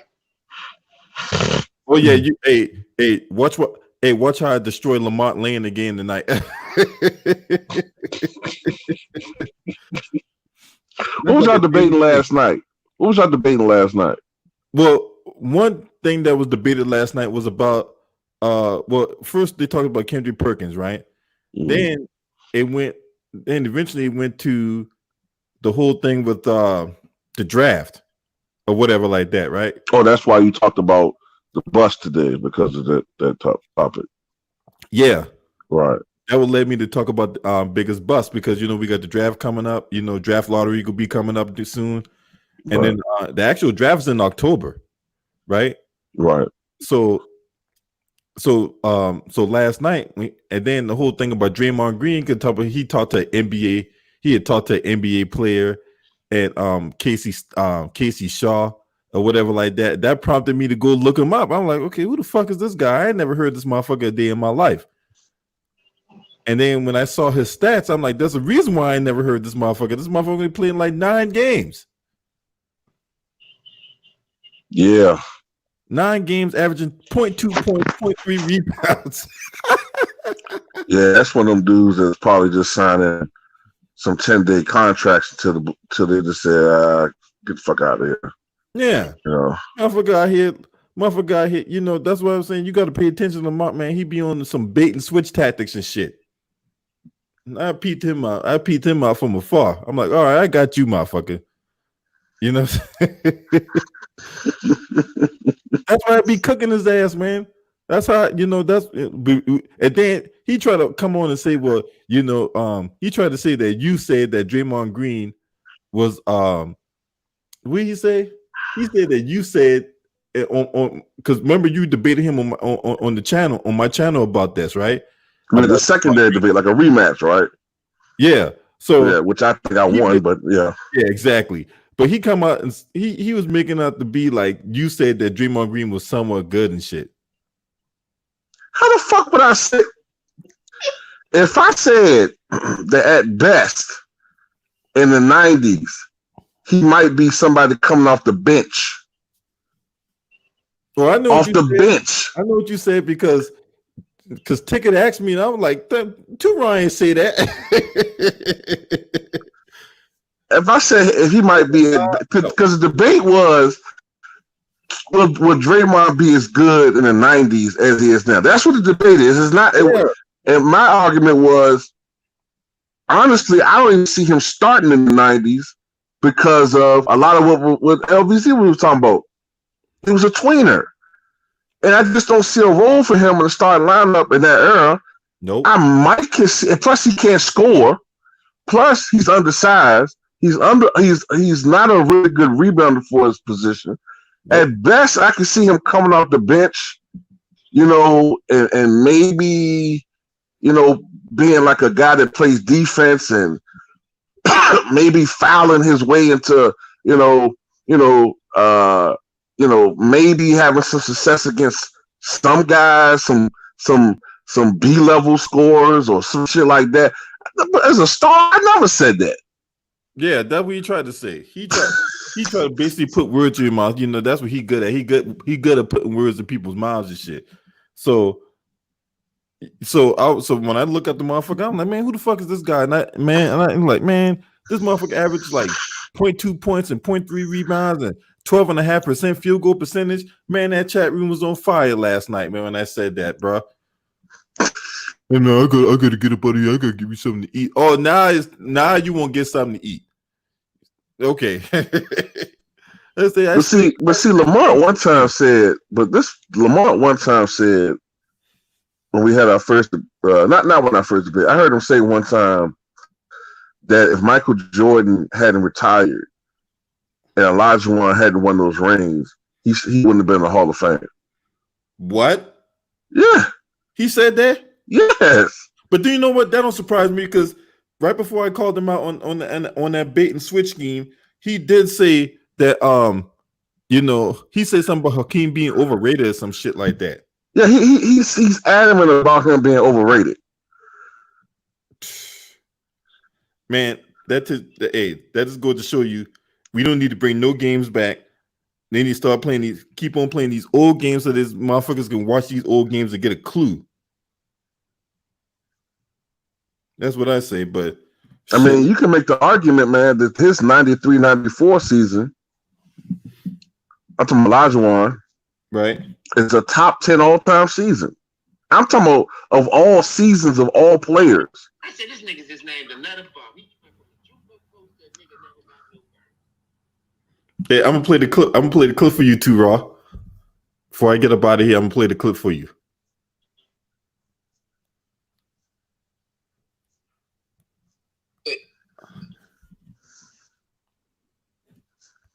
What about all the legends that said he couldn't? Ooh, what legends? Charles Barkley? Hakeem Olajuwon, Charles Barkley, Shaquille O'Neal. Hakeem Olajuwon's a fraud anyway. David Robinson. Hakeem Olajuwon's a fraud. Hey, Ticket. Hakeem? Ticket. Hey, I pulled up KC Shaw's stats. This motherfucker played in 9 career games in the NBA.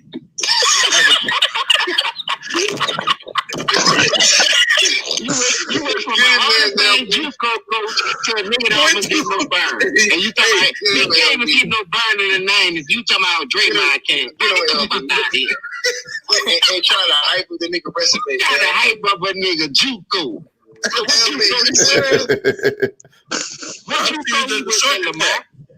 How is he saying? Wait a minute. 2 points, 3.3 rebounds.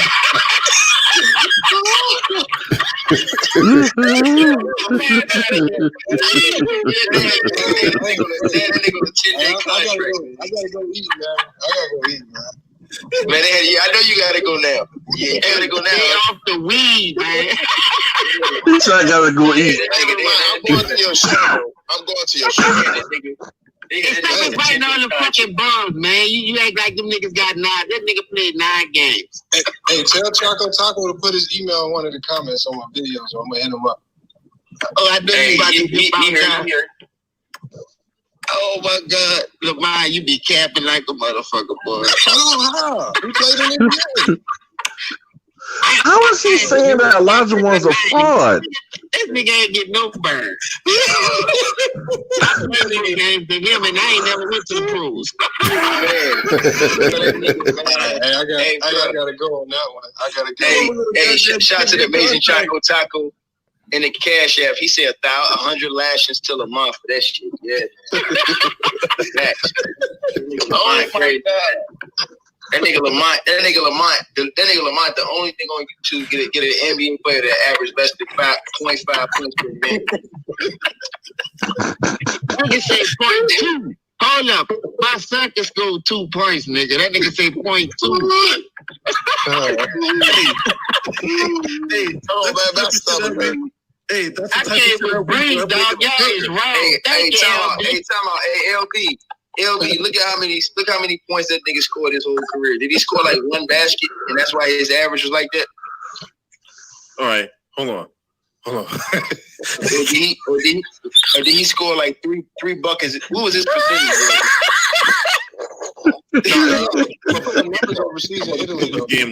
No, listen. You played 9 career games. You average 0.2. How can you divide that? All right. Man, I'm in tears out here, boy. Somebody said the nigga averaged 100 seconds per game. Come on, hey.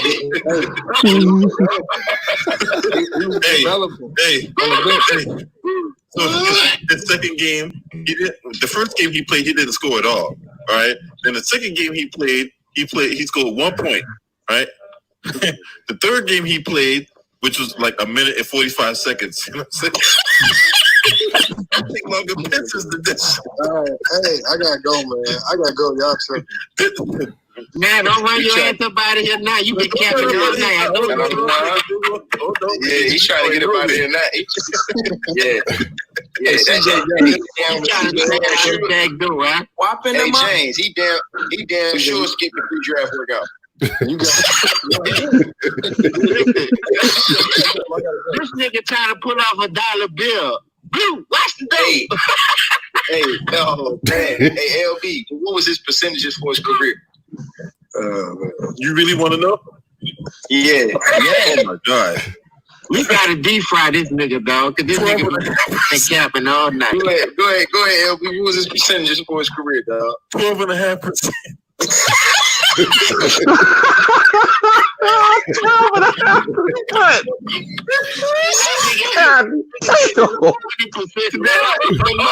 swear to God, yo, hold on, the nigga shot 12% for the field.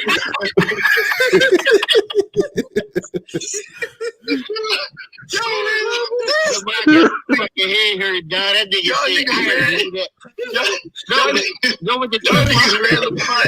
Y'all niggas ran Lamont up out of here, man. Yo, LB, stop lying, man.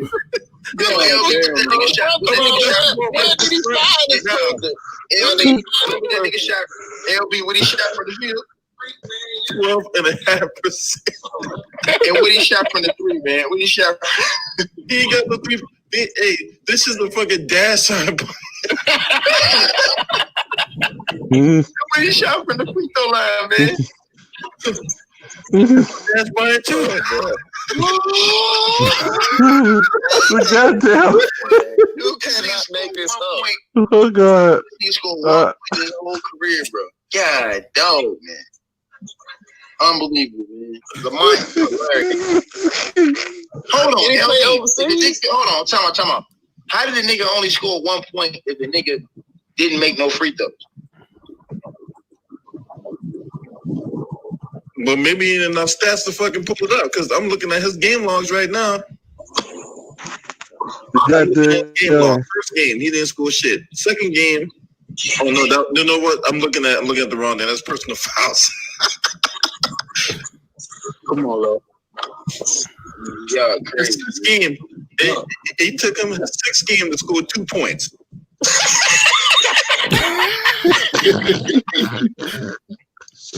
Oh my God!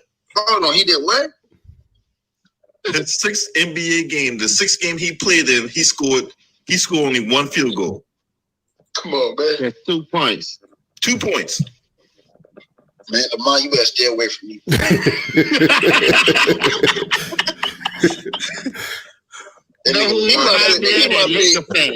He must be working at the factory or something right now. That's why he got him. That nigga Lamont interviewed the worst basketball player in Philadelphia 76 in NBA history. What? That dude, that's how you happen. Oh my God. That's the worst in NBA history, bro. I ain't never that nigga say no more. Hey, LB, I got one more question for you. The Amazing Choco Taco said how many career fouls did he have? Okay, cash out. 1, 2. He said he better not have more. He has points. He said he better not. Amazing Choco Taco said he better not have more fouls than 1. He got just as much fouls and points, and he got just as much turnovers and points. Golly. Man, you might as well would have put the daggone mascot out there. He had 2 personal fouls. He had 2 turnovers. How the fuck was he getting turnovers in 40 seconds of play? You done, Lamont. Oh my God. Yeah. Oh man, he gonna ride When he this. said that name, that's why I kept saying who, because so many people was talking. I said, this nigga just named another bum. He went from a JUCO coach to a nigga never got no burn. He interviewed that YMCA head coach, man. And then too wrong, get this. So I said that last night, right? And then when I looked the dude up, the dude wasn't even a head coach. The motherfucker was an assistant. Like Lamar be capping, boy. Boy, the dude was an assistant. I'm like, man, this dude. You mean to tell me you got the assistant head coach of the YMCA? He's not even good enough to be a head coach. This motherfucker talk about, when I look at the profile, I'm like, man, get the fuck out of here. He's an assistant. He's not even a fucking head coach. LB, our unemployment rate is higher than his field goal percentage. God damn.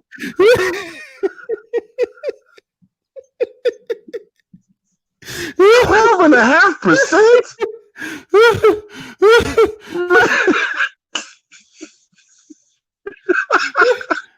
Oh my God. Oh, God damn. I never heard it before in my life. 12.5%. Man. Oh God. He said the unemployment rate Yeah, it's higher. 13-14%. That's higher than his field goal percentage. Oh boy. Boy, you ain't never lied about that, boy. I'm telling you, man. That. All right. On that note, man, let me get up out of here, man. I got some stuff I got to take care of, man. All right, now. All right, man. Smash the like, hit subscribe, man. Make sure you also go subscribe to Too Raw for TV. Make sure you go subscribe to Luda Rider Sports. You know what I'm saying? There's some good brothers, man. Make sure let's go support the homies.